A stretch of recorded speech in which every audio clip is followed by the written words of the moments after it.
Tegan's POV. I awoke from my sleep from the vibrations of my bedroom door slamming into the wall as it was opened roughly. This was a normal occurrence if I was still asleep when my father woke up. The moment I opened my eyes, my father was already across the room, yanking my closet door open while tossing all my clothes out and onto the floor. I sat up abruptly, confused at what was going on. Before I knew it, he was grabbing my arm, yanking so hard I could feel a pop in my joint as he dislocated it from its socket once again. Pain coursed through me, yet no words left my mouth. I could feel the tears as they were brimming the edge of my eyes, threatening to fall. I looked up at his face for any sign as to what might be happening. His expression was only blank. "You're leaving today." I read from his lips as he tossed my weak body onto the ground. "Gather your shit and come to the dining room," he said, before storming out of my room. Where could I possibly be going? I barely remember ever being allowed out of the pack house to roam the lands, let alone go outside of the pack lands. The only time I've seen any outsiders is when there is an alpha meeting and they come here. I, however, have never left before. I sat up, grabbing my shoulder, as pain once again coursed through my body. This wasn't the first time I'd been hurt, and I doubt it will be the last. My name is Tegan Declan, the daughter of Alpha Drake Declan of the Red Blood Pack. I am a werewolf, or at least that's what my family is. I haven't received my wolf yet. As wolves, we are supposed to get our other half at the age of 18, but I am now 20 and I have yet to receive one. My father states it is because I'm useless and not worthy of having a wolf. I have the senses of a wolf, however, meaning my sight and senses are impeccable. My hearing, however, is still gone. I was born deaf, which was also uncommon with werewolves, but my ability to sense another's presence was well above other wolves' senses, even without my hearing. I made sure to never tell him or any of the other pack members about that part, aside from my caregiver. Having the bloodline of an alpha made it also uncommon to not have received a wolf yet. Unheard of, really. But I know in my heart that she is there, she must be. Maybe she was just hiding from all the trauma I endured in my short life. I hold on to that hope because I have nothing else to hold on to for myself. I'm already different from everyone else with my inability to hear. This just makes it even worse. I'm not sure of the answer as to why I have yet to feel my wolf's presence. Helena, my caregiver, calls it being a late bloomer, while everyone else calls it unworthy. Helena has been the only light in my dark life, the only person that truly cared for me. My heart aches that my father and pack hate me so much. I never did anything to deserve that kind of treatment. At least, nothing that I could have controlled. They all blame me for my mother's death, who was their Luna. I was the last of my siblings to be born, making me the third child in the Declan family, being the only female.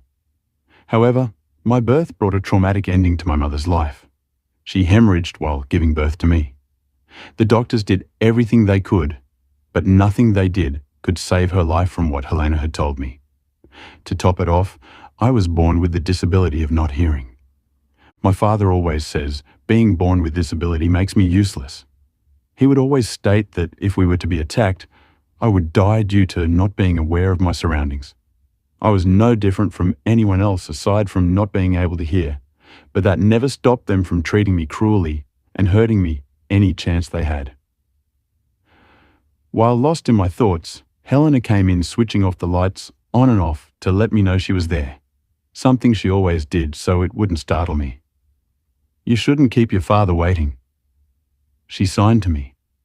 Helena was the one who helped me learn sign language. We learned together to communicate.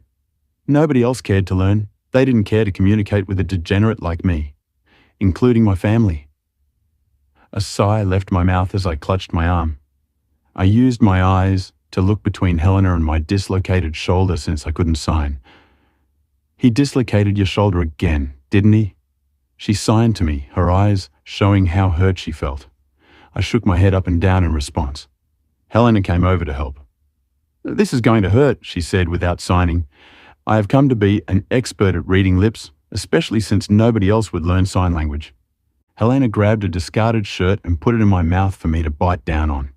She then counted to 3, and at 3, she pulled my arm, rotating it around the shoulder joint to pop it into its place once again. Tears began to fall freely down my cheeks as I bit down extremely hard on the shirt. The pain was overwhelming and hurt without any sedatives. "There better?" Helena signed. I then used my hand on the non-injured arm as I balled it into a fist, shaking it up and down for yes. "Do you know what is going on? Where am I going?" I then signed to Helena, a sad look on her face at the question. That can't be a good sign. "H," I signed. It was the way I signed her name. Only a deaf person could give a hearing person a name in sign language from what Helena said. I went with a simple H, which is signed by holding out your dominant hand horizontally, palm facing in, with your index and middle fingers held out together, straight and stacked horizontally, index at the top. The rest of the fingers and thumb are curled in. She shook her head as tears started to slip out. "I can't say. Your dad wanted to tell you." She then signed as she began to gather my hand-me-down clothes from my half-sister. My dad remarried shortly after my mom passed away, stating that the pack needed a Luna. He married a widowed woman with one daughter of her own. She was the same age as me. I had longed for a sister, but to no eval she treated me like everyone else, shattering my hopes and dreams of ever having someone other than Helena. I shook my head and headed downstairs while she remained upstairs gathering my clothes. When I made it to the dining room, a woman no older than 40 with long raven black hair, olive-coloured skin, with soft green eyes was standing there with my father. "Ah, she is a beauty indeed. She will do," the woman said as she shook hands with my father. The lady then handed over a pen with which he used to sign a document. The lady then signed it after him, while another person signed below both of their signatures before stamping it. I assumed they were notarizing whatever document it was, making it a legal agreement. As I inched closer, my father looked up to me. "Perfect, you're here. This is Liliana, the former queen of the werewolf kingdom. You will be going away with her now," he said with finality written across his face. What does that even mean? Tegan's POV. I looked between the beautiful woman named Liliana and my father before asking the question raging in my head. "What do you mean? Why?" I signed, knowing my father had the slightest clue what I was saying.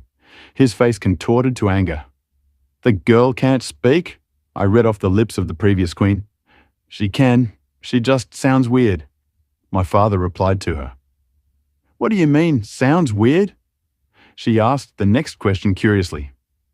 "Well, the document has been signed, so she is your problem now. The girl is as useless as she is dumb," he said, breaking my heart some more. Liliana then turned to me, addressing me for the first time since I'd arrived. "What is your name, dear?" "Her name is—" "I asked her, not you," she said, cutting my father off. As much as I tried to get the words to leave my mouth, they just wouldn't come out. I could speak, of course. I just had no clue of my pitch, nor what I sounded like. Every time I tried to speak to anyone before, they would always laugh and ridicule me for sounding weird, as they called it. "Don't keep the queen waiting. Answer her." My father looked as if he was yelling at me. "Tete." I tried to get out before my father interrupted my attempt. "Tegan. Her name is Tegan. For goddess' sake, child, spit it out," he roared while grabbing my recently injured arm again, making me squint my eyes in pain once more. "That is enough. Release the girl. I will take her. Have her packed and ready in 30 minutes. We will be leaving," she stated as she turned around to leave. I turned to my dad with pleading eyes. "Daddy, please." "Please don't do this," I begged with my hands. He shoved me aside and letting go of my arm, not caring about what I had to say. "You know I can't fucking read sign language. Speak or get out of my face," he screamed. As much as I tried, I couldn't speak. With being deaf comes a language barrier, especially when everyone treats me worse when I get the words out. This is a disadvantage to me compared to everyone else. I was worthless to my father and my pack, unwanted, unloved, and unneeded. It's done, Tegan. The contract is signed. You will leave tonight to be the Alpha King's mate. You will bear him an heir within 3 months, or you will regret it. He roared out, his face showing me just how angry he truly was. Was I being given away to be a baby-making machine for the Alpha King? How could he do this to me? Like I was nothing but the dirt on the bottom of his shoe. I was the blood of his blood. I was his only biological daughter. Yet he was just willing to trade me off like some street whore. My heart was rapidly beating in my chest about my situation. How was I, a virgin, to please a king? The Alpha King at that. I've never even hugged a man, let alone kissed or even had sex with one. No man ever looked my way. I have never even had a real conversation with anyone. Unfortunately, I was avoided like the plague. "But Daddy," I signed as I grabbed a hold of his arm. "Stop doing that!" he screamed as he shoved me hard enough to make me lose my balance and fall. I knew at that moment that no matter how long I begged against this, I'd never win. My fate was sealed by that damned piece of paper, and my life would now be in the hands of another man. That man who was known as the cruelest Alpha known to our kind. Alpha King Ezra of the Blood Moon Pack. Grab your shit. Don't make the Queen wait any longer for the likes of you. She may even kill you before you'll even make it to the kingdom. It wouldn't be the worst decision, although I wouldn't get paid if that happened, so you had better be a good girl and do everything they say. This is the only good purpose you could possibly serve our pack. You are no longer my problem now. You are their property, he said, before leaving me alone in the room. I felt like the walls were closing in on me. How could he do this to me? I knew he hated me, but this was another level of evil that I had never expected to happen. He called me their property as if I weren't even a person. I remained motionless on the ground when Helena entered. She dropped my bag before quickly darting across the room, taking me into her arms as we both sobbed uncontrollably. She rubbed my back, trying to soothe my aching heart. Just then, my eldest brother entered the hall and looked between us. "Helena, escort her out. It is time for her to go," he said without any sense of care on his face. I was his sister, yet he treated me like common folk. Hell, even common folks were treated better than me. Helena stood as she helped me off the ground. When we walked towards the door, she picked up my bag and urged me forward. I looked around the pack house one more time at having to leave the only place I knew as home. Hopefully, I wasn't leaving this hellhole to be thrown into another. Maybe I had a chance at real happiness, to not be treated as a murderer or a nuisance to everyone around me. Maybe, just maybe, I will have a better life. For a moment, I had a hope of something other than receiving my wolf. I had hoped that I would be treated normally, or as normal as a deaf person in a werewolf world could be. What's the worst that can happen, death? I can't remember not ever wishing for death. So if that is what awaits me, then so be it. This life has been so depressing, and I was always seeking a way out, even if that way out was death. I just never had it in me to take my own life. Something inside urging me to live. That something was out there waiting for me. Something bigger than this life. But I was not afraid of death. I would welcome it if that was my fate. As we exited the pack house, many people stood along the pathway looking on with judging faces. I could see some of them whispering to one another, but they were too far away for me to read their lips. None stopped to ask what was going on or why. None cared to truly know. Once I got to the car, Helena pulled me to her chest, holding onto my body tightly as if I would float away if she let go. Which, in a sense, is exactly what was happening. I was leaving with the Queen and probably never returning. When she let me go, tears were actively streaming down her face. She then held her hand up. Her thumb, index finger and pinky finger were holding upwards while her ring and middle finger were downwards. More tears sprang forward while I held onto her tightly again, signing that I loved her too before my father pulled her backward. Let her go. She is no longer this pack's problem. he said with what I assumed to be his alpha voice as she backed away slowly with her head downwards in submission. "Go on, get," he said, looking directly at me. I turned to the car door as a driver stood with the door open for me.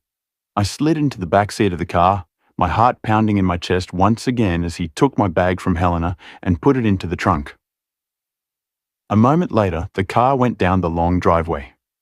I watched as Helena's face became nothing but a blur before completely disappearing as she and my packlands became nothing but trees in its wake. I looked out the window, placing my face on the cold glass. This was my fate. Nothing or nobody could change it for me now. Tegan's POV. After a little while of driving, I felt a soft tap on my shoulder. I looked over to see the Queen's shining green eyes staring at me. She truly was a beauty with her raven black hair. Nothing like my vibrant red hair. I never got to go to the salon. All my haircuts were administered by Helena, and she was no beautician by any means.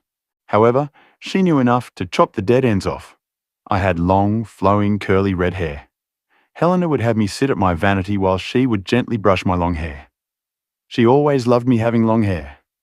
She said it reminded her of my mother, which didn't bring me much comfort, especially when my family looked at me with such disgust.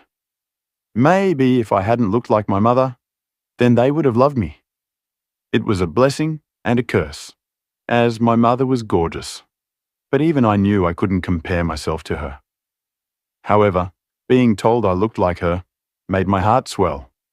It was a compliment, whether they meant it as one or not. Helena was never blessed with a child of her own. Her fated mate died early on, and she chose not to ever mate again. Instead, she dedicated her life to raising me. She treated me as if I were her own. She always told me I was the daughter she never had, and the goddess placed her with me for a reason. Now that I am no longer there, I'm not sure what will happen to her. I wished with all my heart that she was coming with me, but she belongs to the red blood pack. Her fate was not to be with me forever, although I wished it had. "Can you read lips?" the Queen asked slowly. I shook my head up and down for yes. Me being deaf and having a communication barrier may not help me with talking to them either. I doubt any of them knew sign language. She shook her head in response. "How are you feeling?" she asked. I tried thinking of the best way to explain how I felt without saying how I felt. I rubbed my chin thinking, when her eyes lit up in recognition. She turned her body while sifting through her purse before handing me a pen and paper. "I don't know sign language, unfortunately, and I understand if you don't want to speak, so maybe this will help." Her words registered in my head, making me think about how many times I'd tried writing to someone that I was trying to communicate with, only for them to rip the paper up while laughing at me before walking away. I nodded my head before I wrote down my words carefully. I didn't want to upset the Queen and make a wrong move that would end with my death. As much as death sounded nice, my father's words rang in my mind about how this was the only way I could serve the pack. I knew I shouldn't feel a duty to serve that pack, especially after the way they had all treated me my entire life, but I couldn't help wanting to please my father, as terrible as that sounded. I lifted the paper showing her what I had said. Truthfully, scared. She nodded in response. "I remember when I was your age, and my father signed a contract for me to wed the previous king, to create unity in the realm. I had no say in it either. Although I hated it then, I couldn't have been more pleased with the way my life turned out. You will learn to love your contracted mate, as did I." I never knew she was also a contracted mate. In the werewolf world, fated mates were our strength. But the kingdom, however, did not take to the idea of fated mates. They said it was a weakness. Therefore, many years ago, they stripped away kings from ever sensing their fated mate. They put a curse on them at birth to never sense their fated mates, so that when it came time to marry, they could marry for power and money. Which also has me questioning why I was chosen. I was not from money, only a pure bloodline, but not money or power, which is weird. The Queen offered to pay my father too. Normally it was the other way around, Plus, I was not even a good option. I was broken on the inside and disabled. Nothing a king would ever want for a mate. I would not bring power or money, only disappointment. Sadly, me and the king did have something in common. The king's fate was not his choice either. He didn't get to choose his mate. A mate was chosen for him. Helena told me the love that fated mates shared was like no other. Someone not being able to sense or feel that love breaks my heart. But it was the way the kingdom worked. It was said that if a fated mate to the king ever met him, the elders would know. I guess the curse also made the female fated mate act in a certain way, which, in turn, the elders would know who she was to the king, and they would kill her so that it would not disrupt the law of their ways of life. With the king still not knowing they were mates, he could not sense or feel the pain of the loss of his fated mate when she died. I never really had hope of myself finding my fated mate. I prayed nobody in my pack was my fated mate. I couldn't bear the humiliation of the rejection. Nobody in my pack would ever love or accept me for what I was known for among my peers, and also for my disability. I guess the goddess answered at least one of my prayers because on my 18th birthday, no mate appeared to reject me. I also don't have a wolf, so I thought maybe that was a reason I couldn't sense them, but surely they would have been able to sense it and reject me, so when nothing happened, I was relieved. "How old are you?" the queen asked next, breaking me away from my thoughts. I used my fingers instead and put up a 2, then a 0. That was simple enough to understand. "And no, mate?" she asked. I shook my head no in response. "Well, maybe it is for the best. I never knew my own mate either. At least, not my fated mate." I then wrote on the paper, "How am I supposed to go about being a mate to a king when I am not worthy?" Worth is defined by what you can bring to the table. Just because you cannot hear does not deem you unworthy. There are so many other qualities that make a woman fit for a king's mate. Like what? I wrote down next.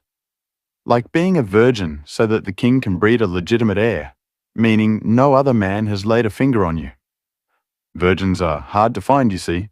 There is also the bloodline. You are of an alpha bloodline, one that dates back for centuries. Then there are also other qualities such as strength. What a woman has gone through speaks measures. But not only strength, but knowledge and wits. A mate's qualities go beyond simple things like being able to hear. I wished I could not hear. It would be so much better than listening to the ignorance of so many people. Do you understand what I'm saying? Virgin? I wrote down next. Her smile faltered a little bit before she recomposed her face. Unfortunately, by law, a king shall not take a mate that is not purely innocent. I have looked all over for such things, and so many girls spread their legs so easily that virgins are a rare find now, unless you want to take a child, which could be an option as a last resort, but not one I was hoping for. A few alphas have claimed their daughters are virgins, but they forget that we have a witch who can do a magic spell that shows the truth. She can bring forth any smell from a female. She can know how many men have scented on a woman, meaning how many have had intercourse with her. Her words reeled in my mind before I wrote something else down. How do you know I am a virgin? This is our first encounter.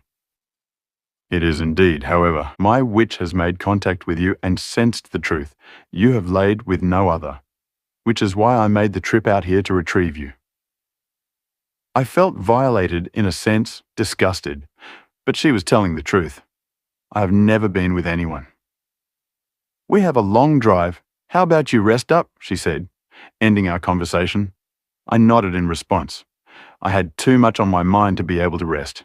The main thing is, what the hell am I going to do now? Tegan's POV. I watched out the window the entire drive, taking in the beautiful surroundings. I'd never imagined how vibrant and beautiful the outside world would look. If I knew what I was missing, I would have snuck away more. With not having a wolf, I did not have the urge to run on a normal basis, so I would just lock myself away in my room with a cup of tea and a nice book. I would often sit in my window sill and read as the sun shined down, giving me a sense of peace. I had never seen anything outside of my packlands, so the beautiful mountains and roads spoke to my soul on a deeper level. We soon passed a sign, "Welcome to Colorado." I have lived in Texas my entire life. This was all new surroundings. Texas was hot, while here I saw the white crystals of snow peeking on the mountain tops. We have snow sometimes in Texas, but nothing like this. The temperature adjustments will be something I will have to get used to. Although I did not spend any time outside, I still experienced the Texas heat while indoors, especially when sitting at the window and the rays beating down on me. The sun did not look to be out too much here, which would explain the nippy coldness I could feel on my face as I laid it against the window. After some time of driving, we finally pulled onto a dirt road. I am sure when the snow melted, leaving this street was not an easy task to do. Trees lined the winding road until a humongous home came into view. The house was more like a mansion, suitable for a king, no doubt. It stood tall, bricks on the bottom painted white in colour, which blended into a wooden structure that was painted a light grey, giving welcoming vibes. The porch was held up by long, twisted columns that served its purpose of maintaining the structure of a massive balcony just above. In the driveway stood a beautiful fountain with a wolf in the middle, water coming from its mouth as it went back into the base until it was redistributed. To the side of the pathway is a flower garden leading to the home itself. These were special flowers planted that surprisingly survived the winter's cruelness. There was a variety of evergreens, along with other colourful options such as orchis, daphne, Camellia Siberian scilla, paris, and even some splashes of a white flower with the lily of the valley. Everything was breathtaking. No doubt the Queen's doing. The car came to a stop as I looked over my shoulder at the Queen. "We're here," she said as the door was opened for her to exit the car. The driver then went around the back of the car, opening the door for me. I exited the car still looking around at the beautiful scenery. I envisioned myself sitting on the bench in the winding garden with a book in my hand. I hoped they had books here. I lived my life through books. They brought me sanity while living my life.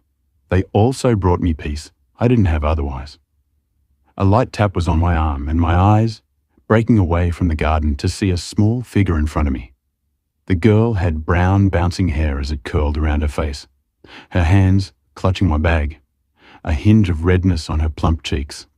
She let out a breath, the air in front of her turning to smoke in the coldness of the air. Her brown eyes looked in my own for a moment before speaking.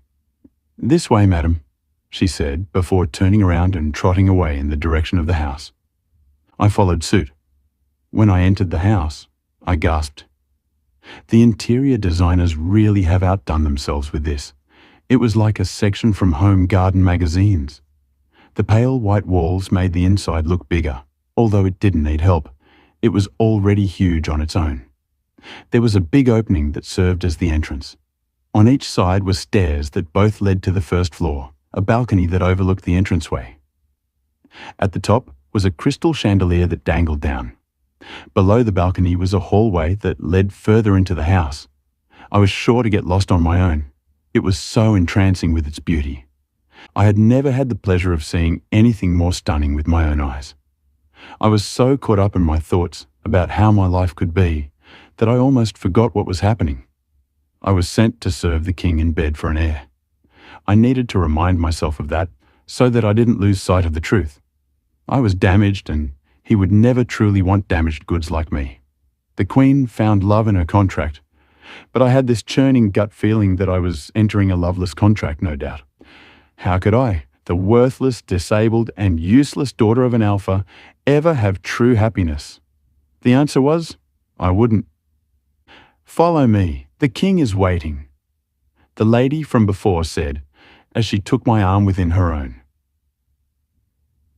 We walked below the balcony before entering a very long hallway. There were several doors along the walls with hidden rooms behind them. We finally reached another huge open door. When we entered, I saw many tables cascading throughout the room. It was the dining hall, no doubt. To the side was an open kitchen that had hot plates in a window-like structure, which was separating the kitchen from the hall, used for a buffet, no doubt. I could see a bulky man facing away from us. His back was ripped with muscles. You could literally see everything through his tight shirt. In front of him stood the Queen, or previous Queen, Liliana. I assumed they were talking, but I couldn't be sure since I couldn't actually hear. His arms moved from his sides to cross in front of his body, making the muscles pronounce even more. He had short raven black hair just like his mother. Would he also have her button nose and beautiful eyes?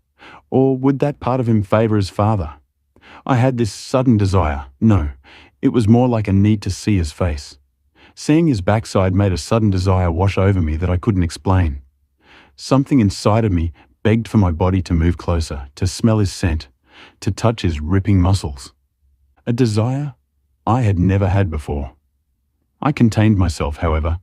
He was the king, and did not need someone like me grabbing at him no matter how much I wished I could. The need confused me, but the thoughts of desire consumed me. I needed to see his face. As if he heard my thoughts, he turned around. "You must be Tegan?" I read on his lips. My body went limp at that moment, completely taken aback. Shit. Fuck. Tegan's POV. I was starstruck at his gorgeous features. He had the most vibrant golden eyes I had ever seen, nothing like his mother's.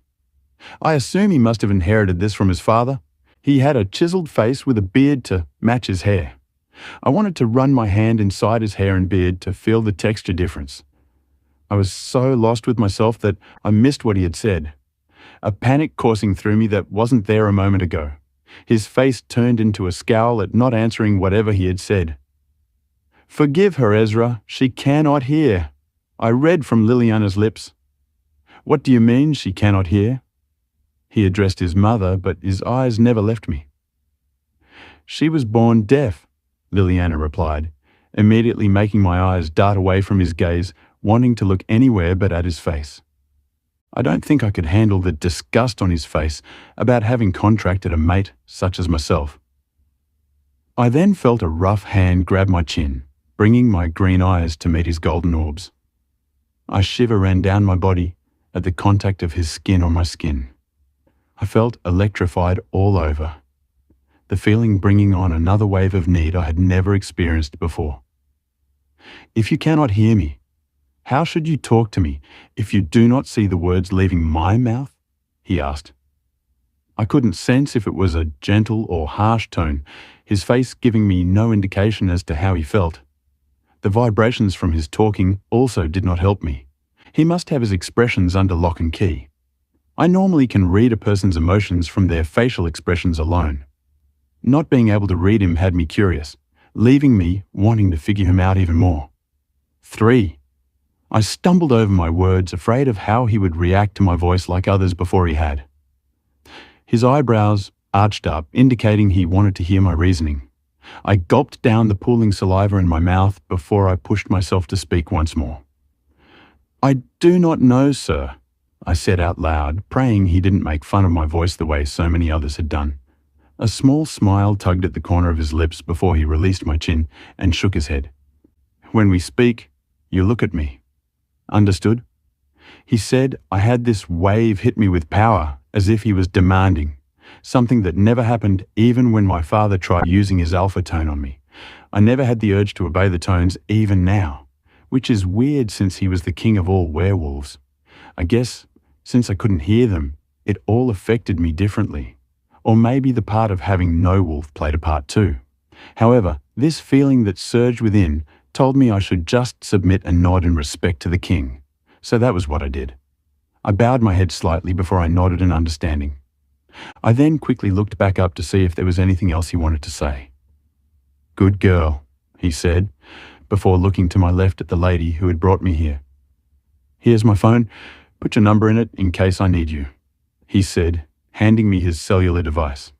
I looked up to him, not knowing how to tell him I had no such device of my own. "Well, are you going to take it?" "I do not have one, Your Highness," I said, praying it sounded okay and it came out what I intended. He shook his head in understanding before putting his phone back in his pocket. He then looked over to the woman who brought me in. "Escort Miss Tegan to her new room. Once she is settled, You will help her with anything she may need. From here on, you will be her personal handmaid, starting now. Dinner is at 7 in the evening. Sharp. Make sure she is presentable and on time." The woman, whose name I still did not know, then bowed in respect before turning to me, once again looping my arm in her own to lead me away. "Oh, and Imogen," the king said, making her stop in her tracks to listen. "She will be the new queen. Treat her as such. Let go of her arm. She is not a dog. Show your queen some respect," he said, with his face still void of emotion. Something about him that was already driving me crazy. The lady, whose name I think I read as Imogen, quickly released my arm, holding on to every word he had said. He then turned away to address his mother once again. I felt a very soft tap on my arm. My eyes left his body for the first time since he had made me look into his eyes. I turned to see Imogen's face staring at me. She looked absolutely petrified. "Please, follow me, my queen," she said, before turning around to leave the dining hall. I turned back around to steal one more glance at the king before I quickly fell into step with Imogen. Once we left the dining hall, we turned down another passway which eventually led to a set of stairs. We climbed them up 2 flights before we reached the level she needed. She stopped at a door, opening it to reveal the magnificent room. A huge white colossus king bed with a soft pink bedspread was placed right in the middle of the room. Across the way was a vanity that had all sorts of stuff on it, all in a wrapper and unused. Next to the vanity was a door. I assumed that was either the adjoining bathroom or a closet. I walked across the room to the glass double doors, peering out to see that it led to a small, intimate balcony. A door is also out on the balcony. I wonder what that could be. I turned to face Imogen. She was standing there, not moving. I waved hello, but her eyes shot to the ground. She was so afraid, but surely not of me. I was a nobody. Yes, he addressed me as the future queen, but I was no real queen. I lacked the confidence that Liliana had. I was just like the woman standing before me, timid and afraid of my own shadow. I started walking around the room to explore what it offered. I opened the door by the vanity, revealing a closet. It was already completely stocked with random assortments, tags dangling from them still. How did they know my size? Suddenly a question arose. Where was all his stuff? Tegan's POV. I looked back at the timid girl who still stood in the doorway, not wanting to scare her any more than she already was. I decided to try and talk to her. "I am Tegan," I said out loud, trying to overcome my fear of them all making fun of my voice. Her head shot up to look at me. "Queen Tegan." "Please, just Tegan." The king said, "Can you at least call me Tegan when it's just us two? Please," I begged. A small smile tugged at her lips. "My name is Imogen. Can you write it for me? I need to make sure I read it correctly," I said as I handed her the pen and paper I had in my pocket from when the Queen handed it to me in the car. She carefully wrote her name out. "Imogen?" I asked out loud. She shook her head yes in response. "It is nice to meet you, Imogen," I said, immediately following. "Likewise. Where are you from?" she asked, her eyes bulging at her bravery. "I am sorry. That was not my place to ask. It is none of my business about your personal life. Red blood pack from Texas," I replied, hoping to ease her anxiety. Her eyes looked back up at my own. "Alpha Drake Declan's pack?" she asked. "That is my father, yes." "Oh," she said with sadness in her eyes. "You know him?" "I know of him," she said, more sadness clouding her eyes as tears began to freefall. She quickly turned away to hide her feelings. I walked over to her and placed my hand on her shoulder. She jumped in response, quickly turning around to face me, her face bloodshot as the tears kept falling. "Please don't hurt me," she said, her emotions making my heart clench in my chest. "Why? Why would I ever do such a thing?" I asked, confused at her response to who I was. "You're from Red Blood," she said, her eyes back on the ground. "I do not understand," I said, truly confused. She shook her head as her tears stopped flowing. Instead of tears, her body was physically shaking in its place. "Did they do something?" I asked when she did not respond. Her eyes shot up at me like I was crazy. She must have realized something because she immediately changed the topic. "Let's get you settled, showered, and ready for dinner, yeah?" I had this terrible feeling inside, not sure how to decipher what had just happened. What did red blood ever do to her? What pack did I truly come from? I was never treated as an alpha's daughter, hardly ever left my room aside from school when I was a child. So I never knew how my pack worked, what we faced, or anything to do with pack matters. I knew how they treated me, I just assumed it was because of circumstances, but now that I see her reaction to being the alpha's daughter, it makes me question how they treated everyone else. What had she gone through that had to do with my pack? Questions swirled around my head, trying to make sense of why she acted like that towards me. She changed the subject so quickly I was not sure if I would ever know the answer. "I shall show you your bathroom," she said as she moved across the room. She sat my bag on the mini couch that was at the end of the bed before making her way to the opposite side of the room from where the closet was.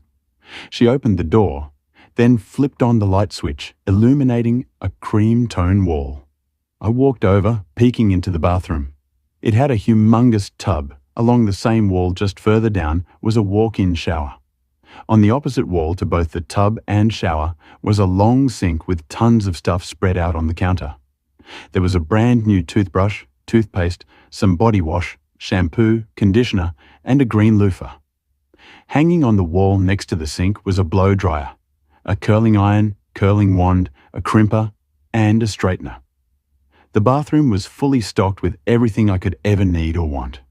Next to the toilet was a rack for towels, which had fresh laundered towels rolled up and stacked, waiting to be used. Imogen began to start the shower, altering the warmth to her liking. Once she was satisfied, she grabbed the items I would need to shower and placed them onto the shower ledge, then turned to look at me. "It is ready. I will go into your room and get everything ready for you while you shower," she said, before exiting the bathroom. I stripped my clothes, tossing them into the rolling hamper that was between the bathtub and shower. I stuck my hand in testing the water before I decided it was okay and got in. The water showered down my head, like it was washing away today's troubles. As much as I hate having to do what I must do, it was nice not to be treated like I was back home. Even if it was temporary, it was a breath of fresh air without being teased or hit. Once done, I got out of the shower with the sudden realization that I hadn't brought any clothes into the bathroom. I quickly grabbed 2 towels from the rack. I used one to wrap up my hair while the other I used to wrap around my body tightly. I opened the bathroom door, peeking out. Imogen was nowhere in sight, so I made a beeline for my bag on the couch. When I was shifting through my belongings, Imogen appeared from inside of the closet. "Oh, that won't be necessary, Miss Tegan. I was instructed to discard them in the trash. None were suitable for a queen. Here are some undergarments. I have chosen a nice V-line black silk dress for you to wear to dinner. It is your first dinner with the king, and you should look presentable." "Ah." She then handed over the items in her hand. They were a matching set of sexy black undergarments which were laced. A sudden realization hit me.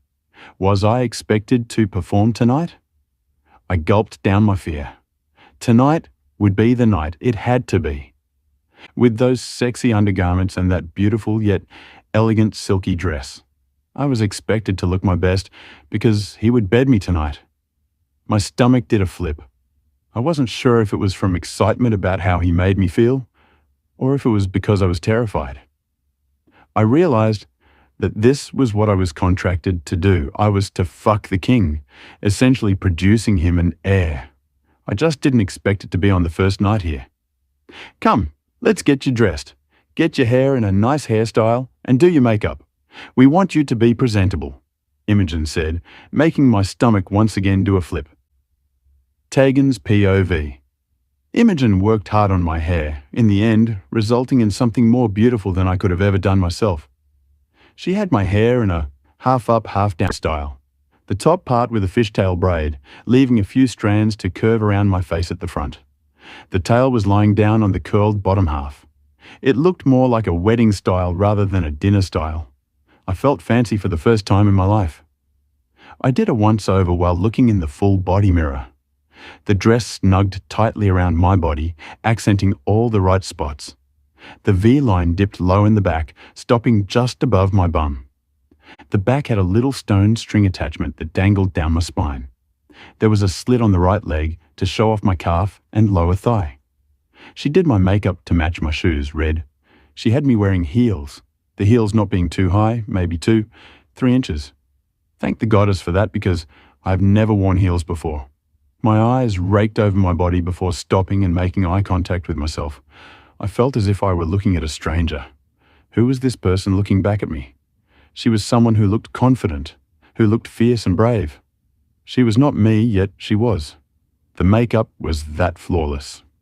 I could hardly recognize the girl under it all.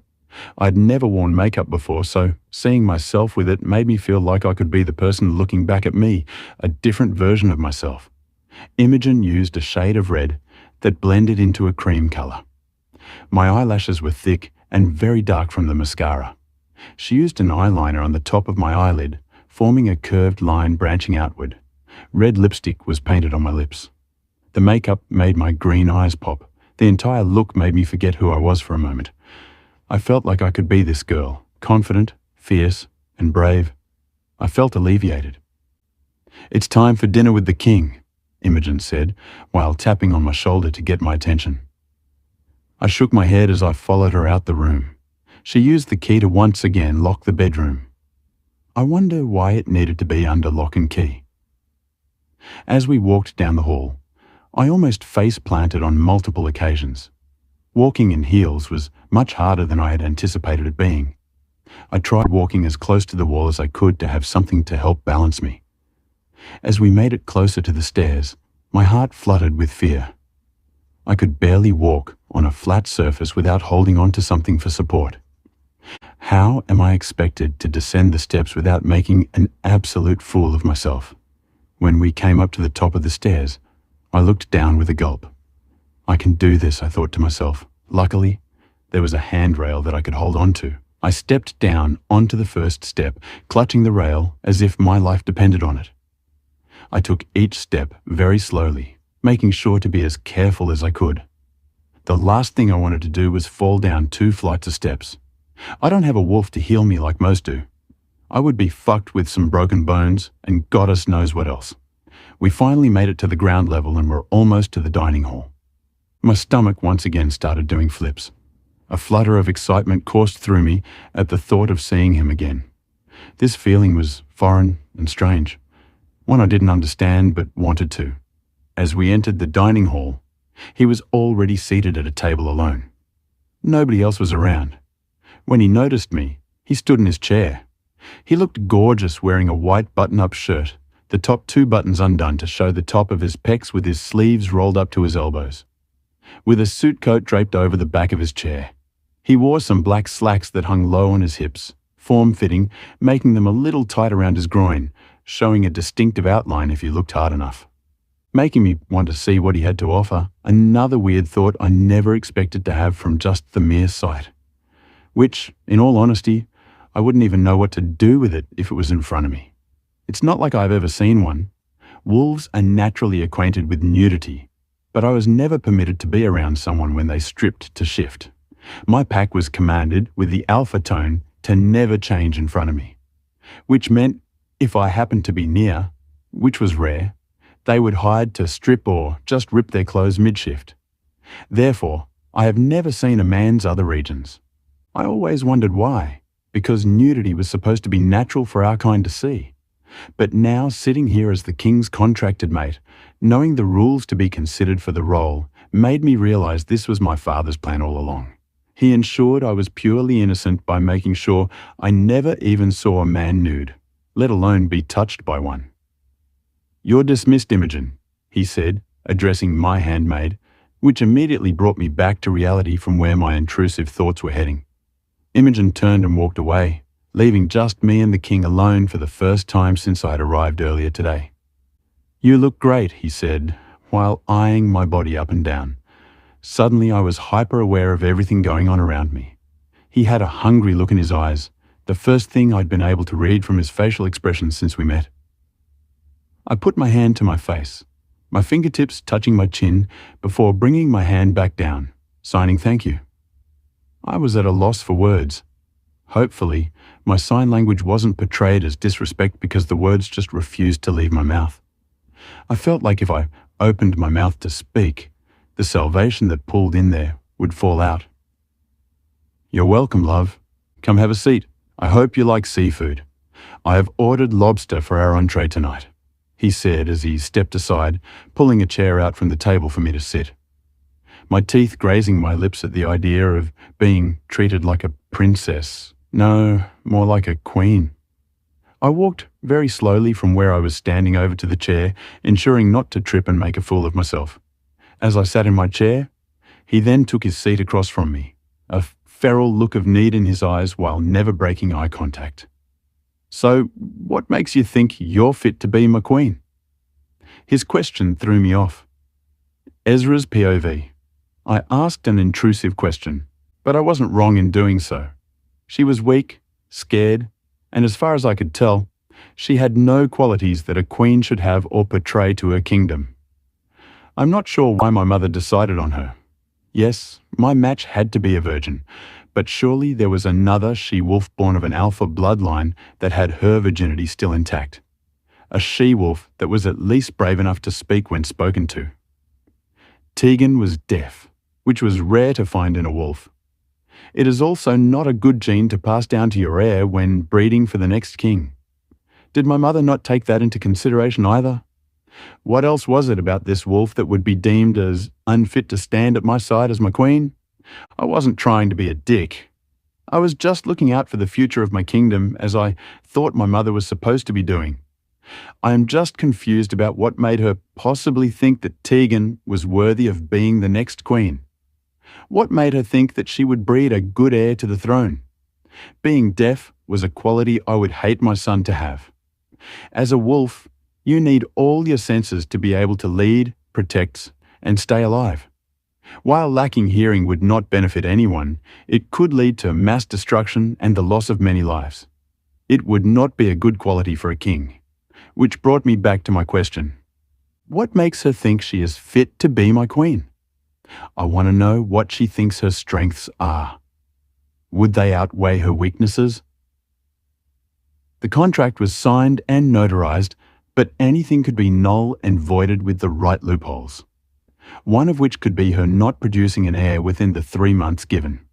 They make potions to enable the ability to reproduce. I won't make a rash decision. However, I will hear her out, weigh my options, and decide based on what I deem fit for the next heir to the throne. Her eyes never broke eye contact. She at least listened to that order I gave her. She still looked terrified, but I give her points for bravery at maintaining eye contact. I wasn't even sure a command worked on her since she couldn't hear it.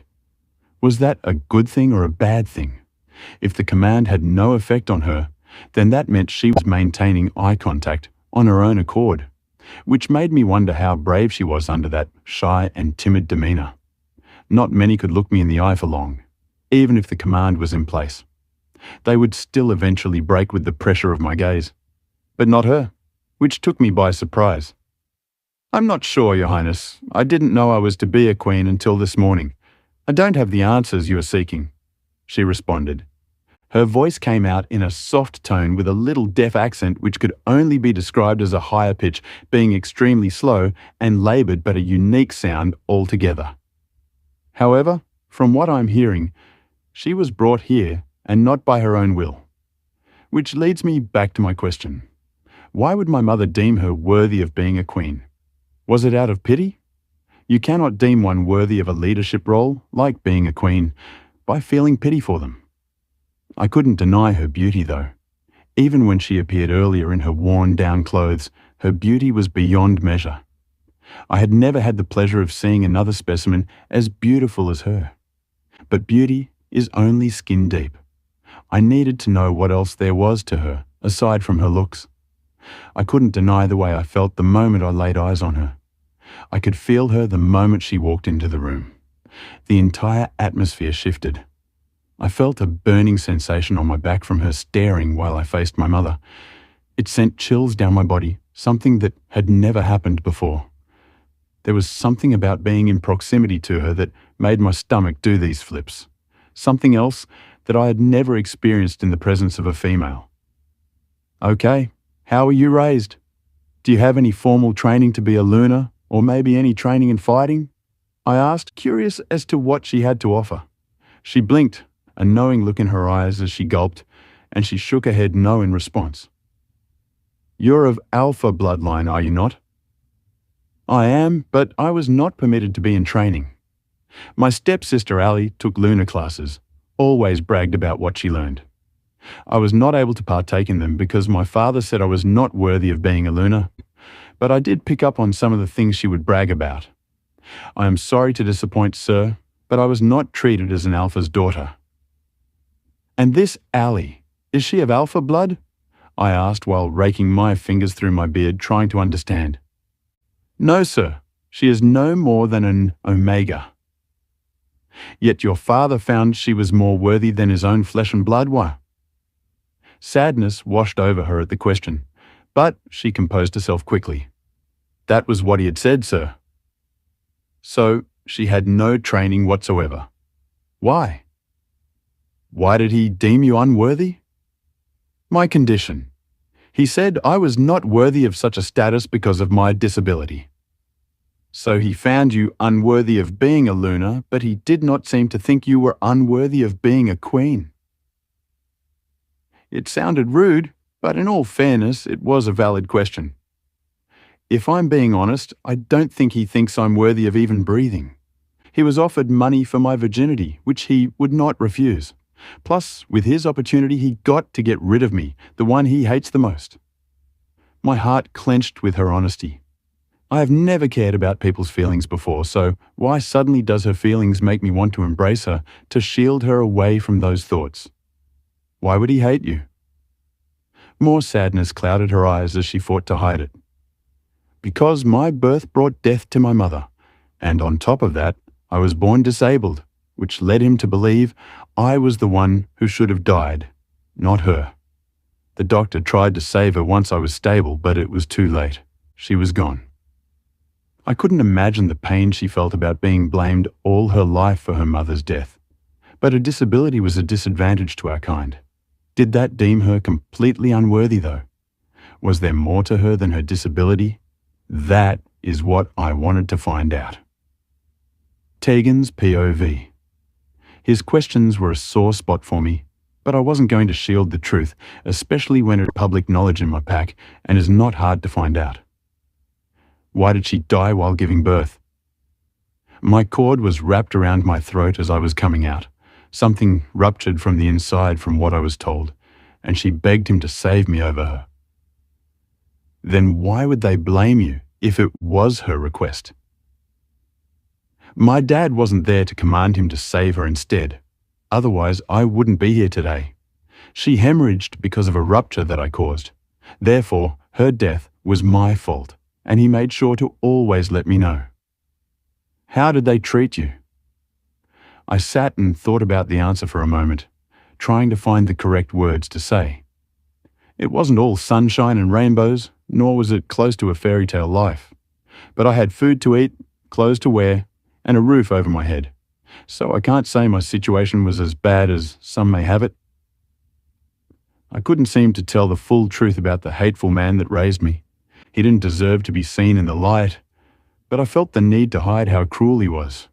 He didn't need to hear everything I endured. It didn't make a difference in the end.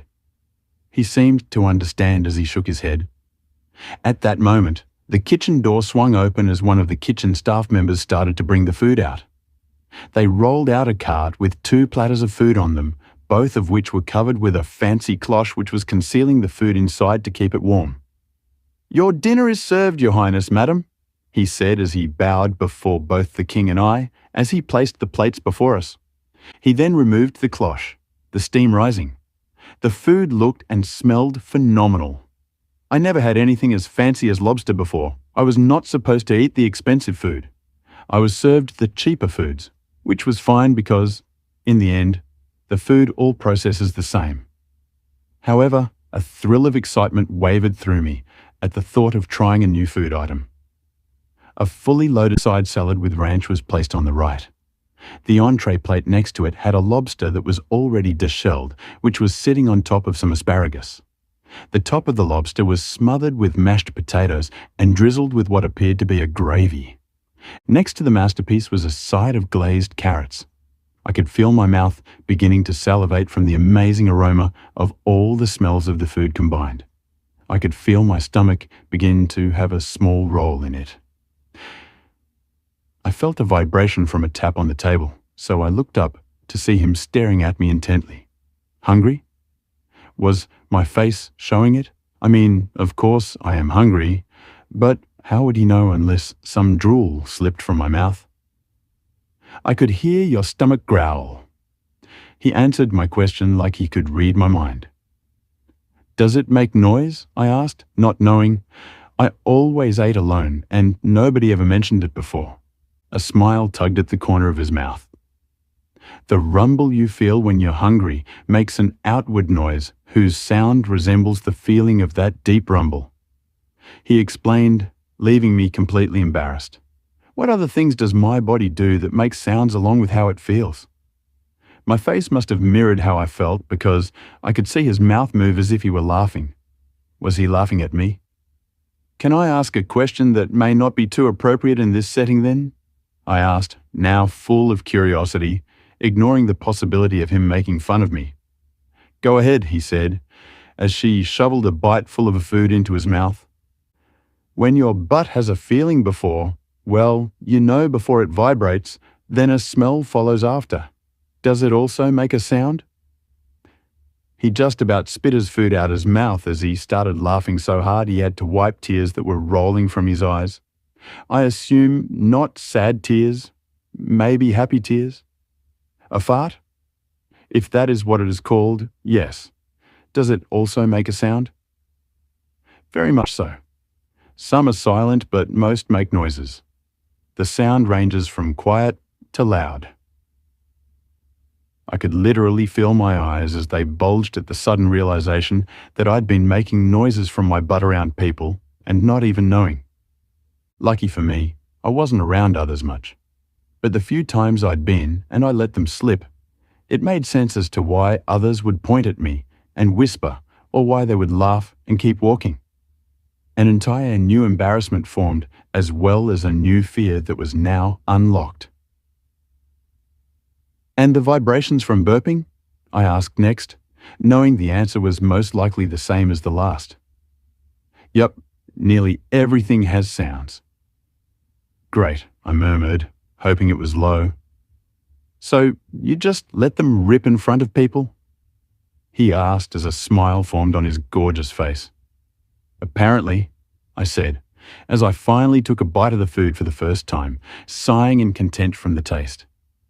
I then felt the table move immediately following my sigh.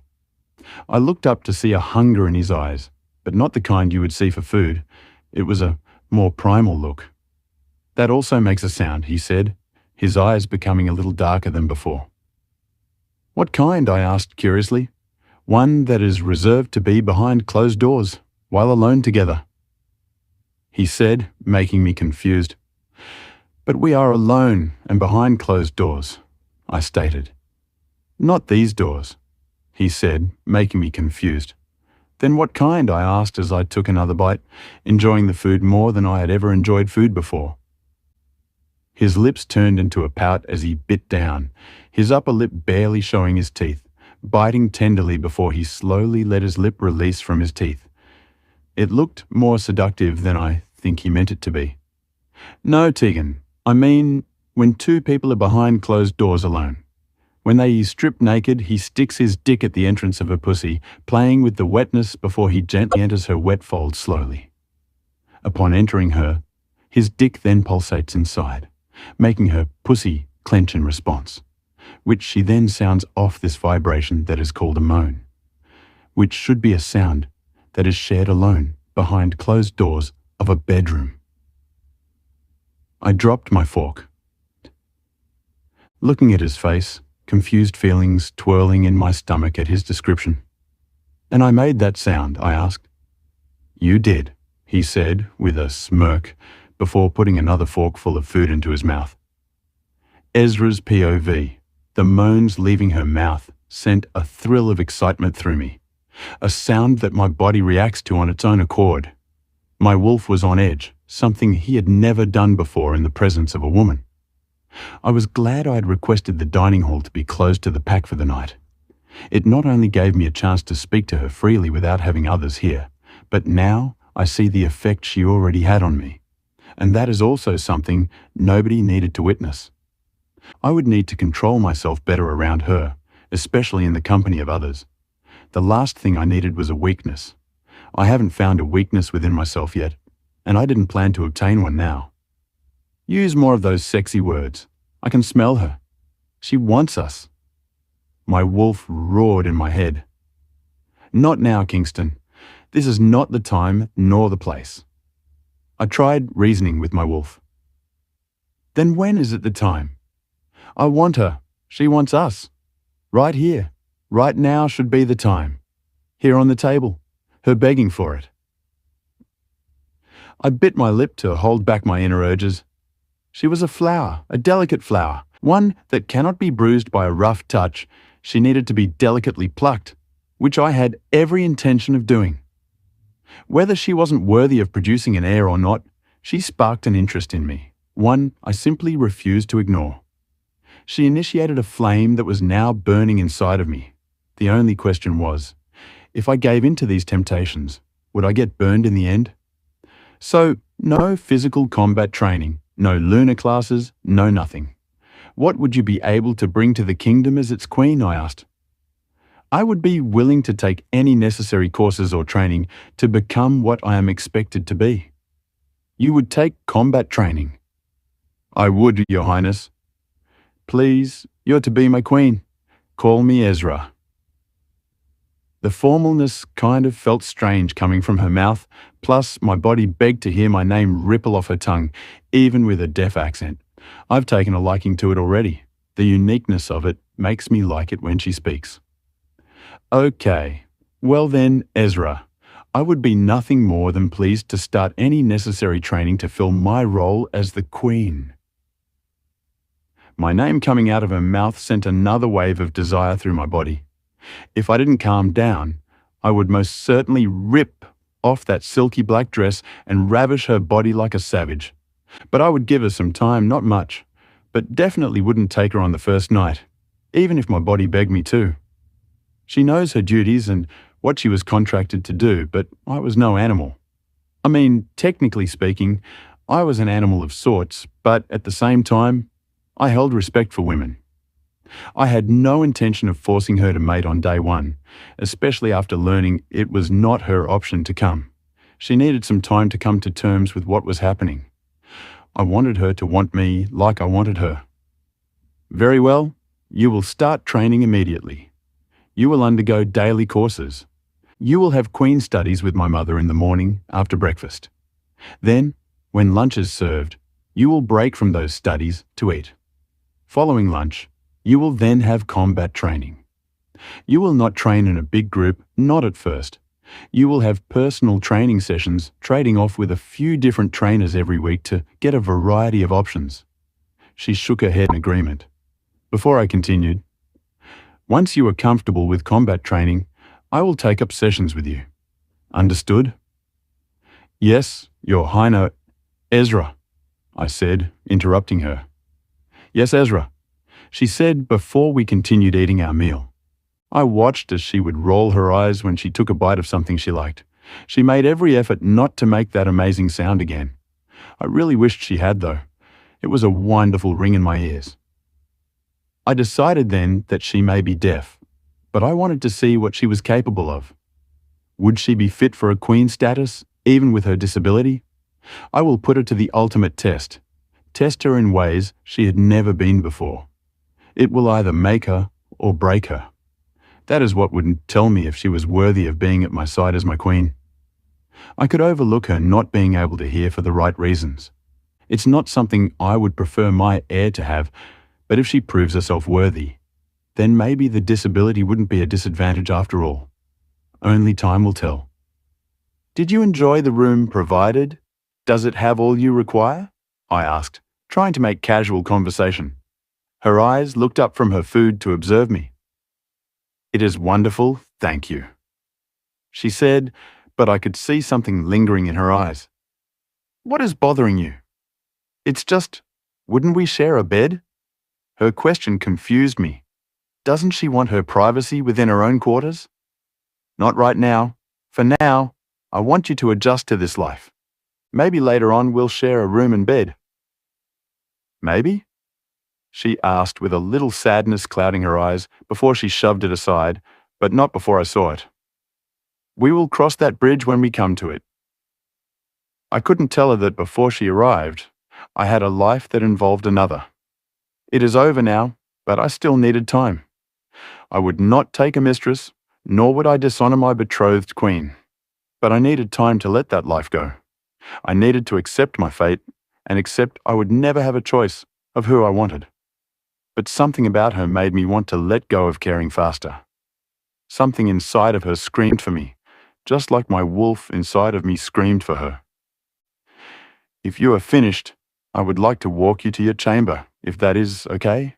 I asked as she pushed her platter away. That is fine. I would like that a lot. I stood up, mind-linking the kitchen staff that we were done, and they could clear the table. I walked around it and put my hand out for her to take. A smile formed on her face as she placed her small hand within my own. The weird sensation happened once again as our skin came into contact like when I touched her face earlier. It felt like nothing I had ever felt before. I wonder what it would feel like on my dick, my perverted wolf said in my mind. This way, little red, I said to Tegan as I led her out the dining hall. Tegan's POV. We walked hand in hand until we reached my bedroom door. It was a weird feeling holding a man's hand, but it was also electrifying at the same time. Once we reached my bedroom door, he let go of my hand to reach into his jacket and withdrew a box, handing it to me. I looked down and saw a phone on the box cover. Now we can communicate by texting too, he said with a smile. How do I work it? I asked. I had never owned a cell phone, so I wouldn't know the first thing about operating it. I have your number stored in my phone. When I text, you can save my info on your phone by hitting the number, then info, then save. The rest will come naturally when you play with it, but if you can't figure it out, Imogen can assist, or I can. Thank you, I said before wrapping my arms around him and pushing my body up against his in a tight embrace. Not even thinking he might not hug people. I could feel his breathing deepen and his muscles flex under his suit, which began to make me hot all over. He slightly pulled away, but my arms were still holding on, his face now hovering over mine. His lips were just inches from my own. They looked so soft, and I just needed them on me as much as I needed air to breathe. My heart began to beat rapidly inside of my chest. It was for sure from excitement, no doubt. Careful, little bird. If you play with fire, you might get burned. His eyes looked deep into my soul.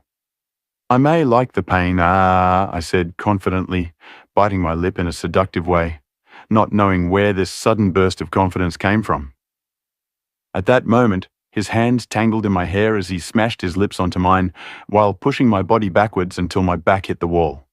His touch was sending need throughout my body, making me crave for more.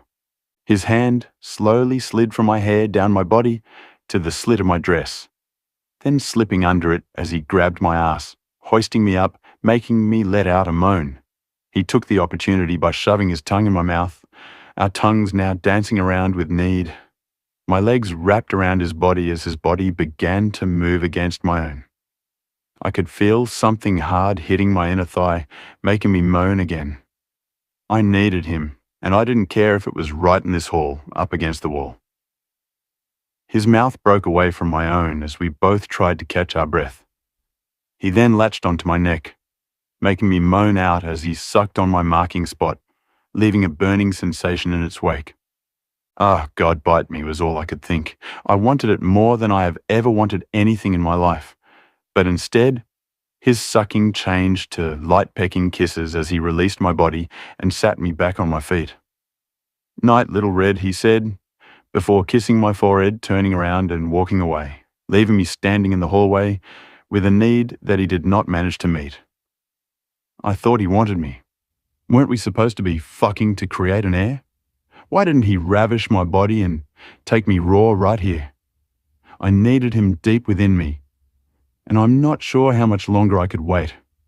This need was primal. It was something I'd never experienced. I needed him deep inside of me, making me scream his name as I cummed on his dick. I am for sure going to have to get myself off tonight. I was so turned on, it would be impossible for me to relax and let go of what had just happened, like he had just done. He must be a master because I was giving him all the right signals that I wanted him, yet he just walked away as if he was unbothered. I knew he wanted me though.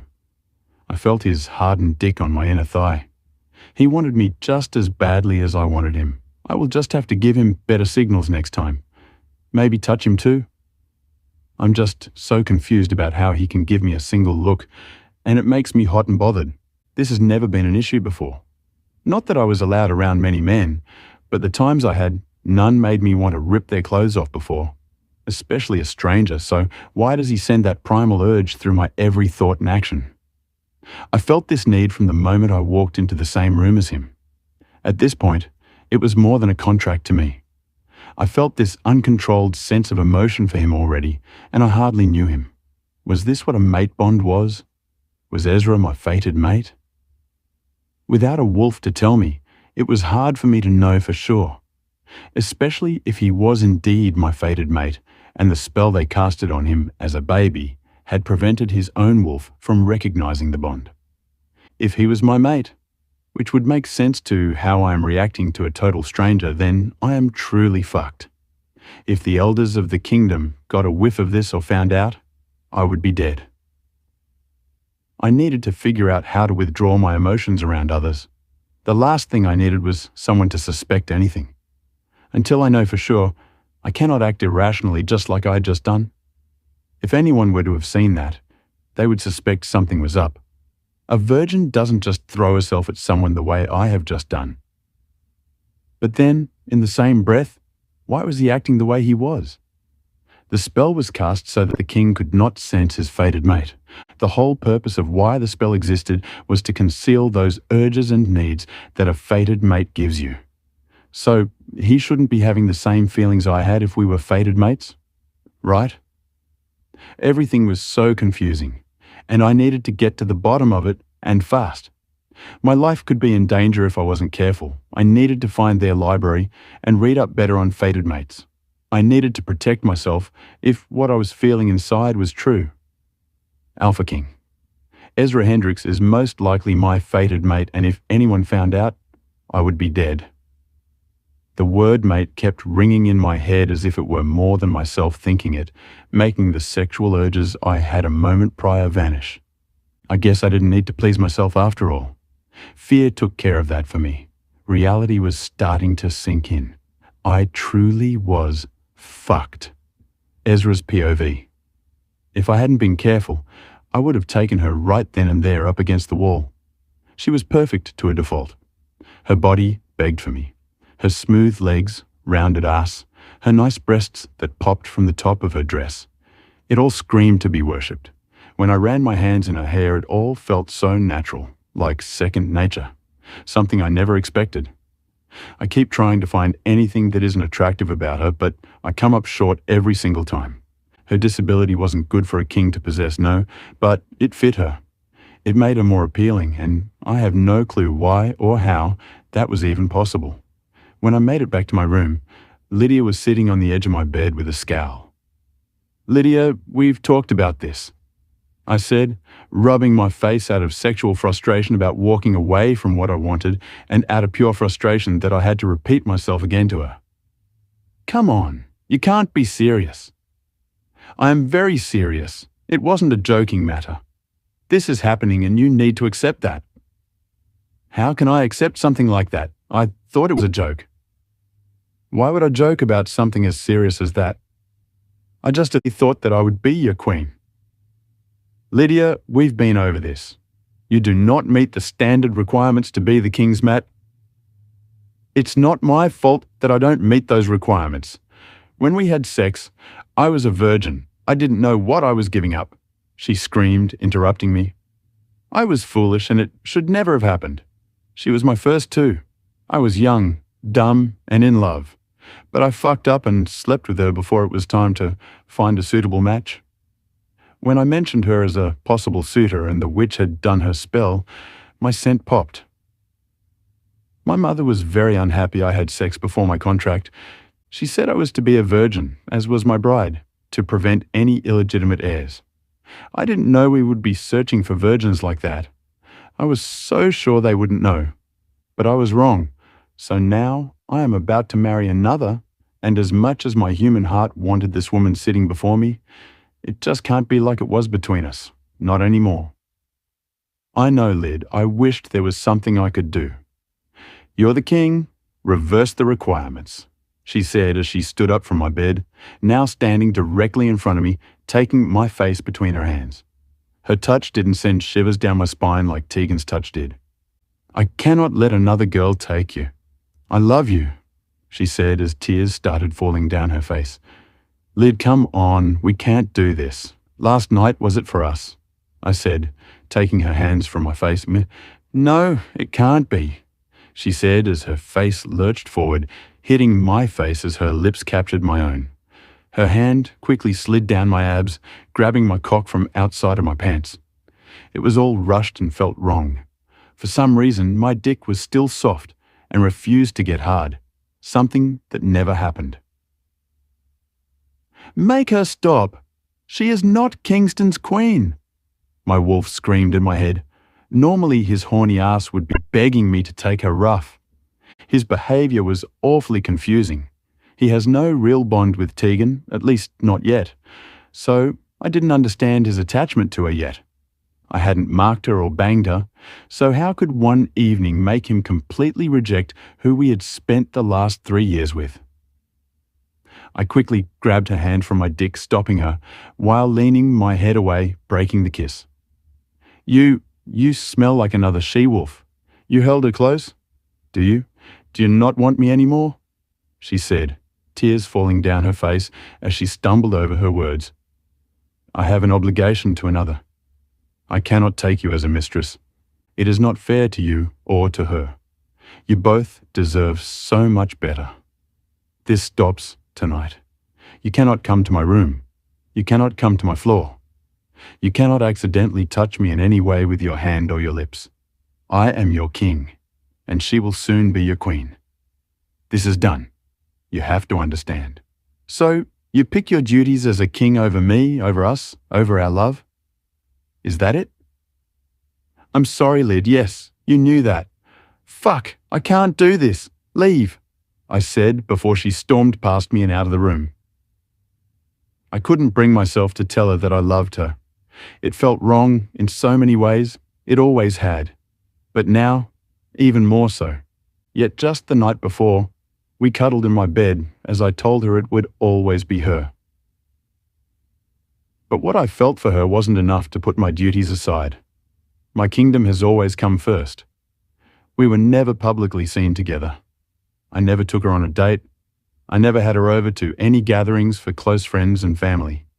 She was never seated with me at my table. We were a secret that remained in the dark.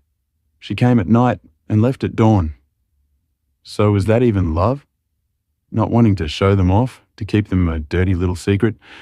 I thought I possibly did love her, but then I met Tegan, and everything I refused to do with Lydia, I suddenly wanted to do for Tegan. Lydia begged me to introduce her to my mother. She begged to be my arm candy at functions and to be publicly seen as my girlfriend, but I simply refused. Yet here I am thinking about setting up a nice function so everyone can meet their queen, just for Tegan. I always said Lydia had all it took to be a queen, minus her virginity, but I never treated her like I wanted to treat Tegan. Tegan doesn't even have all the other qualifications to be a queen, the ones that should matter, the ones I thought would matter. Yet I want to show her off when even I am not fully convinced she was worthy of it. I never even dreamed of showing off Lyd. It was all confusing and frustrating. Fuck, I need a breath of fresh air to get out of my head. When I stepped out onto the balcony, I got a whiff of her addicting scent, vanilla and roses. I looked across the way, seeing her backside as she closed her balcony door. Her balcony was directly across from mine. How did I not know that when her room was picked? My balcony door curtains were wide open. Did she see anything? Did she know it was me? Was she even looking this way? Tegan's POV. I decided to get some fresh air with what was swirling around in my mind. I haven't had a moment for myself since the day started. I just needed a moment to breathe, to take it all in. So much has happened in so little time. I took the ridiculous shoes off that I couldn't even walk straight in and made my way to the balcony door. I didn't have a balcony back at home. I quickly put the phone on the nightstand before opening the curtains to the balcony door and going out. As I stepped outside, the cool winter breeze sent a delightful shiver coursing through my body. I started to look around. I first opened the door that was out there, and to my surprise, it led to a hot tub. I bet that it is nice to sit inside with the door open for the breeze to enter. I will have to try that out soon. I walked over to look over the edge of the railing. I was only 2 stories up, but it felt much higher. I leaned my head back with my eyes closed, enjoying the fresh air. When I opened them again, the room across the way was illuminated with light. The curtains on the doors were wide open. I felt like I was invading someone's privacy. When I chose to look elsewhere, it was when his beautiful face appeared behind the door. Ezra's room was right across from mine. My heart started pounding in my chest. Was it wrong to want to look in and see what he was doing? Was it wrong to hope to see him strip and get a nice show? I was in my thoughts when suddenly another person appeared. He wasn't alone. Was this why he rushed away from me? He had someone else waiting for him back in his room. I got this gut-wrenching feeling, one I couldn't decipher. My eyesight was impeccable, so I looked closer. I could see everything from the way she swayed her hips to the way she pushed her blonde hair to the side. I was nothing like her. For starters, I had vibrant red hair. I didn't have a figure like her. She was so slim and fit, whereas I had more of an hourglass figure. She was the definition of beauty. How could I compare to that? As much as I wanted to look away, I couldn't. I watched as her hand slid down his torso before grabbing at his groin, while her face violently attacked his. Just moments prior, his lips were on mine. Now they were on another. I was foolish to think that I would have been the only one to know what his lips felt like, the only one to know his touch. His hand stopped hers. She suddenly stormed past him, exiting the room. His face showed more emotions when he was alone. He was so lost in his thoughts. He looked confused and angry. I wasn't sure how long I'd stood there watching before he started walking towards the balcony. I quickly turned around to go back inside, praying I wasn't caught spying red-handed. When I got inside, I decided to wash my sorrows away with a nice shower. Once I was out, I wrapped my hair in one towel and my body in another. I quickly brushed my teeth before exiting the bathroom. I made my way over to the dresser to find some appropriate night undergarments. Once I found some, I tossed them onto the bed before walking over to my vanity. I bent over as I shook the towel in my hair to dry it faster. Once I was done, I looked over to the mirror, dropped the towel on my body and started examining myself. I touched the bare skin as I traced the outline of my neck, down my side and to my hips. Maybe if I wasn't shaped like a glass figure, I would be more attractive to others. A sudden vibration on the ground took me out of my thoughts. I spun around quickly to look for the vibration. On the nightstand, my phone lit up. I was surprised I felt the vibration from it, but then again, my other senses seemed to be on high alert with the absence of hearing. I walked casually over to the phone where a number was displayed on the lock screen. I opened the screen to click on the message. You should close the curtains. You never know who is looking in. My eyes shot over to the balcony curtains as they were still drawn, realizing he was watching my every move. I walked over to the door to look out, still completely naked. Across the way, he stood leaning over his railing with a glass that was half empty in his hand. Our eyes connected for a moment before I looked back at the screen. A sudden burst of confidence came forth as my fingers glided across the screen to respond. "Don't you like what you see?" I immediately looked up from the phone to see his response. The glass in his hand shattered as the golden liquid dripped down his hand. "Turn around slowly." The response came in fast. I did as I was told, twirling in a circle slowly before my eyes, once again connected with his. My hands had a mind of their own as they traced my pebbled nipples, making them harder than before. I then grabbed my breast roughly before my hand slid down my thigh. I spread my legs a little as my hand entered my inner leg. The smell of arousal immediately filled the room. I had never done anything like this, but I wanted his eyes on me. I wanted him watching. I needed him to need me, and only me. I needed to satisfy him in ways I had never satisfied a man before. I needed him to know I was all he needed, not some blonde bimbo. I didn't honestly know her to pass that kind of judgment, but it angered me seeing her touching what was mine. Holy shit, when did I become so possessive? Had I always been this way? Spread them wide and enter slowly. The next text said, I pulled my couch by my bed into view before I sat down, doing as I was told. God, how I wished the fingers entering me were his. I want to feel you inside of me, was my response as I vigorously pumped in and out of my pussy. Soon I was consumed with thoughts about his hands on my body, which made me come hard and fast.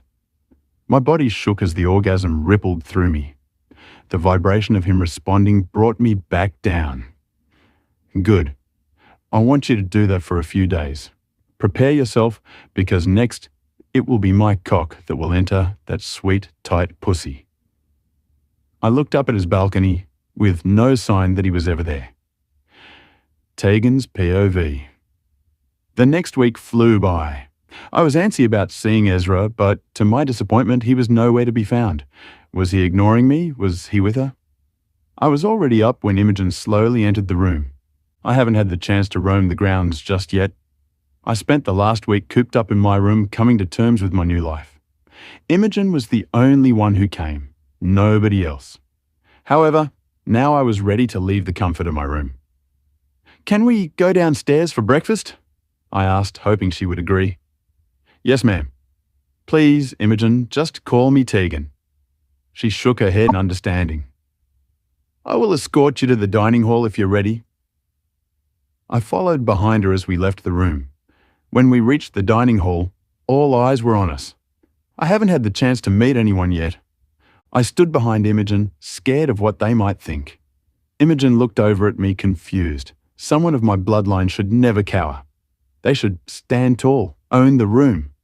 I knew that, but being me, I just couldn't be that girl. Queen Tegan, are you okay? Just a little nervous.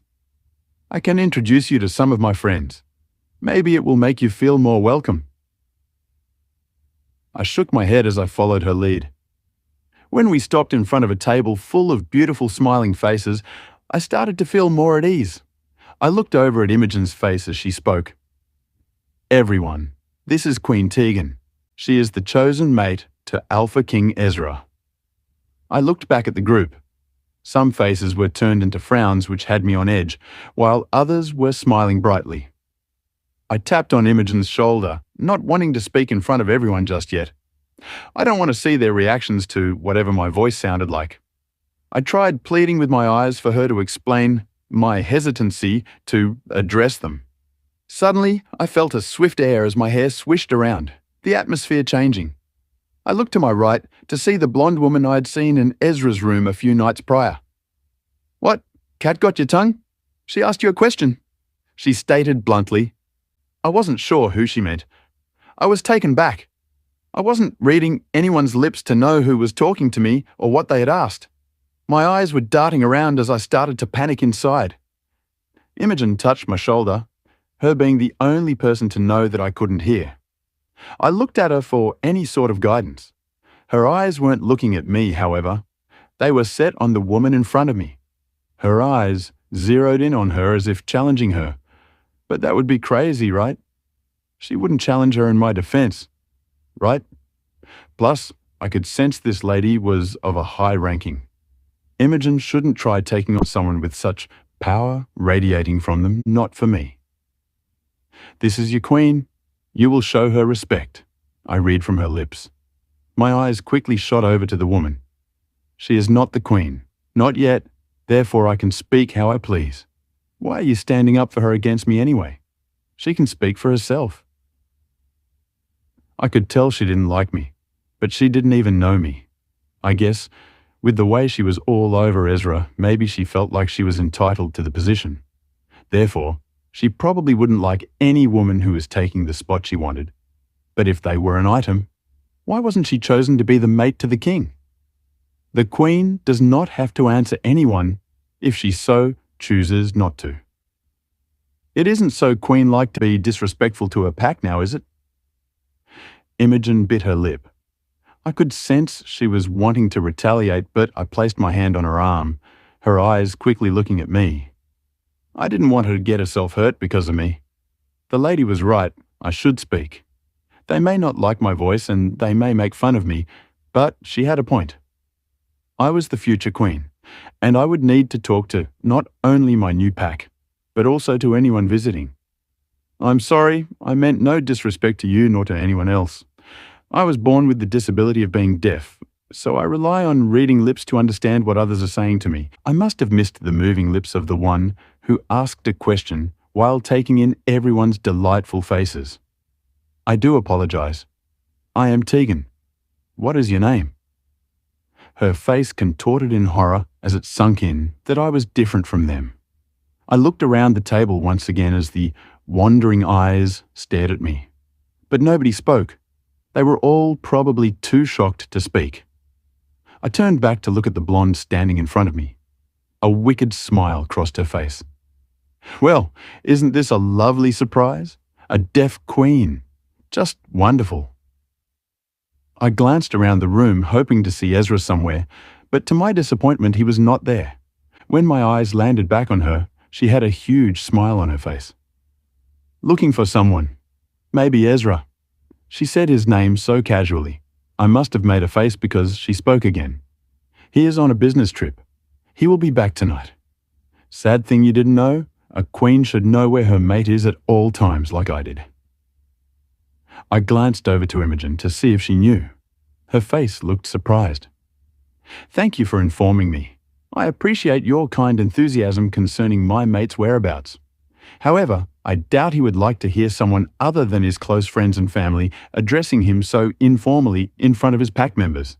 Next time, show some respect to your superiors." The woman's face paled at my response. I was trying to be brave, trying to display courage. I couldn't be seen as weak. Not here. I needed to set boundaries for others. Otherwise, everyone would try to treat me like my old pack did. "Well, Tegan, that's just the thing, isn't it? I'm close to the king, in ways you never will be. It's Queen Tegan to you, and I'm sure you once were, but that is of the past now. He now has me, so you can stop trying to intimate me, because it is not welcome here, nor will it be tolerated." I stood my ground. I was shaking on the inside, but I wouldn't show fear. I know my worth. I knew inside my heart that I was capable, I was strong, and I deserved respect too. "You think you can talk to me like that, you disabled whore?" She screamed before she launched herself forward. Ezra's POV. I had some business to attend to with a neighboring pack. That damn Alpha Liam was so arrogant and power-hungry. He was becoming a pest that needed to be terminated, but for now, I will play by the rules of the wolf law. He will fuck up again, and the next time it will cost him his life. I had been gone for a few days, and for the first time, I felt bad for not telling someone where I was and what I was doing. I should have checked in on Tegan, maybe messaged her to let her know something, But instead, I left her in the dark and had Imogen keeping an eye on her. It was for the best not to form any attachments. It was only an arrangement. She would understand it was not her right to know my whereabouts. "What's going on in that pretty little head of yours?" My second in command, Uriah, said, breaking me away from my guilt. "Nothing." "Oh, come on, it's something. You have that face you always get when you're deep in your thoughts." "I was only thinking about what to say to Tegan when we arrived home. That is all." "Oh, does someone feel bad for not informing his wife of his departure?" "She is not my wife, and I don't feel bad." "Okay, sure, whatever. Your soon-to-be wife. Speaking of which, how is the wedding planning?" he asked with a laugh. "Mother has it under control. I assume it is set for this week. The sooner the better." "Why? That means your freedom is over. You know that, right?" "I am aware of the conditions, Uriah." "Then what's the rush?" "The rush is, the sooner we are wedded, the sooner I can get this contract over with." "Oh, you mean the sooner you can fuck her?" "No, that's not what I meant." "That's exactly what you meant. What does she look like? Is she a baddie?" "Shut up, Rhea. When do I get to meet the next queen?" He said the word queen in a high-pitched voice, followed by another laugh. "At the wedding." "Why not? When we get home. Is something wrong with her? Is she fugly, or, even worse, is something mentally wrong with her that you don't want your bestest friend in the whole wide world to meet her?" His response had Kingston on edge, something that rarely happened. I had to close my eyes to control the inner wolf. "He disrespects what's mine," he roared as I took in some deep breaths. "Not on purpose, King. Calm down." "That's his queen. He had better show some respect, or I will make him." It took everything in me to control the raging beast within. He must have sensed something was up. "Look, sorry, bro, I didn't mean to overstep," Uriah said. His eyes were eyeing me, as I was still trying to calm Kingston down. "It's all right. King is just a little antsy about her, that is all." "I'm sorry, King. I didn't mean to disrespect you," Uriah said, apologizing to my asshole wolf. "He is, or I'll make him be sorry." My wolf huffed out as he started to reel back his anger, allowing me to breathe normally again. "Damn, dude, what was that about?" "He is just over the top about what he claims is his. I am sure he'll calm down with that soon." "He was never like that with Lydia." "I know. I think it's just the prospect that Tegan is, who he is bound to be with. He wasn't bound to Lydia. So I assume, with his nature, he is just protective of what is his." I finished my sentence as the car pulled into the driveway. When we were stepping out of the car, I got this weird feeling inside. "Go check on Tegan," Kingston roared. "Unload the car. I have to take care of something," I yelled over my shoulder as I dashed to the front door. I started heading toward the stairs that lead up to her room when I heard clashing coming from down the hall. I was then diverted, heading there instead. As I entered, everyone was circling around a certain area. "Let her go, Lydia!"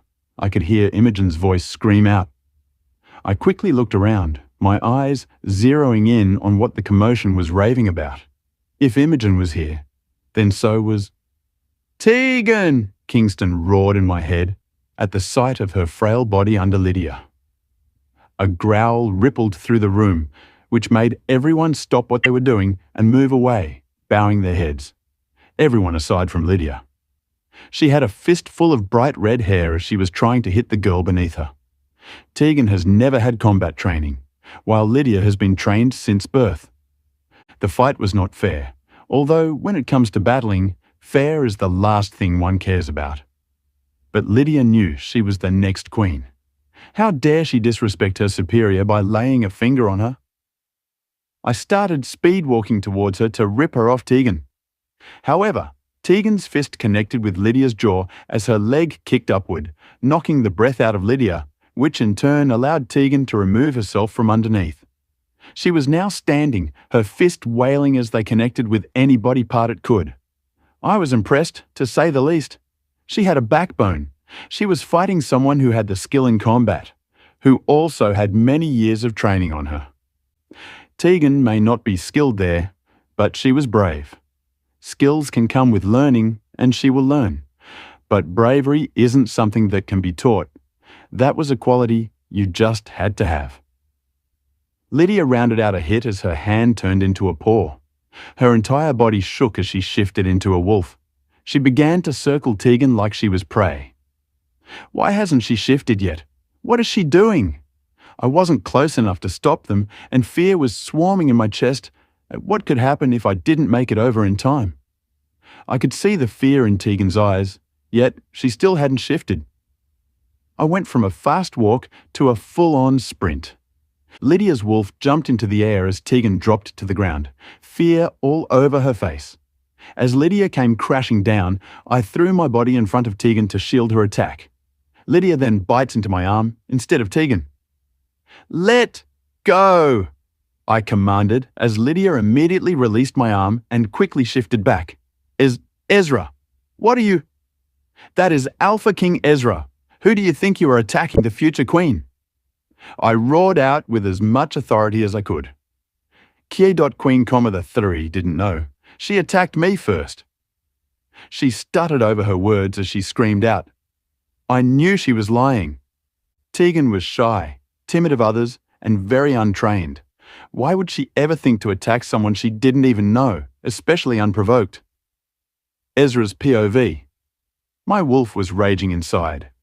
He knew that Lydia was lying. She knew the girl she attacked was the queen. She knew her smell. She smelt her on me the night she was in my room. The question is, how do I handle this? Lydia was my first love. You didn't love her, Kingston roared in my head. Maybe he was right. Maybe I wasn't in love with her, but I did care about her. Not enough to excuse her behavior, she needs punishment. King, she is our ally.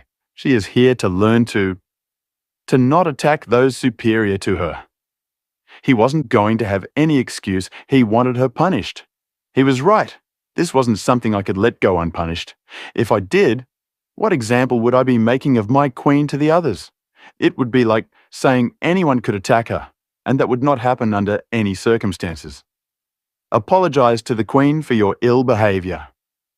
No buts. She is your queen, and you will show her respect, I screamed as the king pushed forward to take control. Lydia looked back and forth between me and Tegan, completely taken back at my behavior. What's going on? I heard from the doorway as Uriah entered. Looks like a visiting member likes to dishonor the kingdom and attack the next queen with no remorse, I said bluntly. Uriah looked from my angry glare at Lydia, then diverted his eyes at the girl who was now standing behind me. Give her something to cover up with, then take her to the dungeons. We shall discuss her actions with her alpha for the disrespect and attack on the queen before she is punished. Yes, Alpha, Uriah said as he grabbed a tablecloth on the table beside him. Here, cover yourself. He said as he threw the cloth to her. She quickly wrapped her naked body with it. This way, he then said as he started to pull her arm in the direction that led out. Ezra, you can't be serious. Please tell me this is a joke. Lydia pleaded as tears started to come forward. It is Alpha to you. I will not remind you again. Follow Uriah out now, I commanded. Her body trembled as she obeyed the command. Uriah looked between me and Tegan once more before he turned away, taking Lydia with him. I then turned to see the frightened Tegan looking around at everyone watching. You should all be ashamed of yourselves for standing around, allowing this behavior. You all know the rules for attacking another unwarranted within these lands. If I ever see anything like this again, I will make you all wish you could have done something. Do I make myself clear? Murmurs erupted as heads bobbed up and down. You are all dismissed, I said in a low, deadly tone. Bodies scattered out as fast as they could, except for Imogen. She never left Tegan's side. I am so sorry, Queen. I should have stepped in. I should have done more. I should have... You stood up for me. the only person to ever do something like that before the king. You put yourself on the line when you shouldn't have by even speaking out against someone like her. Thank you for honoring me the way you did. You have no reason to be sorry. Imogen, please escort Tegan to the infirmary for a look over. Once she is cleared by the pack doctor, take her to her room. I will be up shortly. I have some business to attend to first, I said to Imogen. Tegan's eyes searched mine, looking for any kind of answers, but I kept a straight face. I will stop by your room shortly, I said to her. She bowed, then followed Imogen out without another word. What am I going to do with this? I promised Lydia's father she would be safe here, that she would get the best education at our private college. Yet here I was, locking his only daughter in a dungeon. She cannot go without punishment, I know that, but I can't help but blame myself. If it weren't for me and my actions up until Tegan's arrival, Lydia would not have attacked Tegan with such rage, jealousy, and hatred. But as always, I seemed to fuck up the plans. Plans I knew existed, yet refused to listen to. Now both Tegan and Lydia are the ones dealing with the consequences of my actions. But Tegan doesn't even know it. I went straight to my office once they were gone. Uriah was already there when I arrived. What happened, Ezra? I am not sure what led up to the attack, but when we pulled in, I sensed something was wrong. When I got inside, I found Lydia on top of her attacking. Before I could make it to them, Lydia had shifted, but Tegan didn't. She was going to attack her in wolf form when Tegan was still in human form, clearly not wanting to advance the fight, but that didn't stop Lydia. She would have killed her if I hadn't stepped in. She was aiming for her throat. That is punishable by death. So we need to get to the bottom of the cause. Then we need to call her father. I had Imogen take Tegan to the pack doctor. While she is being assessed, we will call upon some witnesses, different social groups so they don't talk amongst each other. After that, we will go talk to Lydia. And Tegan?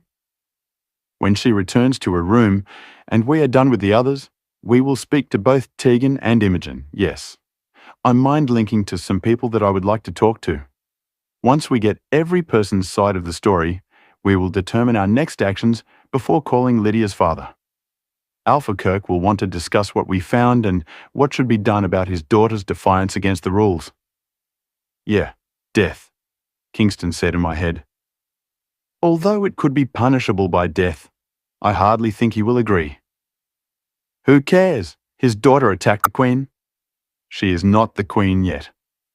Does not matter. We hadn't introduced her to the pack as such, nor had the ceremony taken place. It will have to be handled differently under those circumstances. She knew who she was. What example does that set? Kingston raged. I rubbed my head in annoyance at my wolf being right, but also at having to figure out what to do. Tegan hadn't been introduced formally to the pack, whether Lydia knew who she was or not. Attacking was prohibited within our packlands for unwarranted reasons, which is another violation Lydia did. She knew the rules. She agreed with them when coming to stay on my land. Her actions cannot go unpunished. I needed answers, and from those answers, I would figure out my next move. A few moments later, a soft tap on the door broke me from my thoughts. My first witness has arrived. Enter, I said loudly. Ezra's POV. In walked a smaller girl, one I knew was close to Lydia. I wanted to see exactly what she had to say versus what the others said. Would her story match the others? Would it even match Lydia's? It wasn't like they had time to talk before I stopped the fight and sent Lydia to the dungeons. They were from different packs, so they cannot mind link, a benefit in my favor in this case. Alpha King, Beta, she said as she bowed in respect. Thanks for joining us. Please have a seat, Jess, I said, gesturing to the seat in front of me. Am I in trouble, sir? She asked as she sat down. No, we just need to ask a few questions, Uriah said, while I watched her. Okay, is it in regard to what happened at breakfast? It is. Can you take us step by step what you witnessed? Uriah asked. I put my hand on my face, one finger on my upper lip while the other was just below my jaw as I watched her face for any hint of lies. Well, when Lydia and I entered the hall, she smelt the air and her eyes went over to the the table, the one that was closest to the trash cans.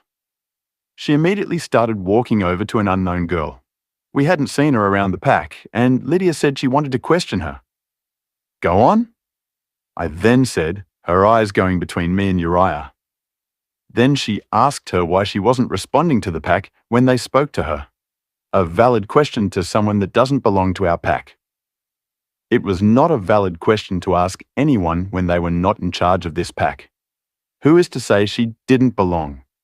Lydia is not part of the pack, but nobody asks her to answer why she is here or why she chooses not to talk to certain individuals, nor was it her place or business to stick her nose where it doesn't belong.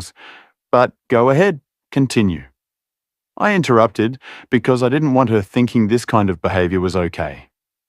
Right, well, then the girl was demanding respect and Lydia told her who was in charge. Which was not her, I pointed out. What happened next? I asked. The girl pushed Lydia, starting a fight which is against our rules. So Lydia defended herself. It was only defense. And when the girl didn't shift and Lydia still attacked, what then? I asked. Her face went blank as her eyes were looking around the room. I think that Lydia was just showing her that she was the superior breed. I don't think she would have hurt her alpha. Then why did I have a bite mark where she drew blood? I asked, questioning her. Thank you for coming down to shed light on what you saw. You're dismissed.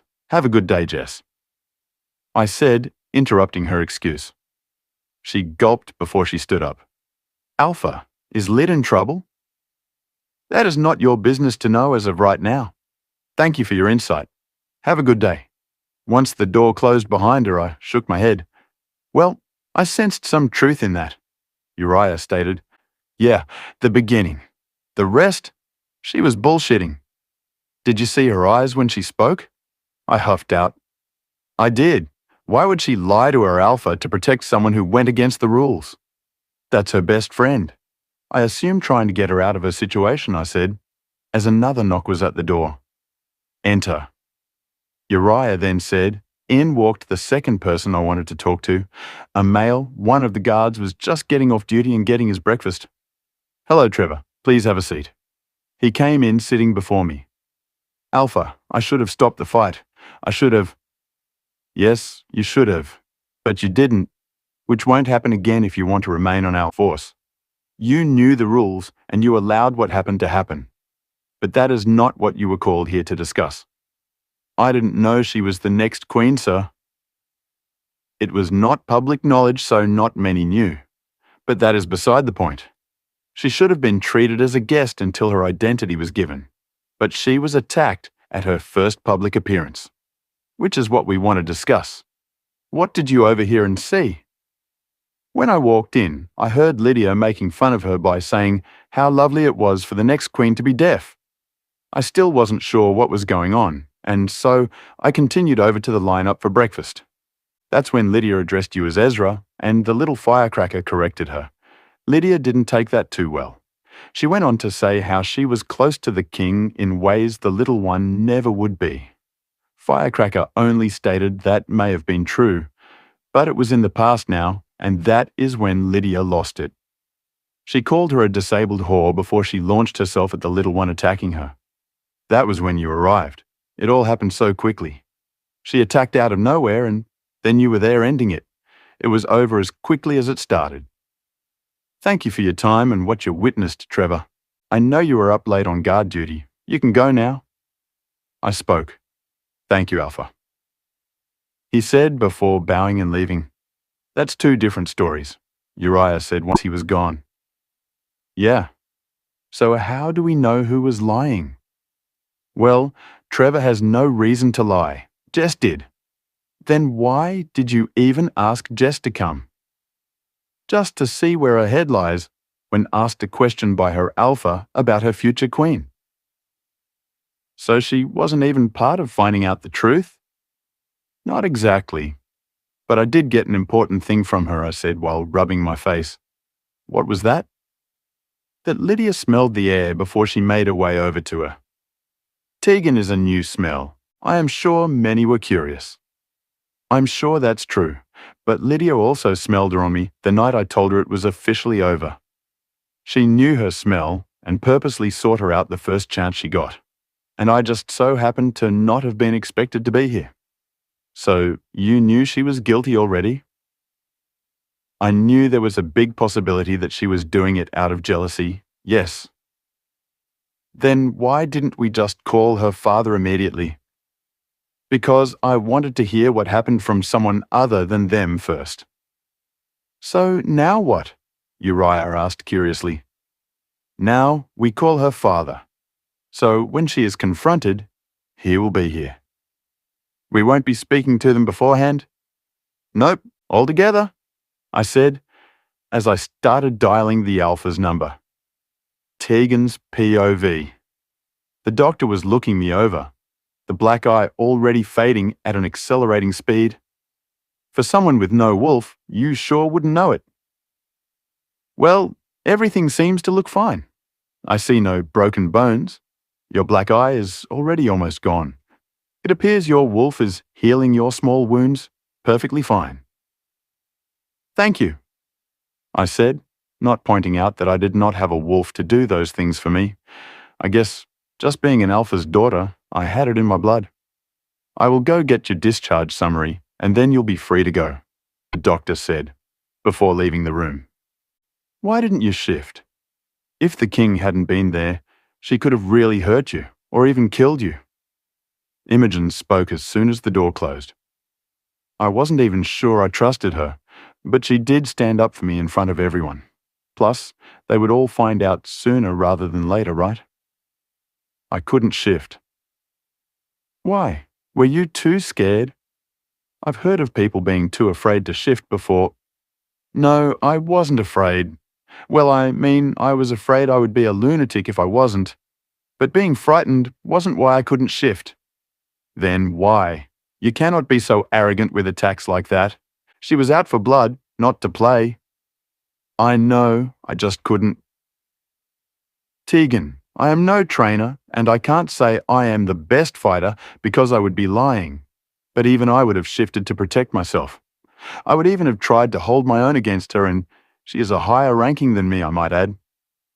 That's true courage, I said, trying to be encouraging. You are an Alpha bloodborn, the next queen to be. Why wouldn't you shift to defend yourself? Because I have no wolf, I think I yelled as the doctor entered the room with the paperwork. Her face looked just as shocked as Imogen's. What? They both said simultaneously. I looked between the two of them. I wasn't exactly expecting to tell more than one person my secret, at least not right away. But I guess it was better to just rip the Band-Aid off. How is that possible? The doctor asked. I don't know. I just don't have one. Can we change the topic, please? I would rather not. I find this strange considering I cannot sense you are without one. Well, she isn't there, so there isn't anything to talk about. What if she is just deaf too and cannot hear you? Imogen asked, making me laugh. I am not sure that is how it works. Why not? It would make sense why you cannot hear her or why she cannot hear you. She could be talking and getting no response like you are. My heart clenched in my chest. I had never even considered that. If that were true, it would be irreversible. What a selfish and cruel way to live. Why would the moon goddess ever do something so inhuman to one of her children? If her theory was right, then we were both fucked. My eyes shot over to the doctor hoping for answers, but she looked equally stumped. Can I run some labs? I would like to look into this, she then asked. I have had many labs with no results, but sure. After she drew some blood and gave me my discharge paperwork, we left. When walking down the hall, we passed a girl who was short like me but had brown hair. I read her lips as she muttered, "Whore," making Imogen stop in her tracks. You need to show some respect to your future queen, Imogen said, her eyes showing pure anger. Lydia will always be my future queen. She spat before pushing past Imogen and storming in another direction. Imogen then looked at me. "I am sorry," she said with sadness in her eyes. I smiled in return. "It's not your fault." "No, but you should never have had to deal with what you did today or with what just happened. You are the next queen. They should all respect you as such. It may take some adjustments. In time, they will learn to respect." It should not be something learned. It's something you should already have. Lydia is not the future queen, nor will she ever be, so Jess needs to get that through her head before she does something that can get her banished or killed, Imogen said as we made our way to the second floor. "Can I ask a question?" I asked Imogen as we entered the room. "Of course. For the girl Jess to say Lydia is her queen, does that mean that her and Ezra were an item?"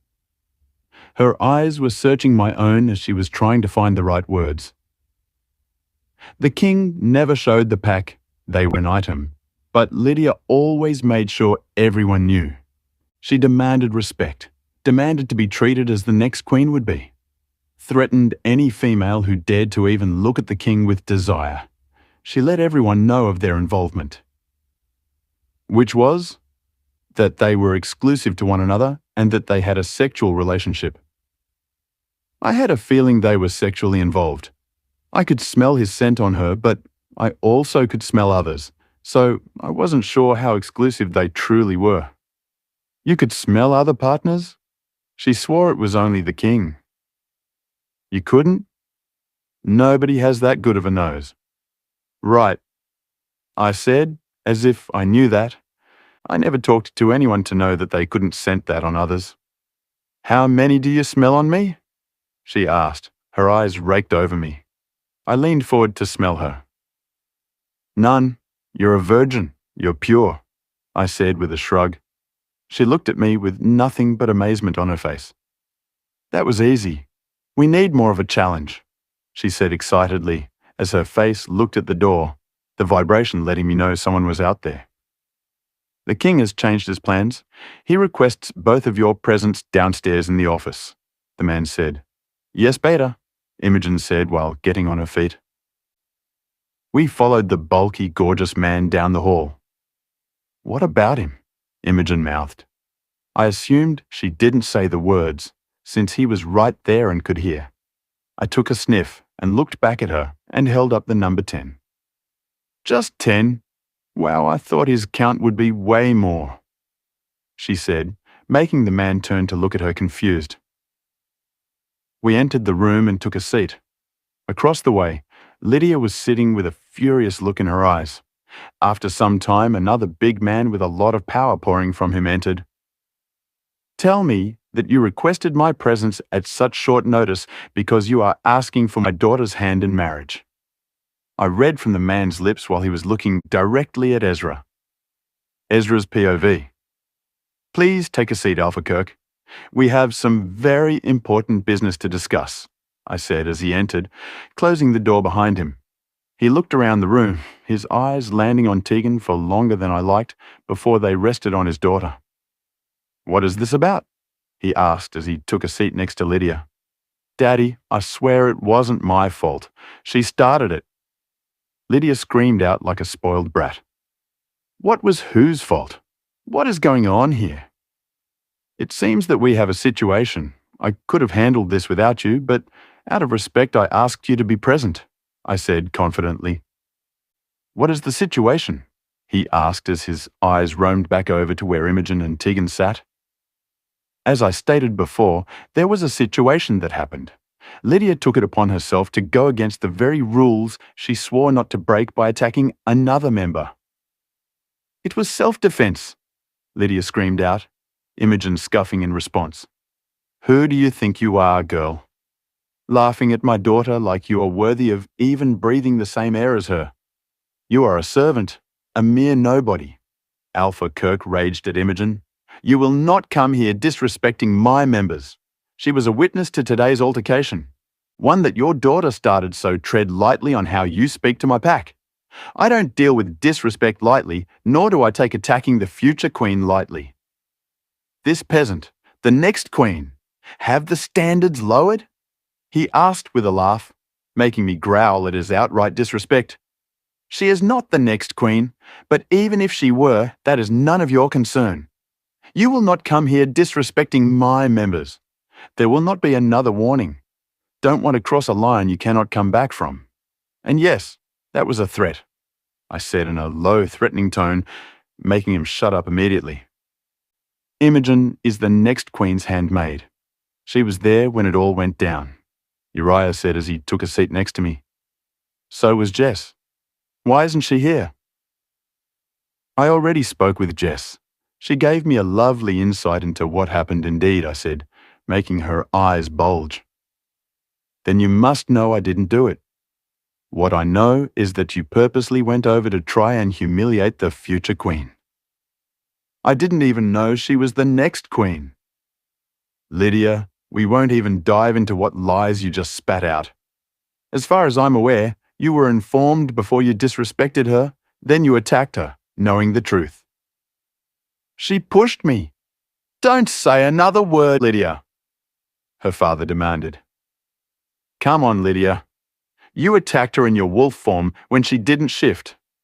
She was vulnerable and you were still going in for a kill shot. Why? Don't answer that, her dad said in a low tone, but I wasn't giving up. You were trying to make her jealous beforehand, right? But it didn't work. Did it make you mad that she won and you lost? Did it make you mad that she had me in the end? That you would go as far as attacking her? An innocent woman who did nothing to you. Innocent. She took everything from me. You think she had a choice? You think her signature is on the contract? You attacked her because you wanted the position my mother offered her. You did it out of spite and out of jealousy. I deserve to be the queen. Lydia, shut your mouth, Kirk kept trying to demand. No, Daddy. I should be queen, not some stupid girl who cannot even hear. She is not worthy, I am.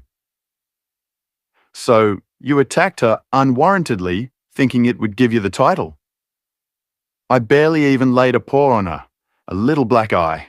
It is not my fault she wasn't willing to defend her title. She didn't need to. Her title was sealed. We talked about that. She is the next queen. There are no ifs, ands, or buts. So, what? You decided to attack her and to try and kill her? Did you think that if you killed her, my mother would accept you? I am perfect for the position. One little flaw didn't make me unworthy. Yet she gets the title handed to her and she can't even hear you speak the damn terms. She may not be able to hear the terms, but she has enough heart to not attack innocent people to try and climb a ladder. I could see her getting angrier with every passing moment of me pushing her. I wanted the full truth. She wasn't one to back down, but if I pushed hard enough, she would admit it all. She is kind, courageous, gentle, her heart is pure, and she cares deeply. Those are characteristics a queen should have. It isn't all about who you can manipulate and control. Being a queen, you must have patience and have a tender heart, but also know when to be hard on those around you to better your kingdom. You do not possess all of the characteristics a queen should possess. I do too. No, I've watched you. You're mean to anyone whose status is below you. You do not have a caring heart, nor do you have the ability to connect to people. But we shared our first time together. It was a mistake that should never have happened. I cannot take back sleeping with you. But the thing is, Tegan possesses many qualities of a queen. You, however, do not. I deserve the title. I worked hard for it. I did everything she said. I gave you the drink. I got you to bed. She didn't tell me that in doing so, I would lose my chance. I thought it was a way of securing my position. The witch said I would be the queen. All I had to do was sleep with you. What did you just say? I asked, confused. I didn't say, Daddy, I. She said, looking from me back to her father. God damn it, Lydia. You always seem to fuck everything up. All you had to do was secure the damn position and keep your damn mouth shut. But you go and attack his future bride. I told your ass I would handle her. I told you I would take care of it all. But you just couldn't listen, could you? When I looked over at Uriah, his face mirrored my own. I knew what I did was wrong, but everything about it felt so right. I felt a deep need to have her in every way. I truly thought sleeping together was okay, and would not be known since it was only me. Were all those feelings because of a potion? Was our entire relationship a lie? Did I ever love her? I thought I did, but then I met Tegan, and then those feelings vanished. Did Tegan break a spell I didn't even know was on me? Tegan's POV. Everyone was talking so fast I could hardly keep up with all that was going on, but I did get most of it. Imogen, take Tegan to her room and lock the door. Do not open it for anyone other than my mother, Uriah, or myself, Ezra said, his eyes never leaving Lydia or her father. Yes, Alpha, Imogen said as she touched my arm, signaling with her head for me to go. As I stood up, so did the Alpha they addressed as Kirk. Now, why would I let her go anywhere when too much has been exposed? You have no choice, Ezra yelled as his eyes changed between gold and black, indicating his wolf was surfacing. Everyone has a choice, boy. You had a choice before you stuck your dick inside of my daughter, didn't you? From the sounds of it, he didn't have much of a choice, I said, all eyes now looking at me. Ah, the girl speaks, and here I thought she was deaf and mute. Tell me, girl, who do you think you are to speak out to me? You think, because that little flower of yours is intact, that you are someone special? It can be taken away at any time without your consent. And then what? You'll be worthless to the throne too. You'll be crawling back to Daddy begging him to let you come home. Or, from my understanding, you'll probably die at his hands for not completing his contract so he can get paid. Isn't that right? My heart clenched in my chest at his threat when a roar erupted across the room. A beautiful white and golden wolf then launched itself over the table, now standing between me and the man whose eyes sent shivers down my body, and not the good kind. Does the king want to play with the big dog? Did you not stop to think for a moment that I have been controlling your every move since before you were even crowned king? What do you think all those late nights of drinking were, or the fucking? Did you think that I would allow the king to crown another bitch as queen over my child? Imogen, do as the king asked. Get her to safety, now. The man named Uriah, who I now know as the king's badder, screamed. Imogen grabbed my arm and ran to the door. When she swung it open, 2 wolves stood on the outside, snarling, baring their teeth, saliva dripping from their mouths. My heart was pounding 1,000,000 miles a minute. You couldn't possibly have thought I wouldn't bring some backup now, could you? Alpha Kirk said, as we slowly backed away. Uriah's eyes shot over to us before he shifted mid-air, landing on all 4s, now between us and the wolves. Boys, you know what to do. Get rid of the beta and take the girl. One of you, both of you, I don't really care. Just deflower the redhead. Rape. He was talking about rape. He wanted me to be impure so I wouldn't be eligible to be queen. I was already as useless as they came. I had no wolf. I couldn't shift to protect my virtue.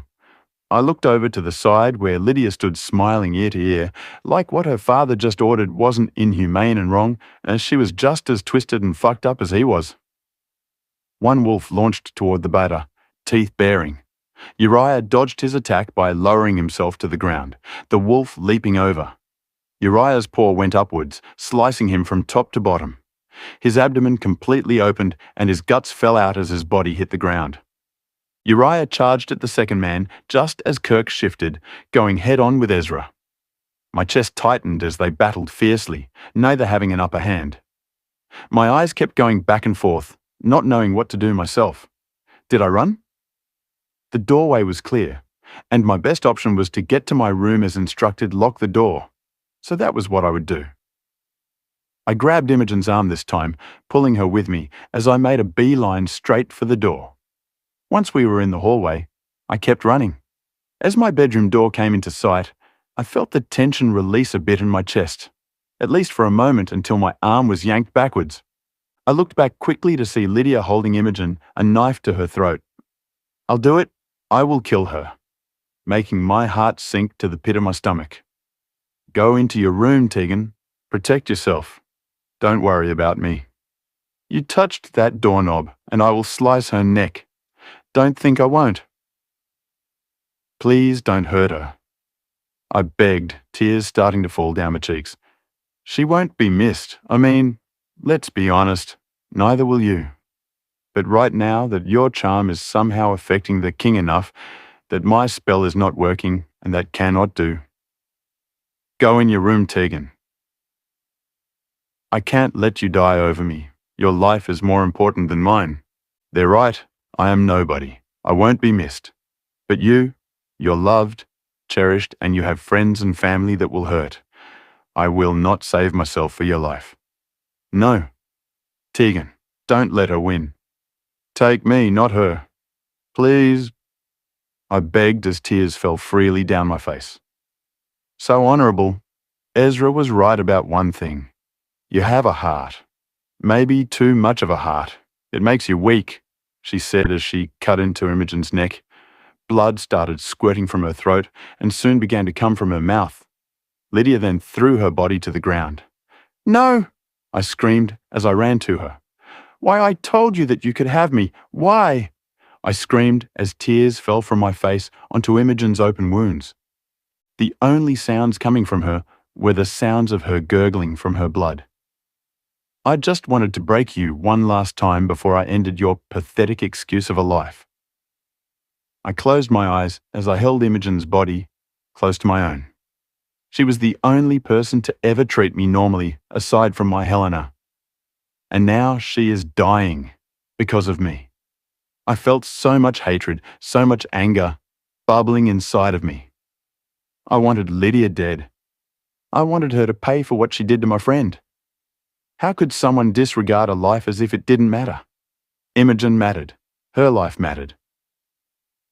I had always been so afraid, so timid, but I couldn't sit back and allow this to happen. Imogen deserved so much better. It was one thing for people to hurt me, but to hurt someone I cared about was another. She would pay for what she did. I suddenly felt a sense of power overtaking my body. I wanted revenge. I needed to avenge her. Why are you glowing? What the fuck is happening? Lydia screamed as I stood up. Tegan's POV. Why are you trembling? Don't tell me you're afraid, I asked as I walked towards Lydia, her legs slowly backing away until her body hit the wall. You're not only deaf, but your eyes are glowing this weird white color. You're a freak, she screamed. I had no idea what she was talking about, nor did I care. I wanted revenge for what she did to my friend. I told Lydia that I would take Imogen's place.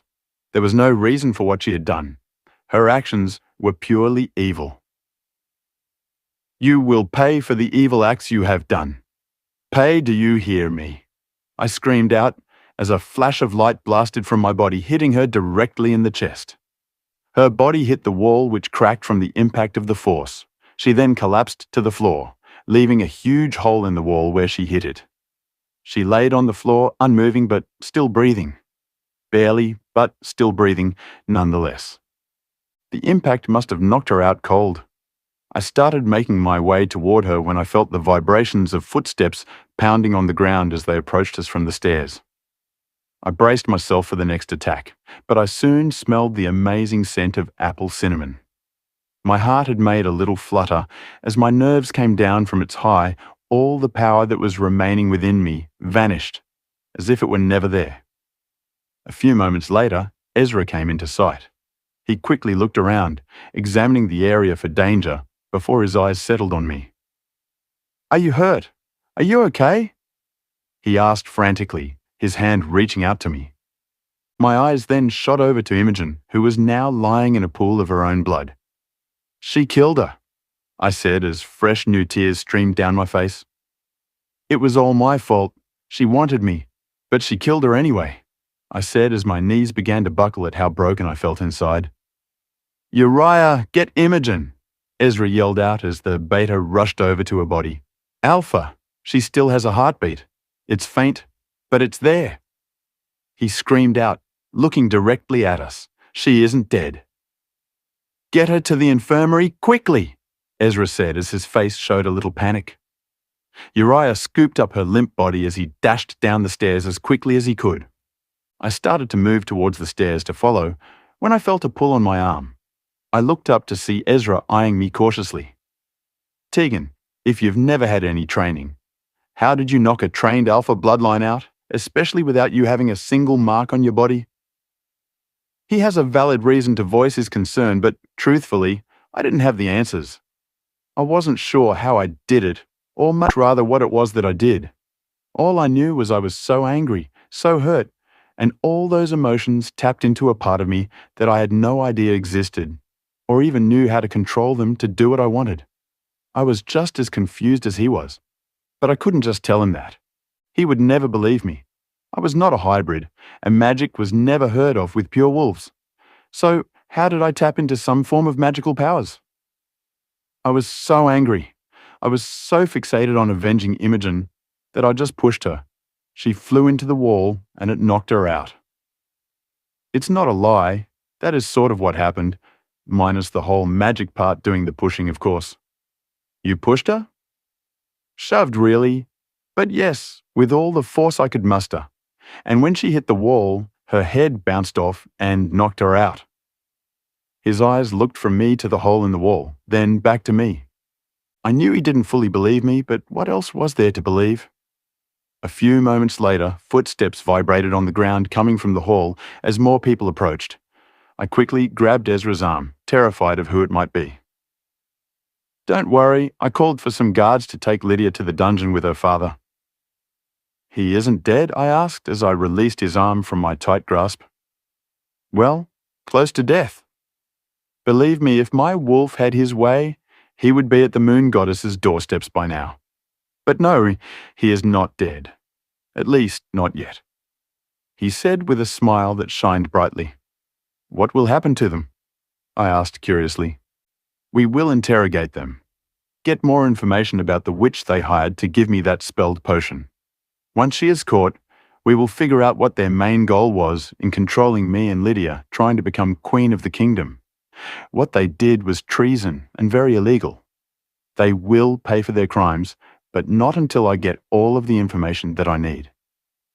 My heart skipped at the interrogation part. What if Lydia tells him about what happened today? Will he believe her, or worse, will he also think I am a freak? The guards gathered Lydia's unconscious body and began to descend the stairs. How about you go shower? You have Imogen's blood all over you. Go clean up and try to get some rest, Ezra said as he was trying to lead me by hand to my room. However, I had no intention of going into my room or of resting, so I shook my head no. I want to go to Imogen, please, I asked, hoping and praying he would allow it. You have just been attacked and the doctors are working on stabilizing her. Please, I need to be there, I begged. He hesitated for a moment before he finally shook his head in agreement. Okay, fine, follow me, he said, as he started descending the stairs, never letting go of my hand. As we reached ground level, we headed straight to the infirmary. When we entered, Uriah was sitting in the waiting room, blood coating his clothing just like mine. His hands were in his hair as he was looking at the ground. Any news? I asked as we took a seat next to him. The doctor shooed me out and said she would be out with an update when she had one. Is she still alive? Ezra asked next. She was still alive when I left the room, he said, before we all sat in silence. We hadn't moved from our spot since arriving. It felt like hours had passed before the doctor appeared in the doorway to the waiting room. I assume you are all here for an update? She asked, her scrubs also coated in blood. Imogen had lost so much blood. How is she? I asked first, jumping up from my seat. Follow me, she said, as she turned to walk away. They jumped up as we all followed closely behind. Tegan's POV. I didn't know what to expect. I'm not sure how Imogen was still alive. Lydia cut her so deep. There was so much blood loss. Too much blood loss, actually. Her being alive was a miracle. I hadn't left her bedside in 3 days. The wedding was set to happen in 2 days. I didn't want to continue on while she lied in bed in this comatose state. This all happened because of me. But I had a duty to uphold. A soft tap on my shoulder took me out of my thoughts. "Ma'am, Queen Liliana requested your presence to finalize everything for the wedding." The new handmaiden that was assigned temporarily had said, "Thank you, Josie. I will be there shortly." She nodded as she shut the door behind her. I looked back at the fragile girl, her curly brown hair cascading around her face, a scar on her neck where it had been sliced, her wolf not even able to heal the scar. I reached up, moving the piece of hair that had fallen in her face. "The Queen has requested my presence.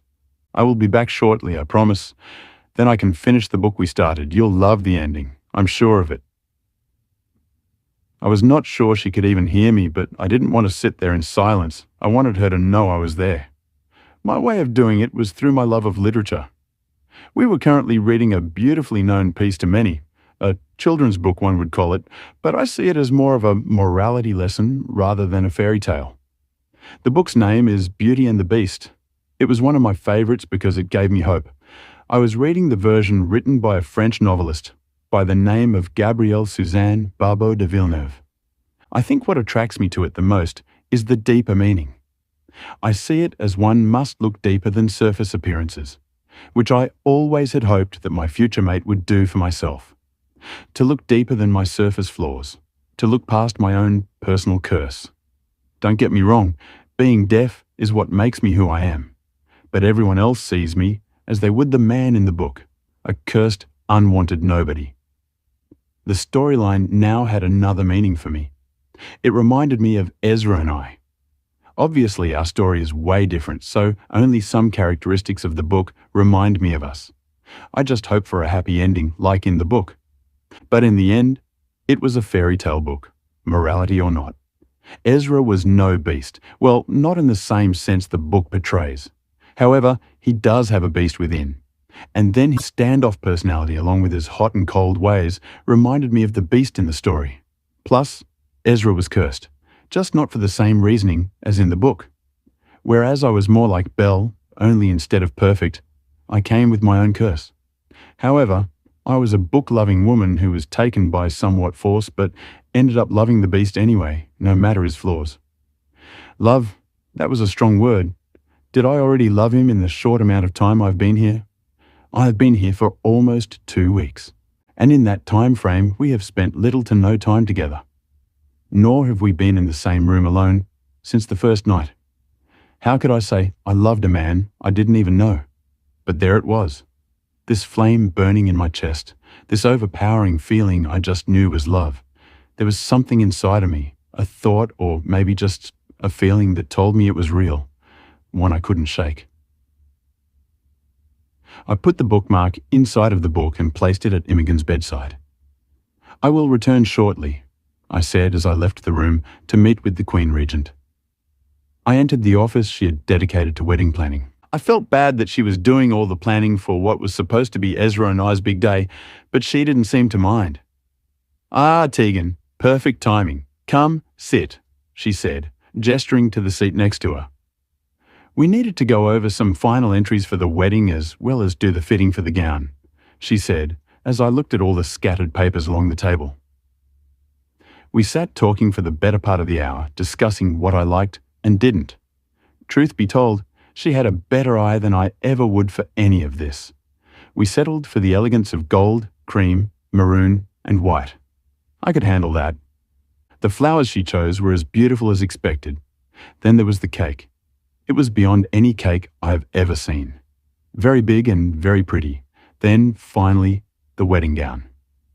"It's absolutely beautiful," I said as I twirled before the mirror. I thought that the black silk dress was the prettiest thing I owned. I was sadly mistaken. This gown was a masterpiece.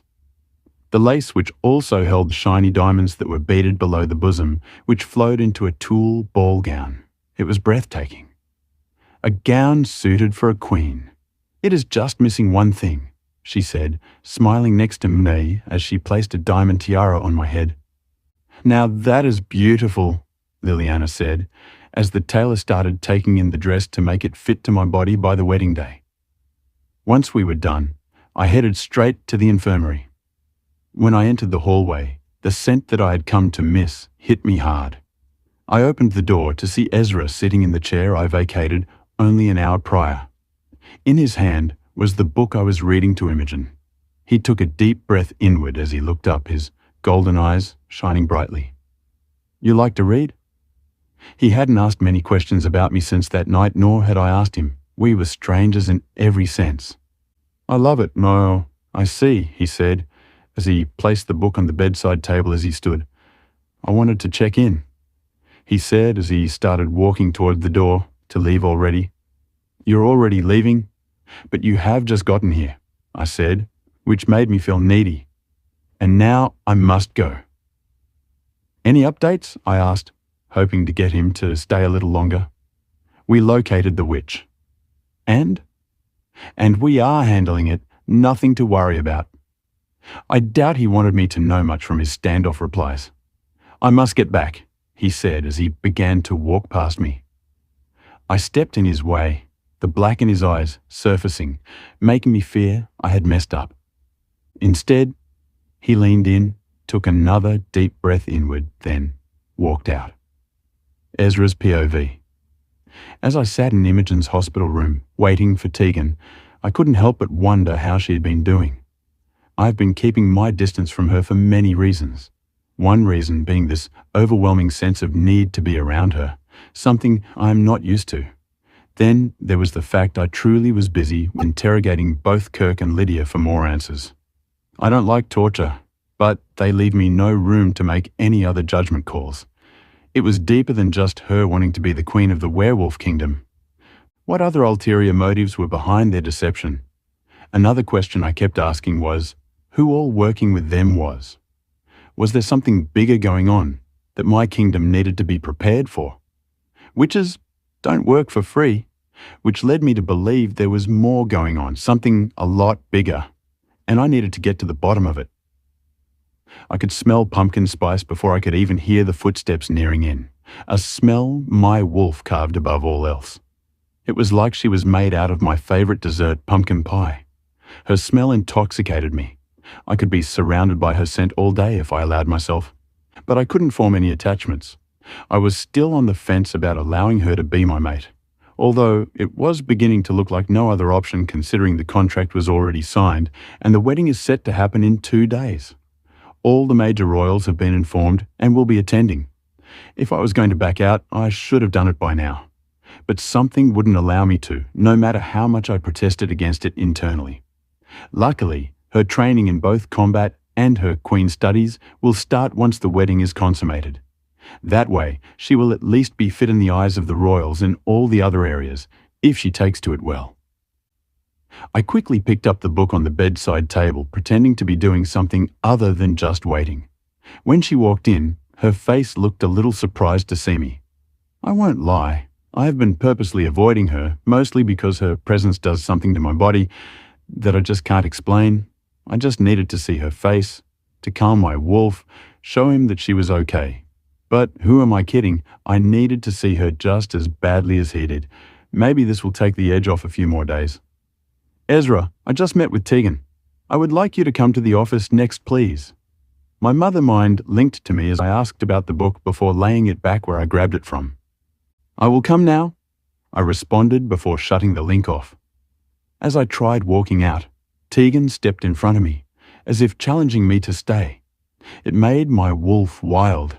He wanted me to grab her body, crease her close, show her that I was alpha, and do explicit actions to her innocent body. It took me a moment to calm our urges. I breathed inward one last time before walking around her to go meet my mother. If I'm not more careful with myself, I may ravish her body before the wedding. However, that is not allowed, so I will just have to keep my distance a little longer. I was finally able to calm down once I was not in the same area as Tegan. I'm going to have to figure out a way to be near her and others without showing how much she affects me eventually. When I walked in, my mom was yelling out orders to her employees, doing what she does best. Bodies were running left and right with their tasks. "Come on, people. We are 2 days away and everything needs to be in order by tomorrow," she was screaming. I could smell Tegan's faint smell. She had been here before me, probably where she was returning to the infirmary from. I bet she loved that she couldn't hear a torturous scream when she was there. Or maybe that isn't something she enjoys at all. She may wish she could have heard it. Now that I sit and think about it, I know very little about her, which means she knows even less about me. Yet, she already drives my hormones crazy with her presence alone. "Mother, you asked for me?" "Ah, yes, Ezra. I just got Tegan fitted. Now I need you. I know your measurements, of course, but I need to see the tux on you." "All right," I replied as I stood on the podium to be tailored, something I was used to. With being the king, appearance was everything, so all of my suits and tuxes were all hand-tailored. "So, what do you think of her?" my mom asked curiously as the tailor did their work. "She has some flaws," I replied honestly. I didn't actually want to tell my mom what I actually thought of Tegan. She didn't need to know I wanted to take her sexually every single time I was near her. "Ah, pish-posh. Nothing that can't be trained into her or provided.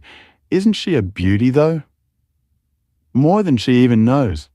She was absolutely breathtaking. From her captivating green eyes to her vibrant red hair, her cute button nose, then there were her plump, kissable lips. She was picture perfect. "Hello, Earth to Ezra," Mom said as she snapped her fingers in my face. "Sorry, I was in my thoughts. Obviously, what's going on with you lately?" "I don't know. A lot, I guess. Her being here has just changed so much for me. She broke a spell I didn't even know I was under. She is in my thoughts all the time. It's like consuming my life." "It can be a lot to adjust to, but speaking of which, how is it going with Lydia?" "Not very good. I still have no idea what they are planning for. I'm sure you will figure it out and everything will be fine. You're a smart man and an even smarter king." "All done, King," the tailor said, interrupting our conversation. "Very nice. It looks great. It will look even better next to her. Okay, take it off right away. That is all I need from you for now. We will discuss some more in private later, okay?" "Sounds good," I said as I stepped off the podium. Once I was changed, I went straight down to the dungeons. Looks like it'll be another long night. As I entered the dungeon, I could hear the screams of Lydia as Uriah worked endlessly trying to get any information. "What is the plans?" he demanded. "Nothing! I only wanted to be queen!" Lydia screamed back in response. But we knew that was far from the truth. The only thing was, what would it take to get it?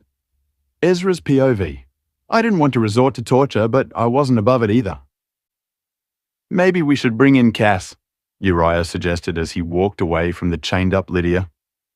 "You think we should involve magic?" "It wouldn't hurt to try it." "Very well, I will mind-link her to come." Luckily, Cass has cast a spell to allow her to also be able to mind-link within the royal pack, just like wolves in the pack could do. Makes it convenient for when we need to get in contact with her quickly. I stepped into the interrogation room that held Lydia. Her father, Kirk, was chained 3 cells down from the interrogation room. Wolfbane and Silver were being used to be able to control the wolf from being able to shift. As I walked in, Lydia's head popped up from the interrogation desk. "Baby, please, I love you. I only did this because I wanted to be with you," she pleaded. But the softness in her voice or her batty eyes didn't work for me. It actually repulsed me. How did I ever find this woman attractive? "I am not your baby," I said calmly as I sat down across the table from her, as she sniffed the air. "You smell like her," she screamed. "Well, she is my mate."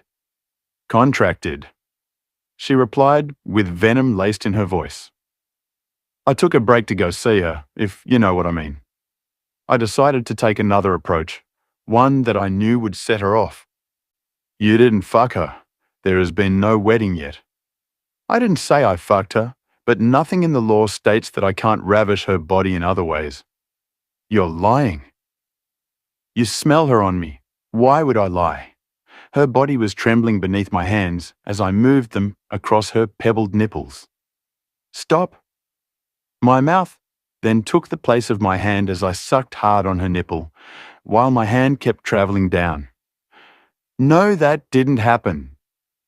Her body was shaking at the contact as I glided my hand across her soaked panties. No, stop! She begged me for more. She needed more. I can't take this. So I slipped it into her panty line, her pussy dripping, wanting me. Ezra, please stop. I parted her pussy lip with my finger, my mouth breaking away from her nipple to travel down south to have a little taste. Okay, my dad wanted me to take over as queen and get pregnant so that my baby would be the next heir.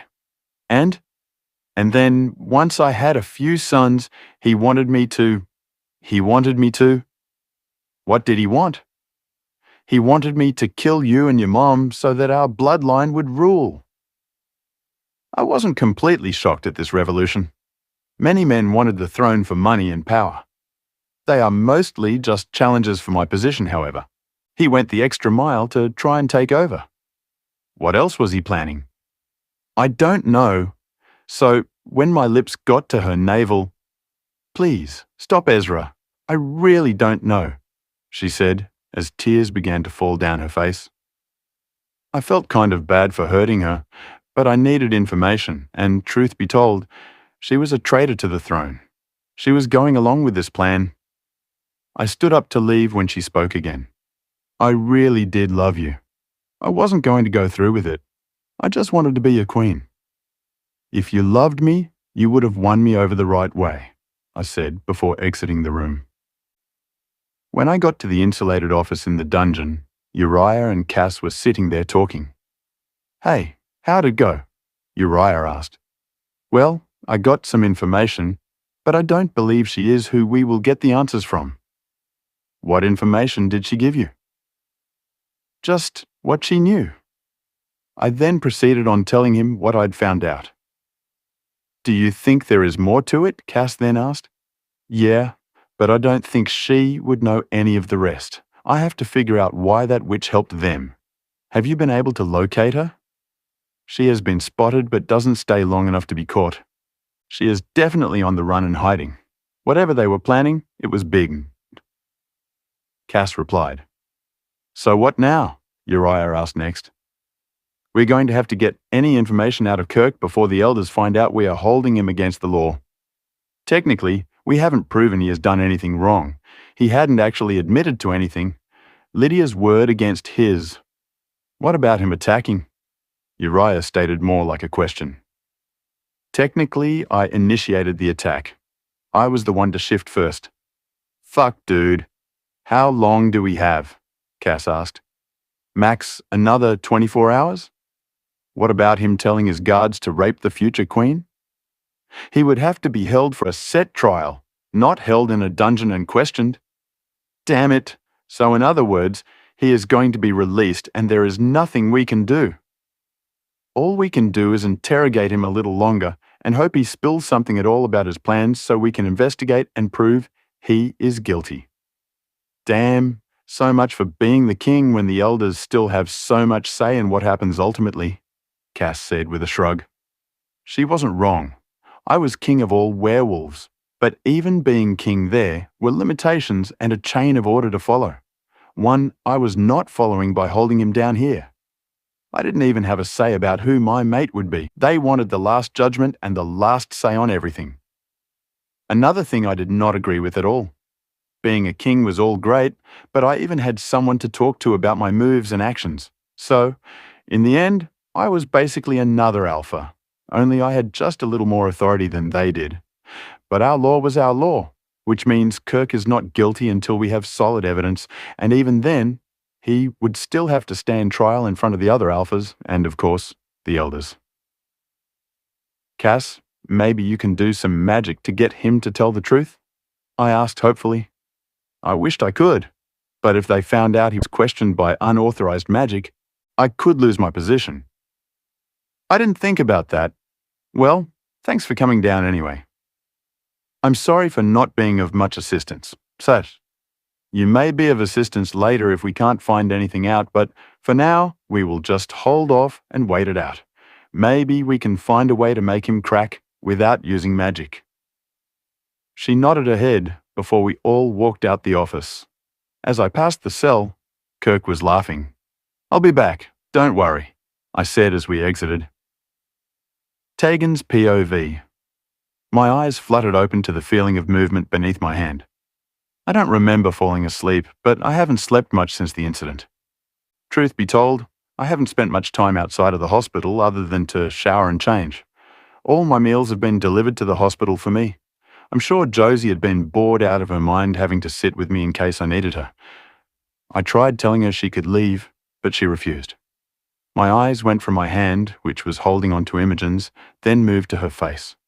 Her eyes were beginning to flutter open for the first time since the incident.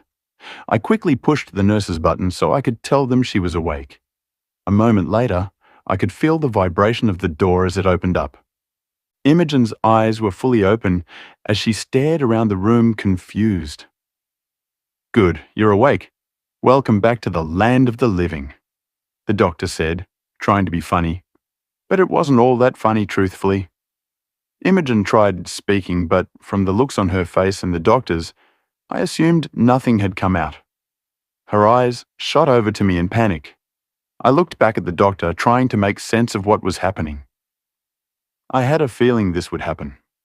When your throat was sliced, Lydia cut through the vocal cords, and although your wolf somehow managed to heal a wound so deep, one that I've never seen a wolf recover from, I may add, it did not heal the vocal cords, unfortunately.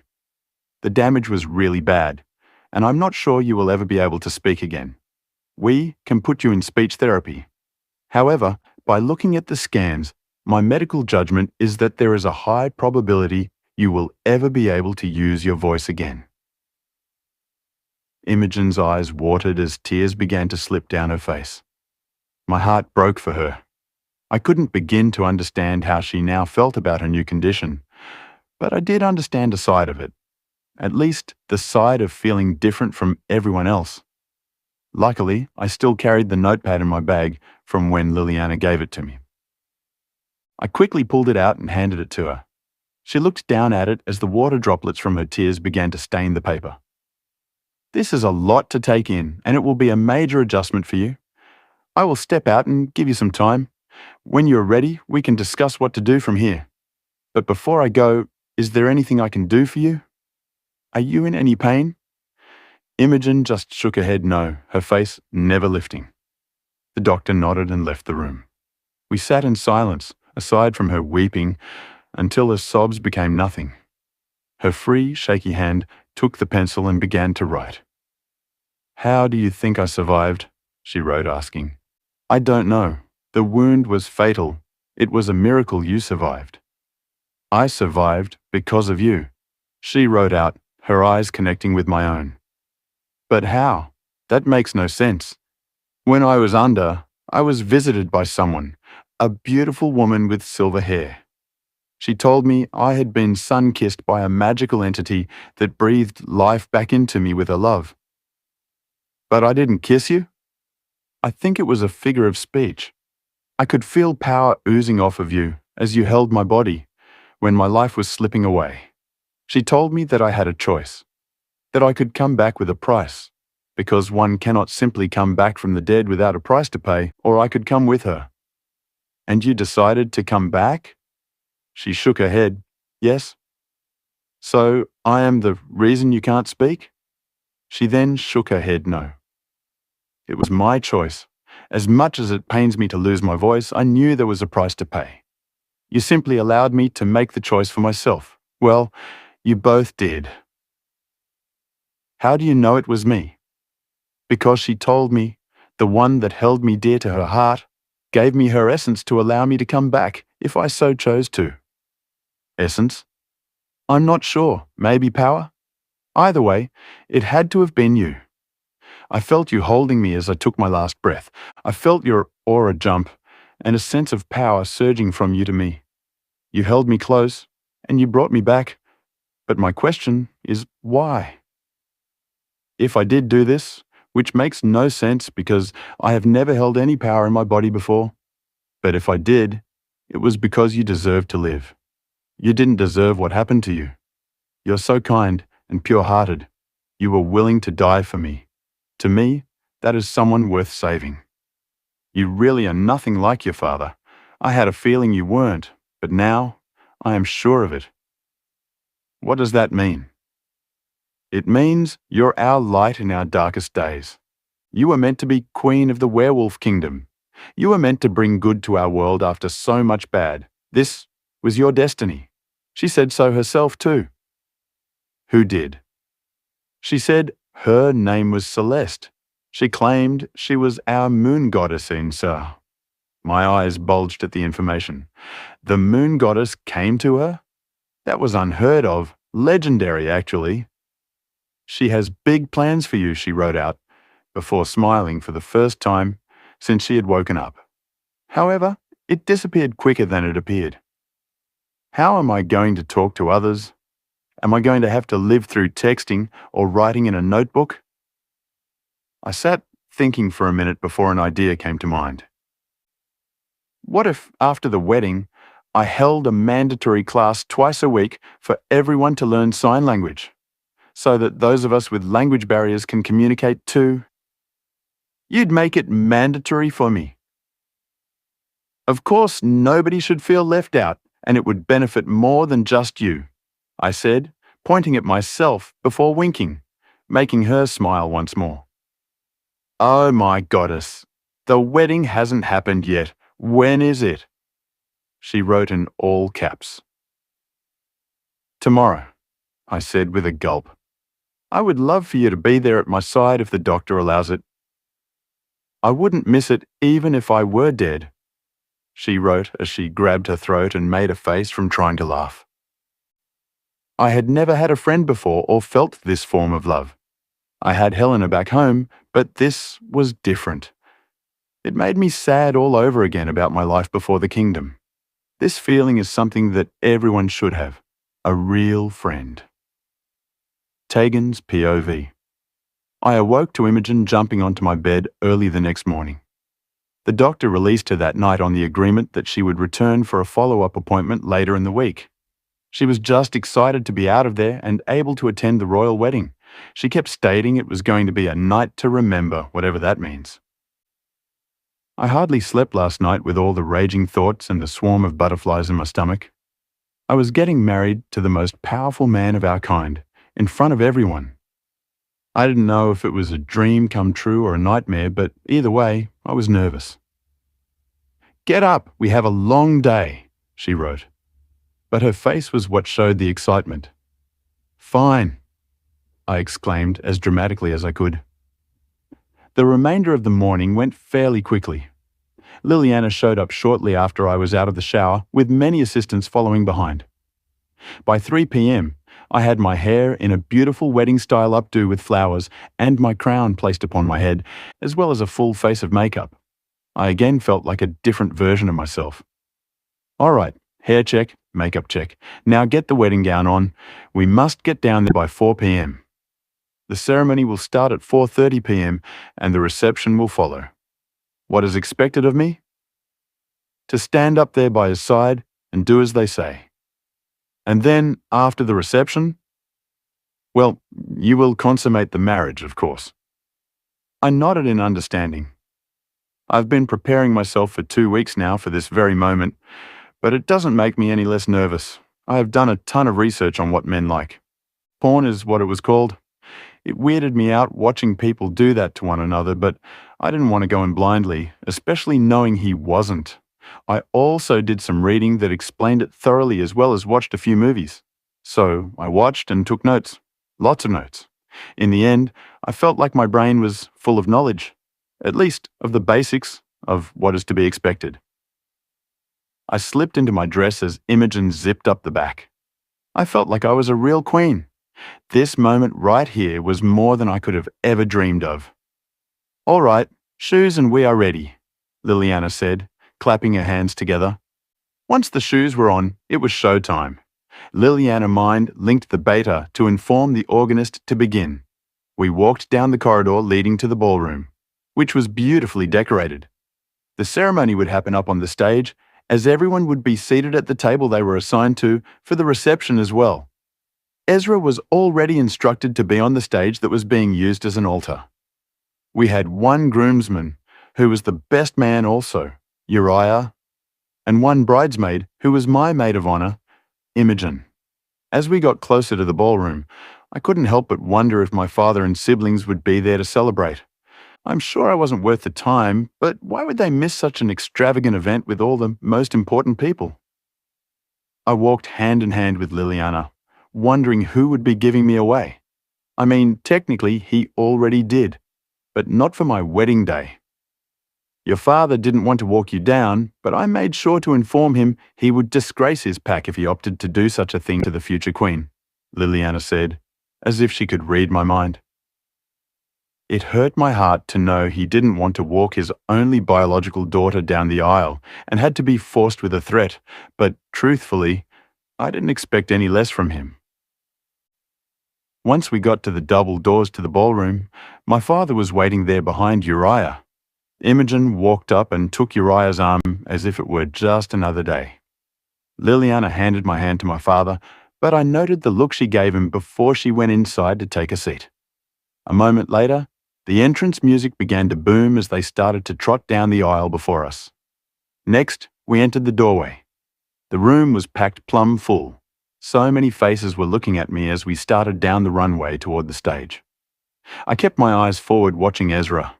He looked so amazing with his tux fitting nicely on his muscular body. As we got closer to the stage, my father squeezed my hand even tighter to get my attention, making me cringe at the infliction of pain. I looked up to see his eyes full of so much hatred, more than I had ever seen before. "Don't fuck this up like you do everything else," he mouthed. Surely he wasn't idiotic enough to say the words aloud in a room full of werewolves. The words still managed to hit a little too close to home. When we stood before the altar, he let go of my hand and stormed away. "You may cloak your bride and take her under your protection," the elder stated as Ezra removed the cloak from his back, placing it delicately upon my shoulders. We then said our pre-written vows before sharing our first kiss as husband and wife. I could feel the soft tingles dancing across my lips. Ezra broke the kiss quickly, to my disappointment, however. The ceremony was over faster than I had anticipated shortly after the reception began. We took our place on the dance floor, our bodies close to one another, the heat and sexual tension building the closer we got as we danced our first dance. Afterwards, people spread out all over, mingling and enjoying themselves. I stood by Ezra as instructed, nodding and smiling at all the welcoming faces that wanted to introduce themselves to the newlyweds. A man with green eyes and short-cut brown hair walked up introducing himself as Liam Marcel. That's when the atmosphere shifted. Ezra's entire demeanor changed. He had his hand on my waist, pulling me closer into his side, something he hadn't done all night. The air seemed thick and tense. Something was going on between them. Soon after he approached, the speakers boomed calling for a last call, before the wedding came to an end, to which Ezra bid the man goodnight, took my hand, leading us away quickly, a smile now plastered across Liam's face. The wedding soon came to an end as people departed. That was our cue to bid goodnight as well. Ezra led me up the stairs and down the hallway. He stopped right in front of his bedroom door before turning to look at me, his golden eyes piercing through so brightly. Then it sunk in. It was time. "Are you ready?" he asked, opening the door, revealing a room full of rose petals. Ezra's POV. I hadn't been really social with Tegan most of the night. It was hard holding in my anger at all the staring from all the other men. I wanted to rip their skin from their faces from looking at what was mine. Instead, I used my eyes to show I would fuck them up if they even tried. That was until Liam walked over. He didn't care that I was staring daggers at him. He had lust in his eyes as he stared Tegan up and down. He desired her, which heated me more than anyone else did. Luckily, the DJ called last call, allowing me to break away from having to be near him. I was close to losing my cool with him checking her out. He had a girl at his side, yet still wouldn't stop eyeing what was mine. I doubt Tegan even noticed. She was busy looking at where my hands were. But I noticed. We were frenemies. You know, keep your friends close, but your enemies closer. It was like that. I didn't trust him. He was a liar and a terrible person, but he was an ally, one we didn't need to lose, at least not yet. I soon was able to whisk Tegan away. She always looked beautiful, but tonight she shined like the diamond she was. She made everyone else in the room look like rocks. Not a single person compared. And the best thing, she was all mine. I made sure to get rid of anything that indicated that Lydia was ever in my room, ensuring her scent was long gone before I would allow Tegan to come. Tonight was the night I took her innocence. I was nervous, as if it were also my first time. I knew she didn't have any type of experience to compare with, but I still managed to talk myself up to what if I wasn't good enough for her. "Are you ready?" I asked in a more sexual tone than I had anticipated. Not that she would have heard it, but the tension between us told me she knew. I opened the door leading to the room my mother decorated with rose petals. She thought it would be cute. It was more of a mess than anything, but she kept stating how a woman's first time should be special, especially under the circumstances. In the corner sat an elder and our royal witch Cass. Tegan froze in place, looking between me and them. "All right, Cass, do the spell again," Elder Jackson said. Cass walked over, mouthing sorry before doing her spell once more to show Tegan's innocence. Once she was done, she nodded and left. Leaving just Tegan, Jackson and I left. Jackson took a seat and pulled out his papers as he started writing. "All right, she is still pure. You may proceed," he said as Tegan's eyes shot back over to me. I figured my mother would have prepared her, but by the look of horror on her face, this was a bomb. "Why is he staying?" she asked before looking between us. "It is under the law that an elder must be present for the consummation. I will note the start of the marriage once he is inside of you, which validates the contract is now in full swing. I cannot leave until he is ejaculated inside in hopes of producing the next heir," Elder Jackson answered. "An elder will watch every time we make love?" she asked, confused. "No, dear, just the first time, for validation purposes. But don't mind me, you won't even notice I'm here. I'll be like a fly on the wall." I doubt that, but I knew this was supposed to happen. I, however, didn't know she wouldn't know. I gently took her hand, her eyes connecting with my own. "Just be in the moment with me," I said as my face lowered, capturing her plump lips with my own. I slowly backed her up until her legs hit the bed. My hand slid behind her dress, unzipping before it dropped to the ground. My dick was straining in my jeans at the sight before me. She was beautiful. I lifted her up, her legs automatically wrapping around my body as I laid her down on the bed.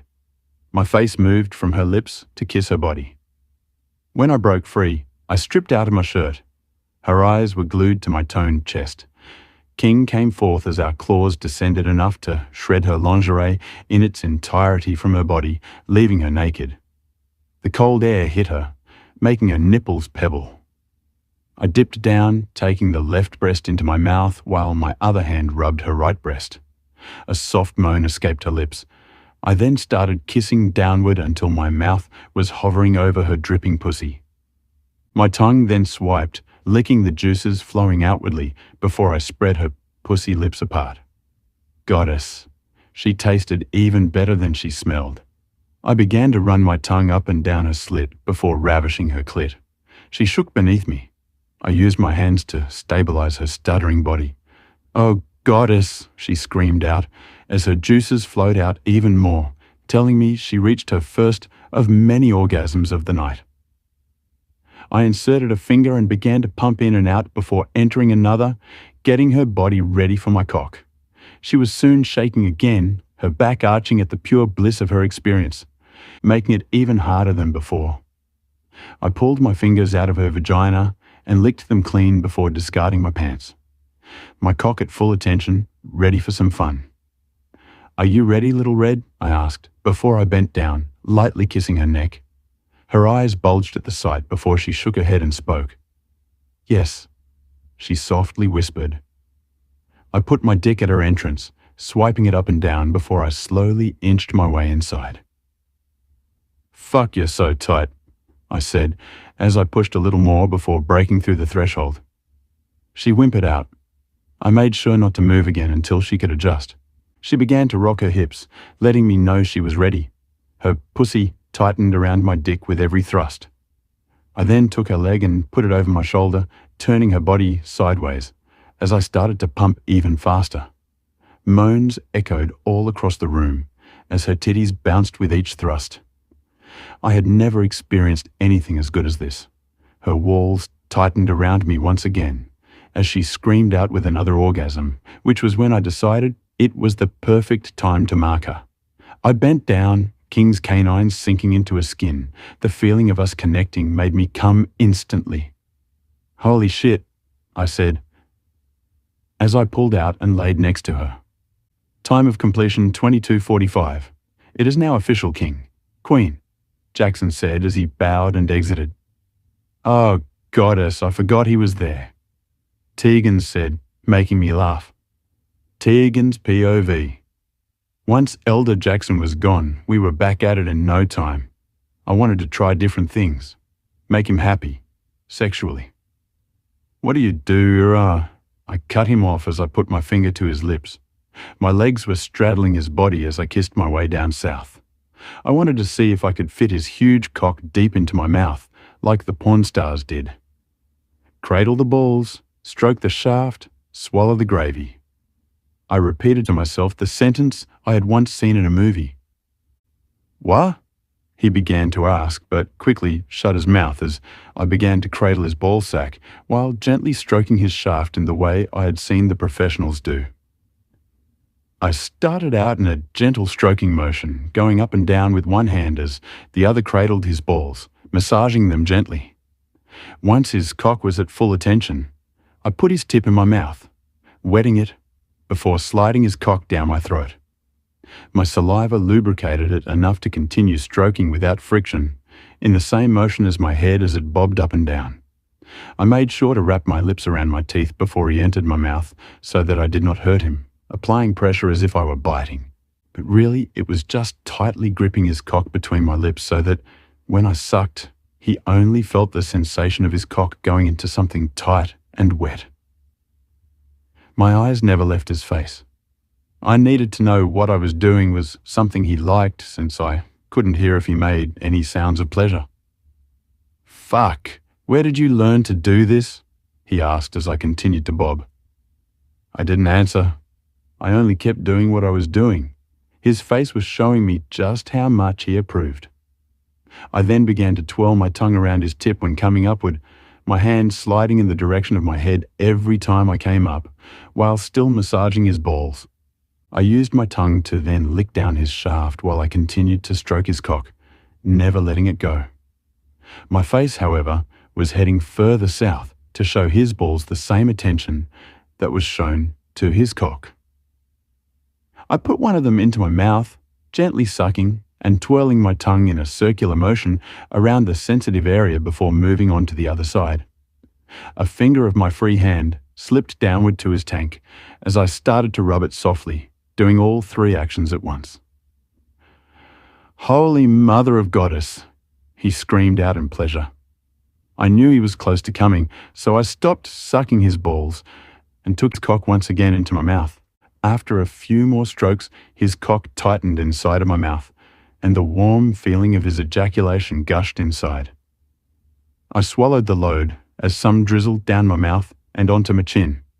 I sat up, wiped it with my hand before licking it right off of it, never breaking eye contact.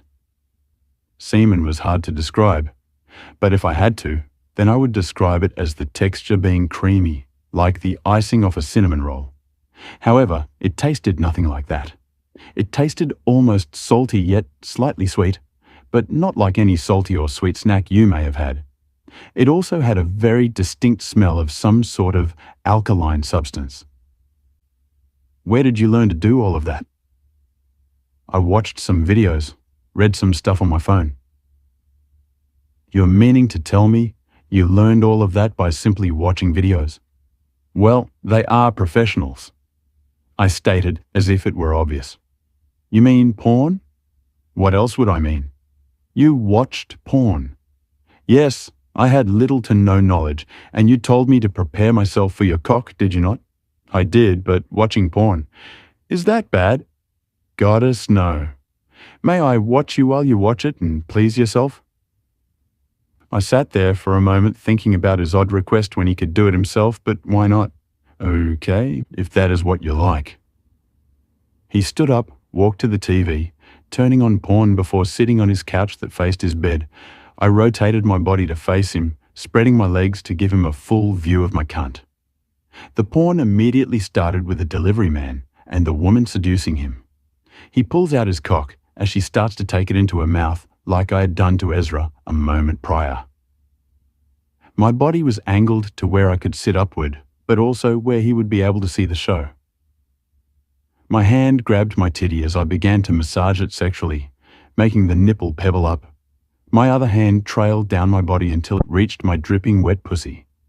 I started to massage my clit, making my eyes roll back at the satisfaction I could already feel. I was trying to keep my eyes open to see his face. He wasn't staring at the TV. He was staring at my every move, never blinking. Stick your finger inside.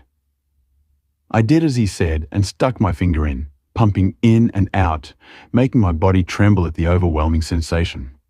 I then inserted another, a motion between being slow and fast. I soon came undone as an orgasm overtook my body, my chest heaving up and down. He abruptly stood up, making great strides toward me. Once he was at the end of the bed, he grabbed my ankles, pulling my body down to the edge. He centered his cock at the entrance of my pussy before entering me in one shift motion. My arms gave way as my back hit the bed, and my eyes rolled to the back of my head in the pure bliss of pleasure I felt. The electric waves of the mate bond that I could feel in full force were overpowering my every sense. I wanted him to do things to my body, things I never thought I cared to have done. He was a freak in the sheets and knew exactly how to please a woman. "Fuck me harder," I screamed out, wanting him to be rough. He grabbed my arms and flipped my body so that my ass was face up before pinning my arms above my head. He fucked me relentlessly until my legs gave way. He pounded harder and harder until I was right on the edge. With one last thrust, he had my body shaking as another orgasm rippled through me at the exact moment he also came undone, emptying his semen deep into my womb. He smacked my ass before pulling out. I turned over to see him putting his boxers on. "Time to get some rest, little red. You're going to be sore tomorrow," he said before he turned everything off and climbed into bed. Tegan's POV. I was so surprised at how much time Ezra and I'd been able to spend together. Before the wedding, he was working away trying to get answers out of Alpha Kirk and his daughter Lydia. Kirk refused to speak no matter how many drastic measures they took. Once, his pack reached out to the elders about their Alpha visiting the kingdom, and he didn't return, nor had they heard from him. The elders swooped in and released Kirk and Lydia right before the wedding. Unfortunately, everything had gone radio silent on their end. Ezra sent out his scouts to watch them. However, there was nothing suspicious. There were no movements going in or out. Whatever they were planning was on hold for the time being. Either that or they didn't succeed, so they stopped plotting altogether. Ezra didn't accept that they had just stopped whatever they were planning, so he continued digging, trying to figure out what was going on. Although he wasn't keeping me in the loop, I still managed to see him talking to his beta. I guess one thing about relying on having to read lips is that I don't have to strain to listen in. I can just physically read their lips if they're close enough. "Hey, you, what are you doing?" Ezra said as he approached. "Just thinking about what our next moves are," I answered. "With what?" "With the Kirk and Lydia issue." "Oh, you don't have to worry about them. We have it under control. As a queen, You will be learning more about how to keep the pack and kingdom running with finances, feasts, parties, or setting up our conferences with the menu and the decorations, stuff like that, not about moves. So I won't have any say or knowledge about the problems we are facing. Only if it directly affects you, or if it has to do with the pack's finances or needing something planned. So, in other words, I will be completely in the dark when it comes to our pack issues involving threats. Makes me feel like an event planner rather than a queen. Speaking of which, your training starts soon. Be sure to be on time. Do I have a say in the studies for training then? What do you mean? Is there a way to make at least one class a week of sign language mandatory to take within our kingdom? Why would I force that on the pack? I think it is beneficial to be able to sign. Only beneficial for you. Why would they all need to sign when you can read lips? Not just for me. There are plenty of others who would benefit from learning how to sign. There are no other deaf wolves known to our kind, so why would it be beneficial? What about those who cannot speak? There are hardly any of those either. Well, you have both within your pack. So once again, why exactly would it not be beneficial? I won't force my members to do anything if they do not wish to. Do all our members want to train in combat daily? That is different. How so? Combat would be a benefit if we were to be attacked. Not only our pack, but it could save their lives. So, communication isn't worth the time. Not when you can already communicate well. Can it be offered as an option? If I did offer it, who would teach it?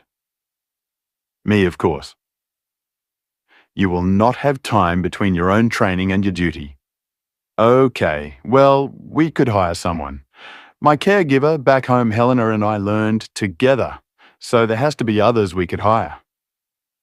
None are werewolves, and I will not have a human in our territory. So what? Is that then? That's that. He said with a serious face. I felt like I had no say in what we could do in the pack. It's not like I was asking for much. One class a week was not hard, especially if it was only an hour or two. And if it was voluntary, then why would it even matter? I was on my own with this.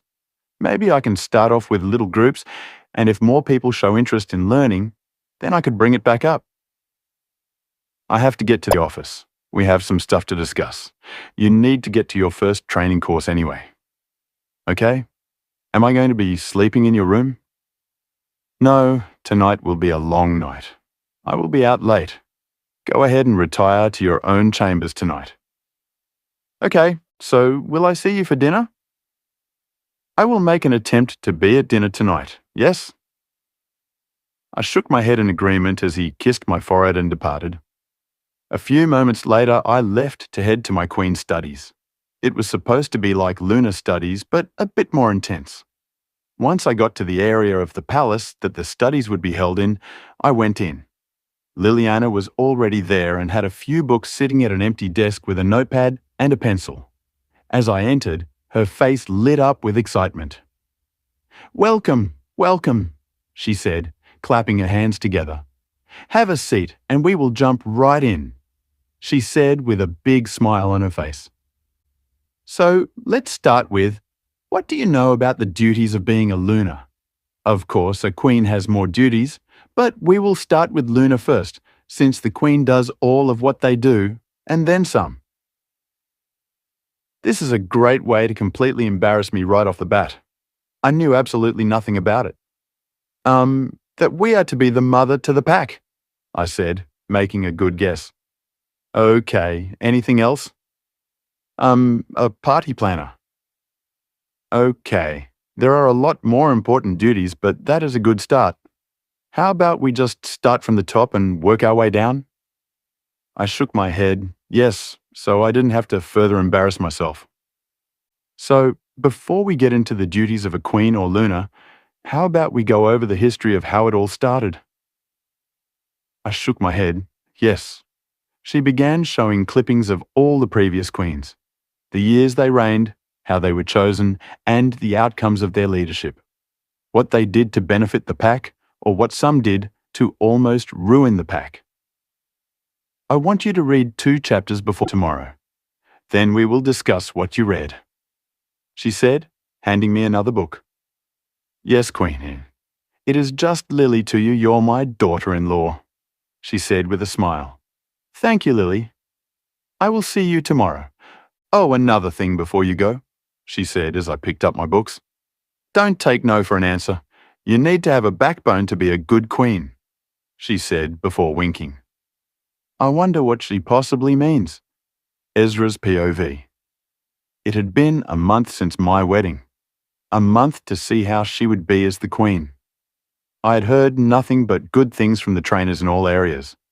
It took a while to break her out of her shell, but ultimately, they said she was not only good at retaining knowledge, but she was also very skillful at her combat skills. With combat and defense moves, you either get it or you don't. There was no in between. I was happy to hear she was taking to it all as quickly and as well as she was. The combat trainers I had assigned to her thought that she would benefit more in a larger group. Now that they didn't have much else, they could teach her one-on-one, but I wasn't ready for that yet. Then there was my mom, who spoke highly of everything she had managed to remember. My mom rarely spoke highly of anyone, but she stated that stuff she would have to look in a book to give the correct answer for. Tegan remembered off the top of her head, as if it was second nature. I was proud of the progress Tegan has quickly made in the short amount of time. King Ezra, did you hear me? Someone spoke out, breaking me away from my thoughts.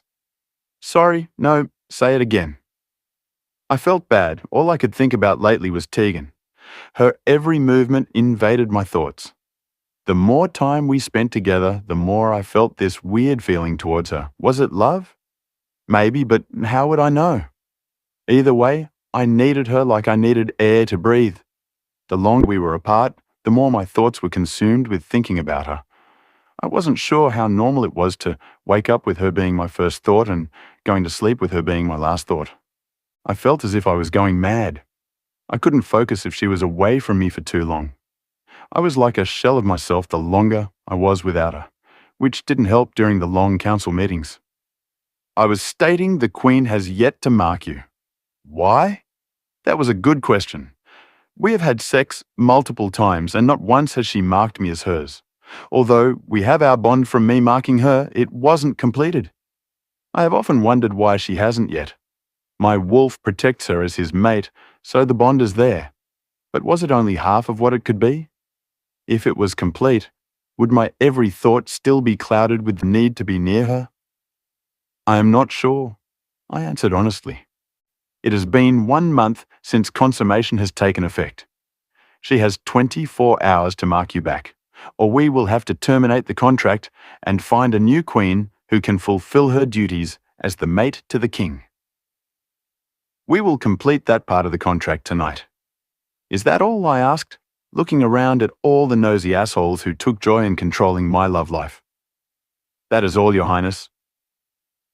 If that is the ending of the meeting, you are all dismissed, I said in a pissed-off tone. I stood from my seat more aggressively than needed as the chair scraped loudly across the concrete floor. I hated that they had so much to say about who, where, and how my relationship should go.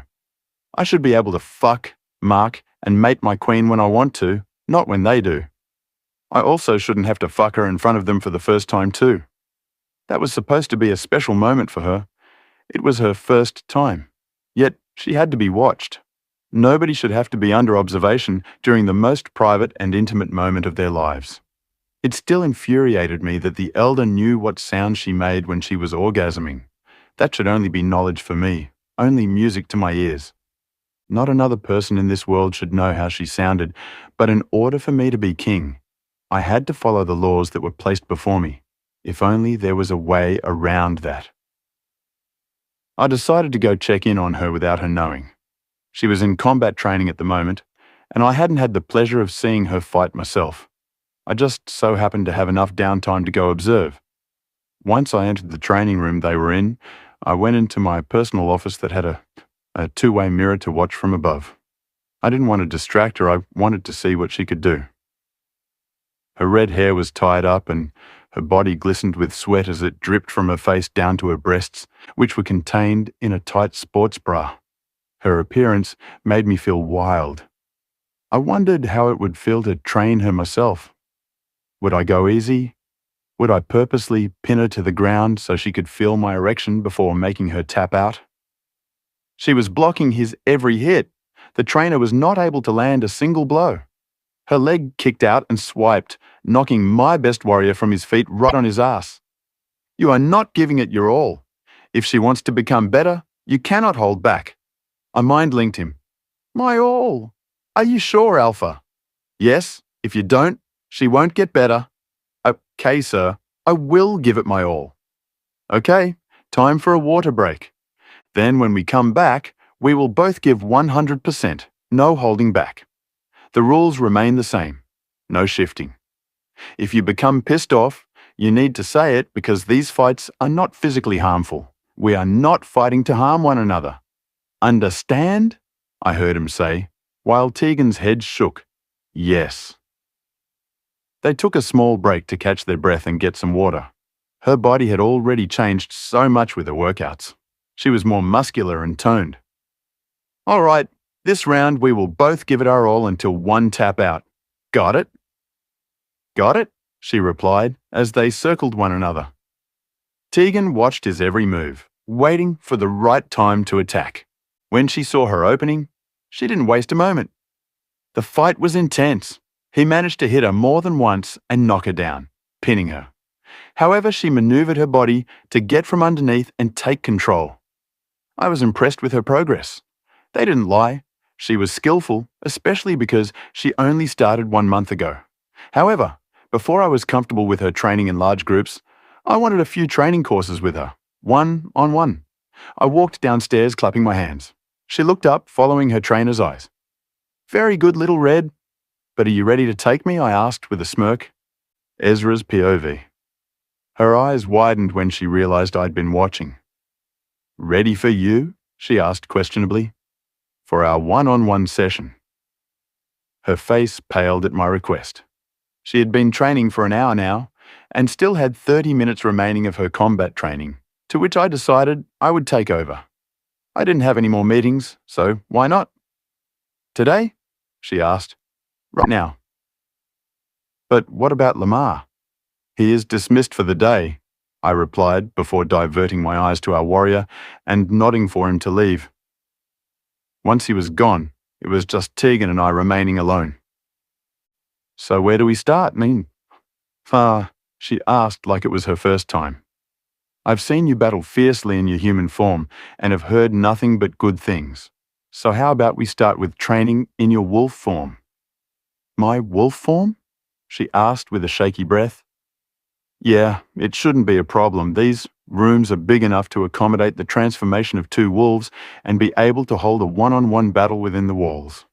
I want to see what she has to offer, and oddly, you hadn't mentioned her, so I would like to meet her. Is there a problem? I asked, now confused as to why she was so hesitant. I don't have a wolf. What do you mean you don't have a wolf? You are highborn. There has not been a single wolf born of pure blood that does not have a wolf. My caregiver said I was a late bloomer. I know she is there, but she just isn't there.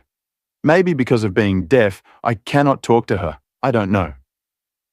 A few months is considered a late bloomer maybe, but not a few years.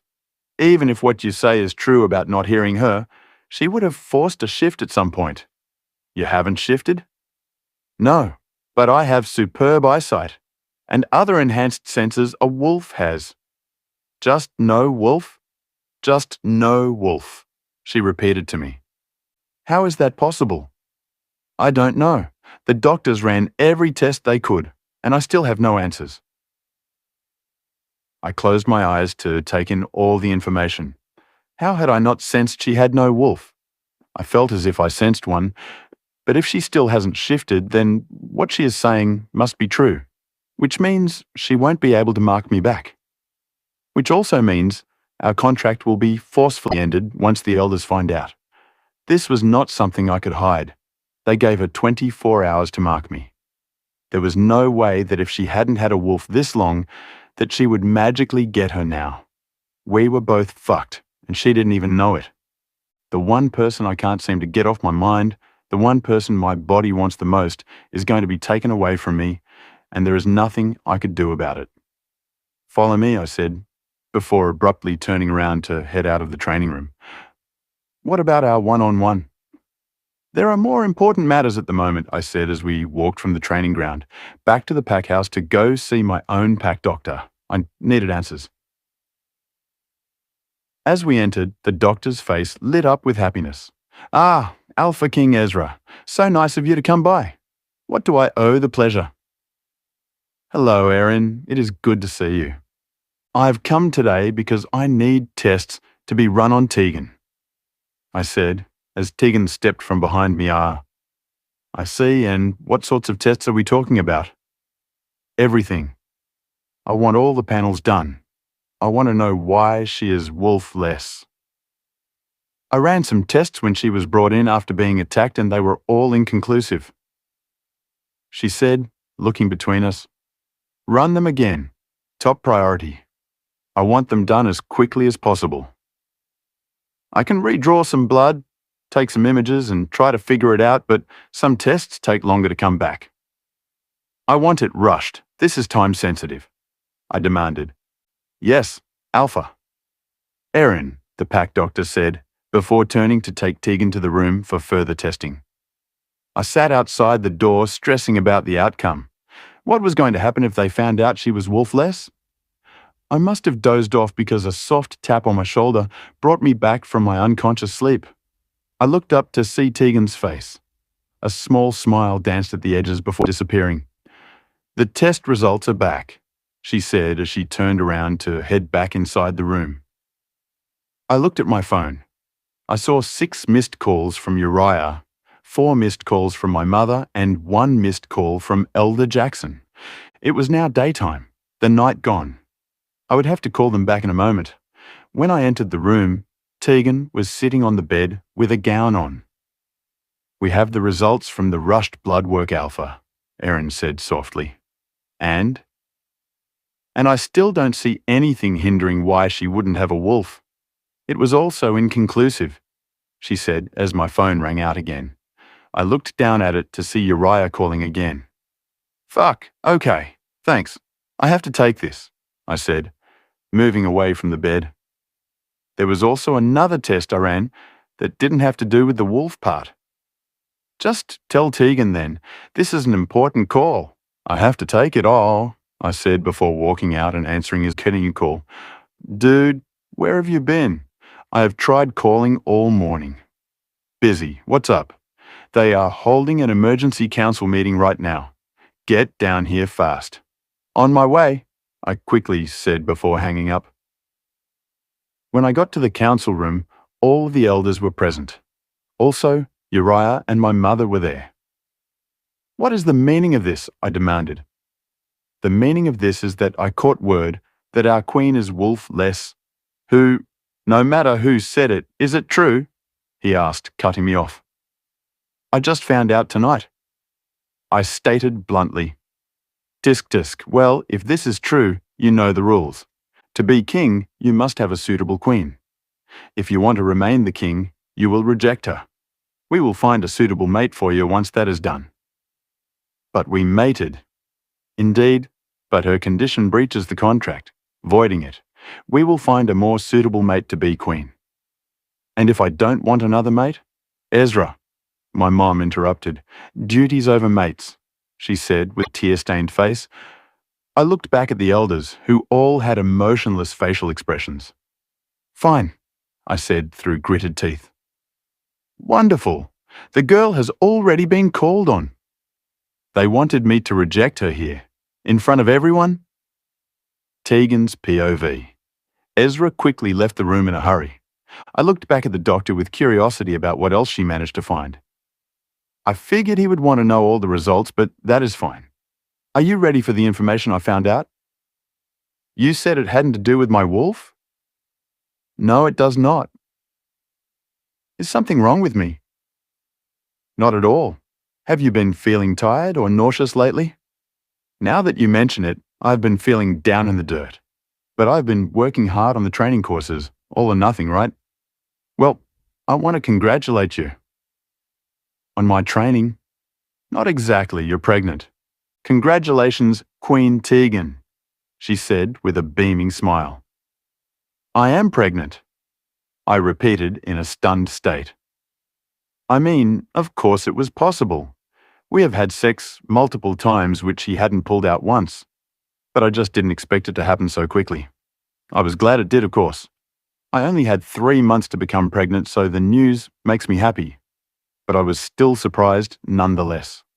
I couldn't wait to tell Ezra the news, and Imogen, she was going to flip out.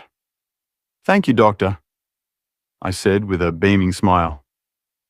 I want you to come back in a week for an ultrasound. Werewolf pregnancies tend to only be 3 months, but you are wolf-less in all the testing. I'm not sure how fast it will go, so with that being said, we will want to monitor closely, okay? Yes, ma'am. I agreed happily. Here is your discharge summary. Take the prenatal prescribed.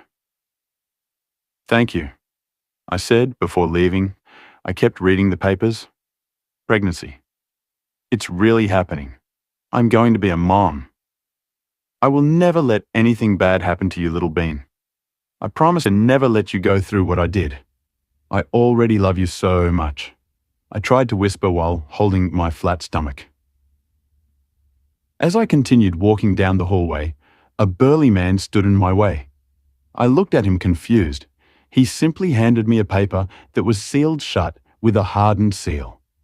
He stood with his arms crossed, not moving or speaking, so I opened the sealed letter. On behalf of the Elder Council, I hereby order you to meet in the council chambers immediately. Signed, Elder Jackson. That was all that was written. I wonder what this was about. I am sorry, sir. I do not know my way to council chambers. Would you ever be so kind as to escort me to them? I asked. The man only huffed out, turned around, and walked away. I took that as a yes and followed behind. After a short amount of time walking, we came upon some of the most humongous doors I'd ever seen. I was on a side of the palace that I had never been to before. This must be where all the important meetings were held. He opened the door, never blinking. Thank you, sir, I said as I entered the room. Walking in, it was like going through a tunnel. Once the light became brighter, I walked under what I can only describe as an awning.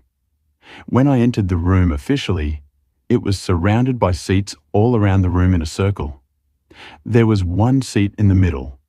Once entering from under the hallway awning that I now see was just covered by seats above it. It almost looked like a room where a trial would be held. In front of the single seat and desk were a bench of seats that contained multiple people already. My eyes raked over the many faces I did not recognize until a few I did came into view. Hello, Miss Declan. Please have a seat.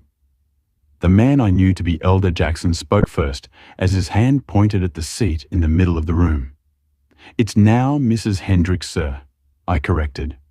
Ah, shall it is, for now, he said bluntly. I looked over to Ezra to see him flinch at his words. What did he mean by for now? We signed the marriage certificate. We consummated the contract. We did everything we were told to do, so what does he mean? I did as I was told, however. When sitting down, I shoved the papers into my bag. My eyes were looking at all the faces that were all looking down on me. Most of them had no expressions, whereas Ezra had many, most of which he normally never showed. Then there was Uriah, who had sadness lingering in his eyes. Then next to Uriah sat Liliana, who had red eyes. We called upon this meeting for an urgent matter. It was agreed upon by the council that you are in breach of your contract. Elder Jackson began to speak first. Breach? I was given 3 months, I stated, still confused. It has come to our attention that you are wolf-less. My eyes darted over to Ezra. This was a private matter. Why would he tell them something like that? If that is so, it is in breach of the contract. One must be able to provide the next alpha heir for the king. Someone wolf-less cannot simply do such a task. Therefore, you have breached the contract. You cannot provide us with the heir we need. What does that mean?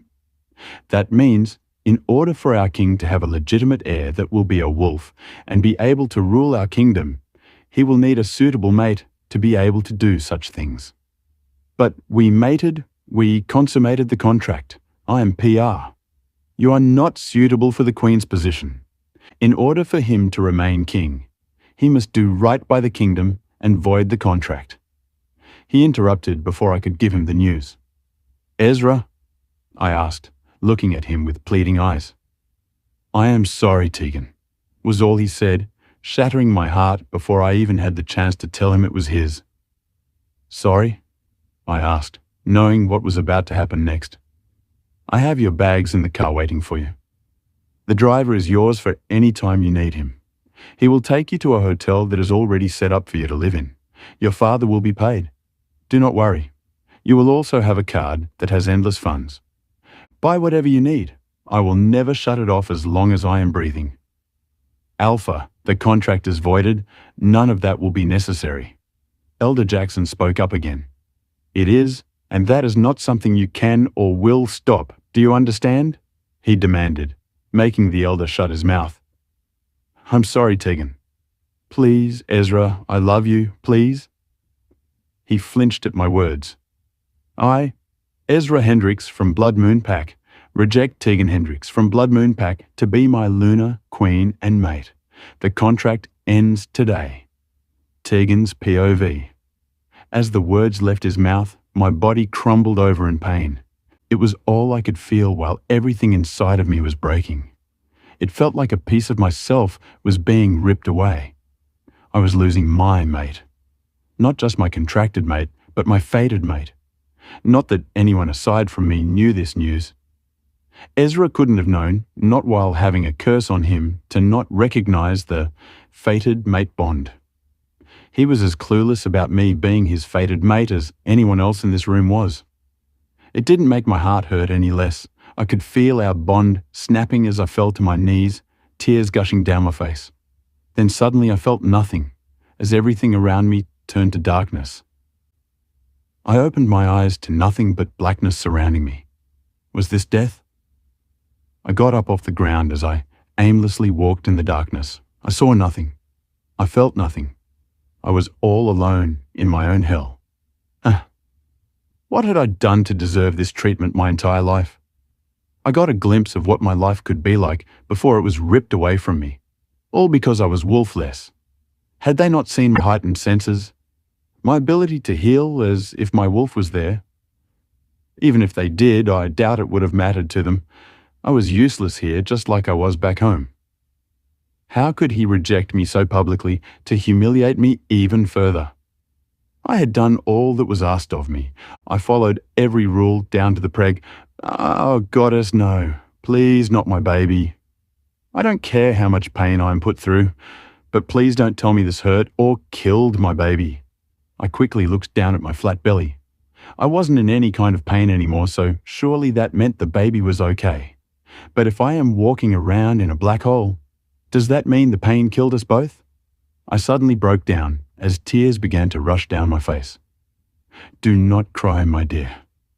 I heard a soft whisper in my ear, as if they were right next to me. But I was deaf, so that wasn't possible, right? I quickly whipped around looking for any sign of someone, but nobody was there. Only darkness. Help! Hello! Is somebody there? I called out. Goddess, I must be going crazy. I sat down, pulling my knees to my chest as I began to rock back and forth. Something I had done many times before when I felt a panic attack arising. Suddenly, I felt the warmth of something as it laid on my shoulder. I quickly looked over to see a woman who looked vaguely familiar. Mama, I said, not believing my eyes. So it was true. I was dead. The rejection killed me.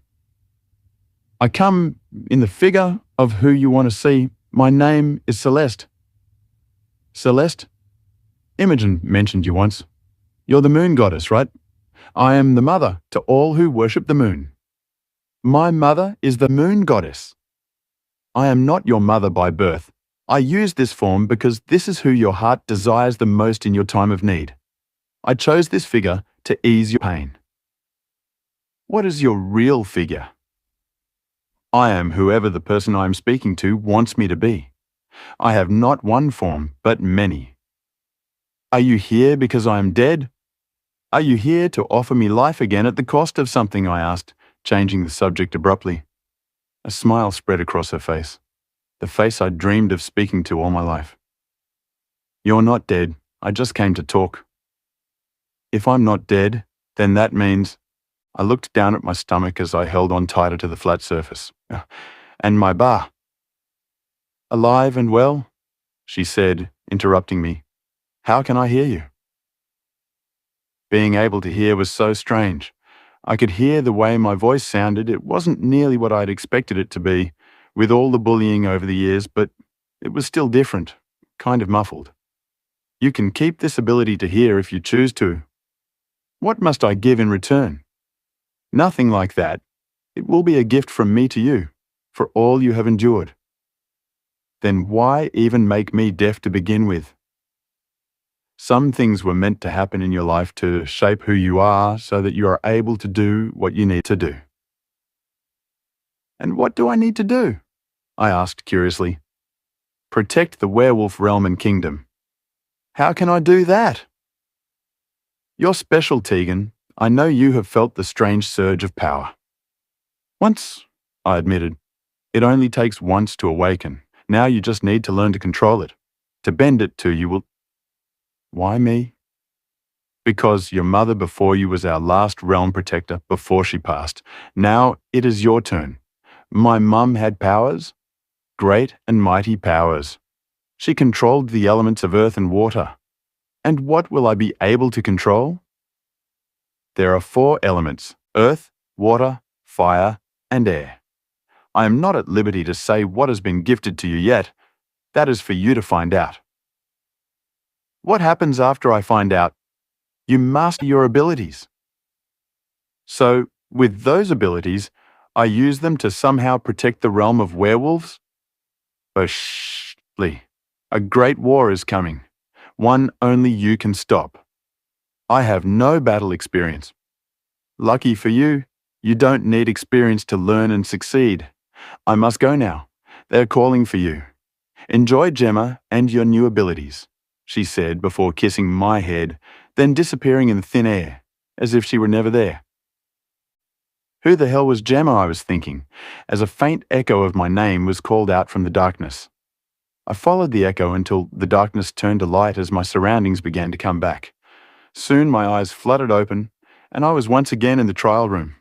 Fuck. I was hoping it was all a dream. Tegan! Ezra screamed out, hurting my ears. Holy shit, I heard him! My head quickly snapped in his direction to see the pure panic on his face, but all I could feel inside was rage. Pure anger at him rejecting me, rejecting us. Let me go, I said firmly. He quickly released my arms and backed away. You will regret ever agreeing to allow them to control our love. I promise you that, no, I said before standing up and exiting the way I'd come. No more pushover Tegan. Time for a more independent and badass Tegan. I don't need a mate to make me strong. I have me and my baby now. Nothing else matters. And me. A faint echo in my head said, catching me off guard. Gemma, I asked, confused. Tegan's POV. I stormed out of the palace thinking about all my new possibilities. While walking away, I could hear Ezra coming up behind me quickly. He was screaming my name, but he didn't know I had a newfound gift, blessed by the goddess herself, to be able to hear. I kept walking in the direction the burly man had led me while taking me to the room where my new fate was sealed without my consent once again.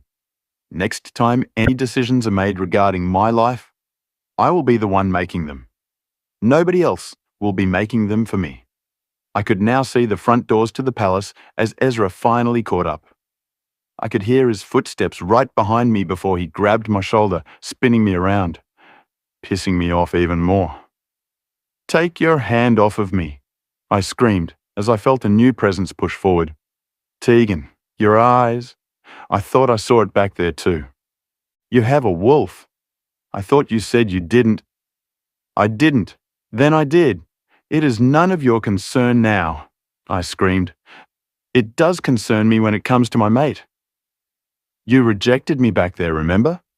That is no longer the case, and me now having a wolf makes no difference about what just happened. It makes all the difference. We can reverse the voided contract and continue as if it never happened." "As if it never happened? Are you fucking serious right now?" I asked in disbelief. "The elders made me reject you because you were wolfless, but clearly you weren't wolfless. She must have just been dormant and needed coaxing out of something." "They made you." I laughed out loud. "You're the king, and you're saying these elders made you, the fucking king, reject your mate. But not just any mate. Contracted, I know," he said, interrupting me. "No, not just contracted. Your fated mate," I bluntly stated, not caring now as I was no longer an issue for them. "Fated." He repeated, confused. "That's what I said. You may not feel it due to the curse, but I do. I am, or sorry, correction, I was your fated mate, believe it or not.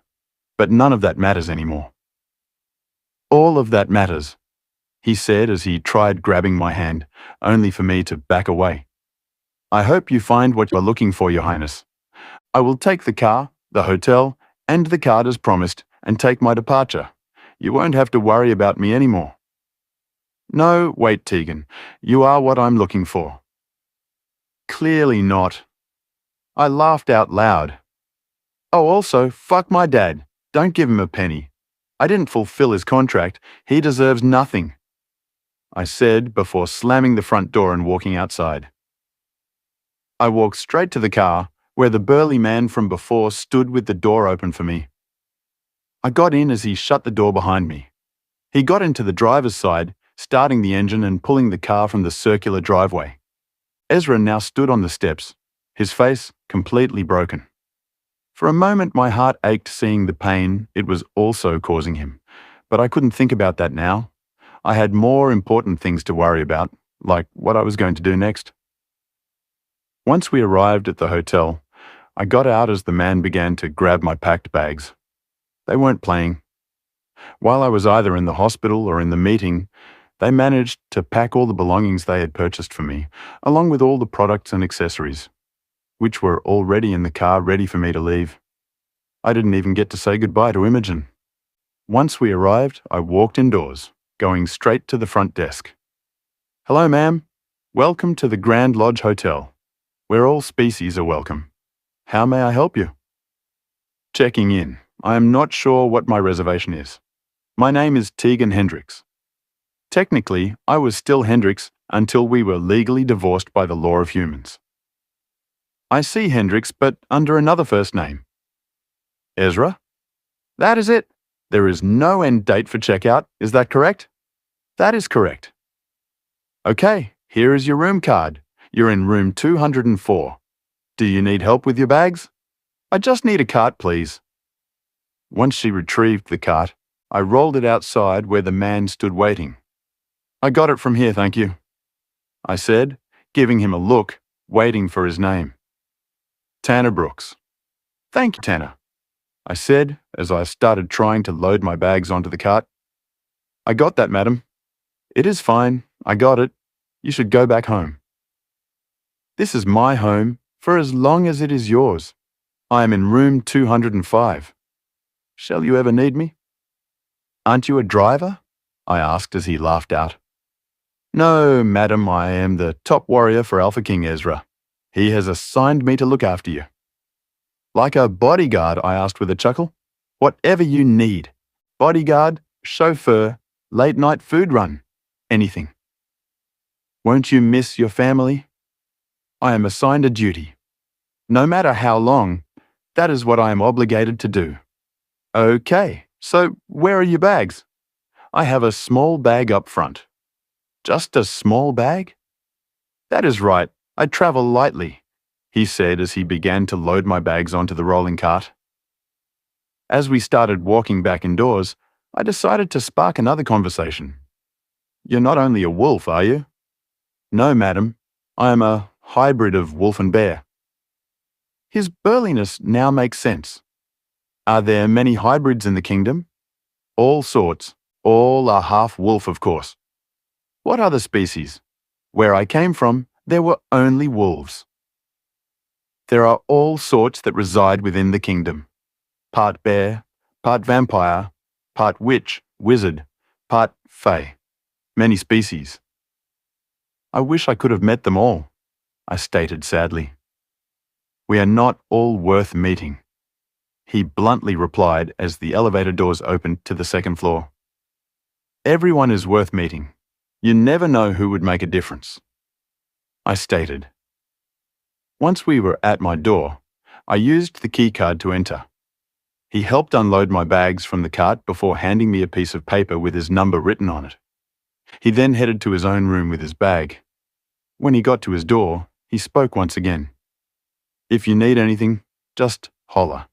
I nodded as I closed my door. I turned around, looking around the room, when a sigh left my mouth. Why did this have to be my life? She said I had to endure what I did to become who I am. But who exactly was I, and what was it that I would have to face and overcome to save the realm?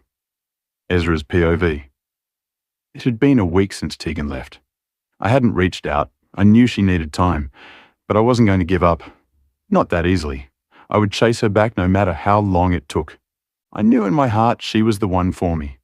I just didn't know the reason behind it was a fated mate bond.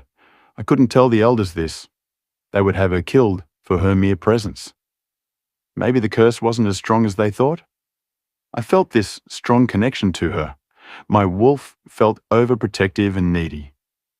Then there were the sparks. How had I not put all the pieces together for what all the signs meant? Maybe it was best I hadn't recognized it, then the outcome could have been a lot worse for us both. But that didn't stop the ache in my chest I felt with her being gone.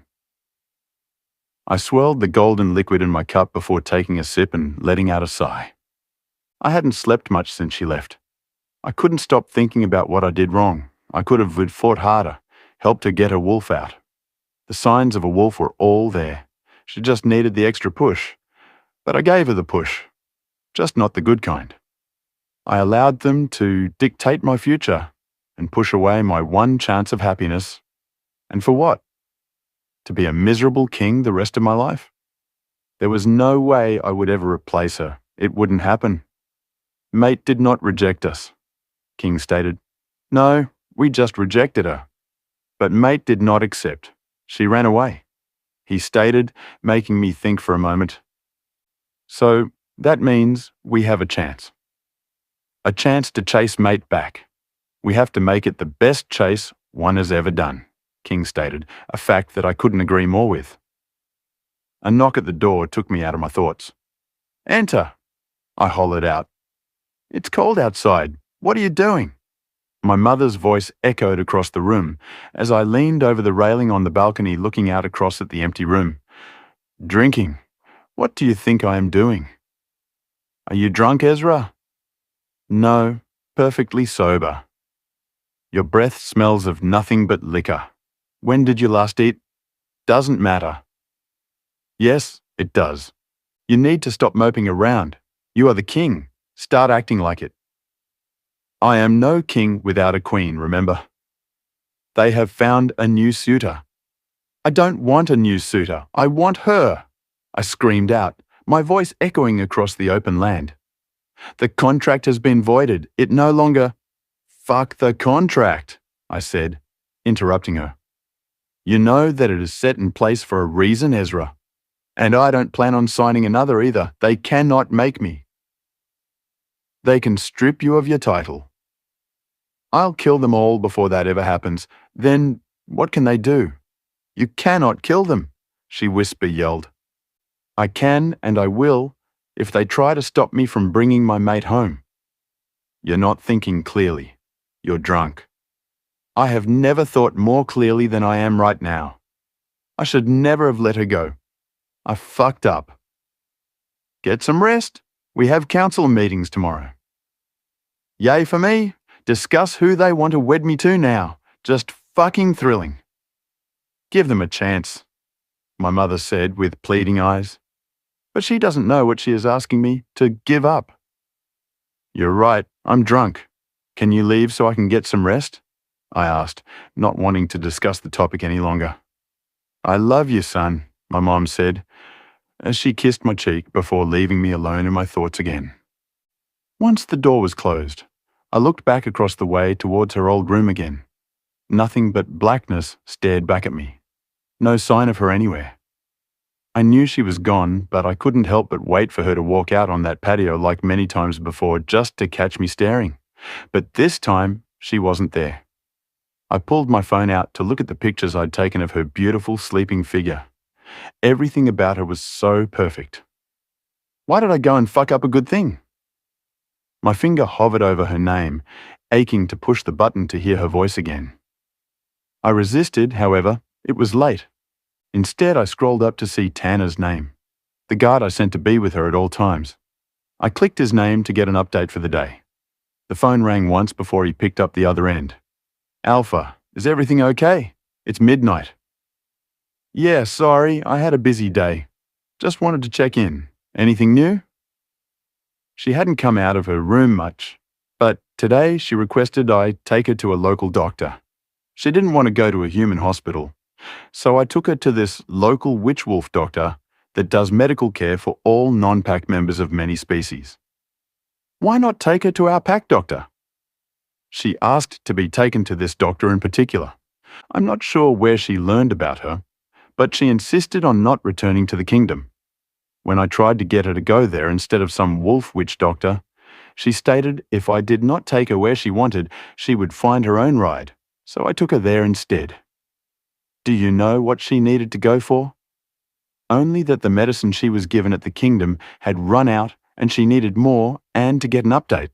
She did not tell me what the medicine was for or what update she needed, however. Thank you, Tanner. Keep me updated. Get some sleep, I said before disconnecting the call. I thought back to a week ago at the hospital when Erin mentioned finding more results aside from her absent wolf. I left before hearing the results.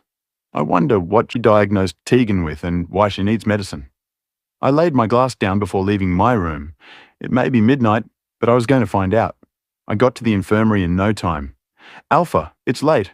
Is everything okay? Erin asked as I walked in. What were the results you found with Tegan? I asked, ignoring her question. She hadn't told you. If she had, I wouldn't be here. I don't feel comfortable releasing her results without her consent now. Erin, if you don't answer me, I will find out anyway and then fire you. It's against HIPAA, Alpha. Fuck HIPAA. We are not human. What were the results? I demanded with my alpha tone. She is pregnant, Alpha. She stuttered out her words, making my entire world crash before me. Tegan is now alone and pregnant with my heir. What have I done?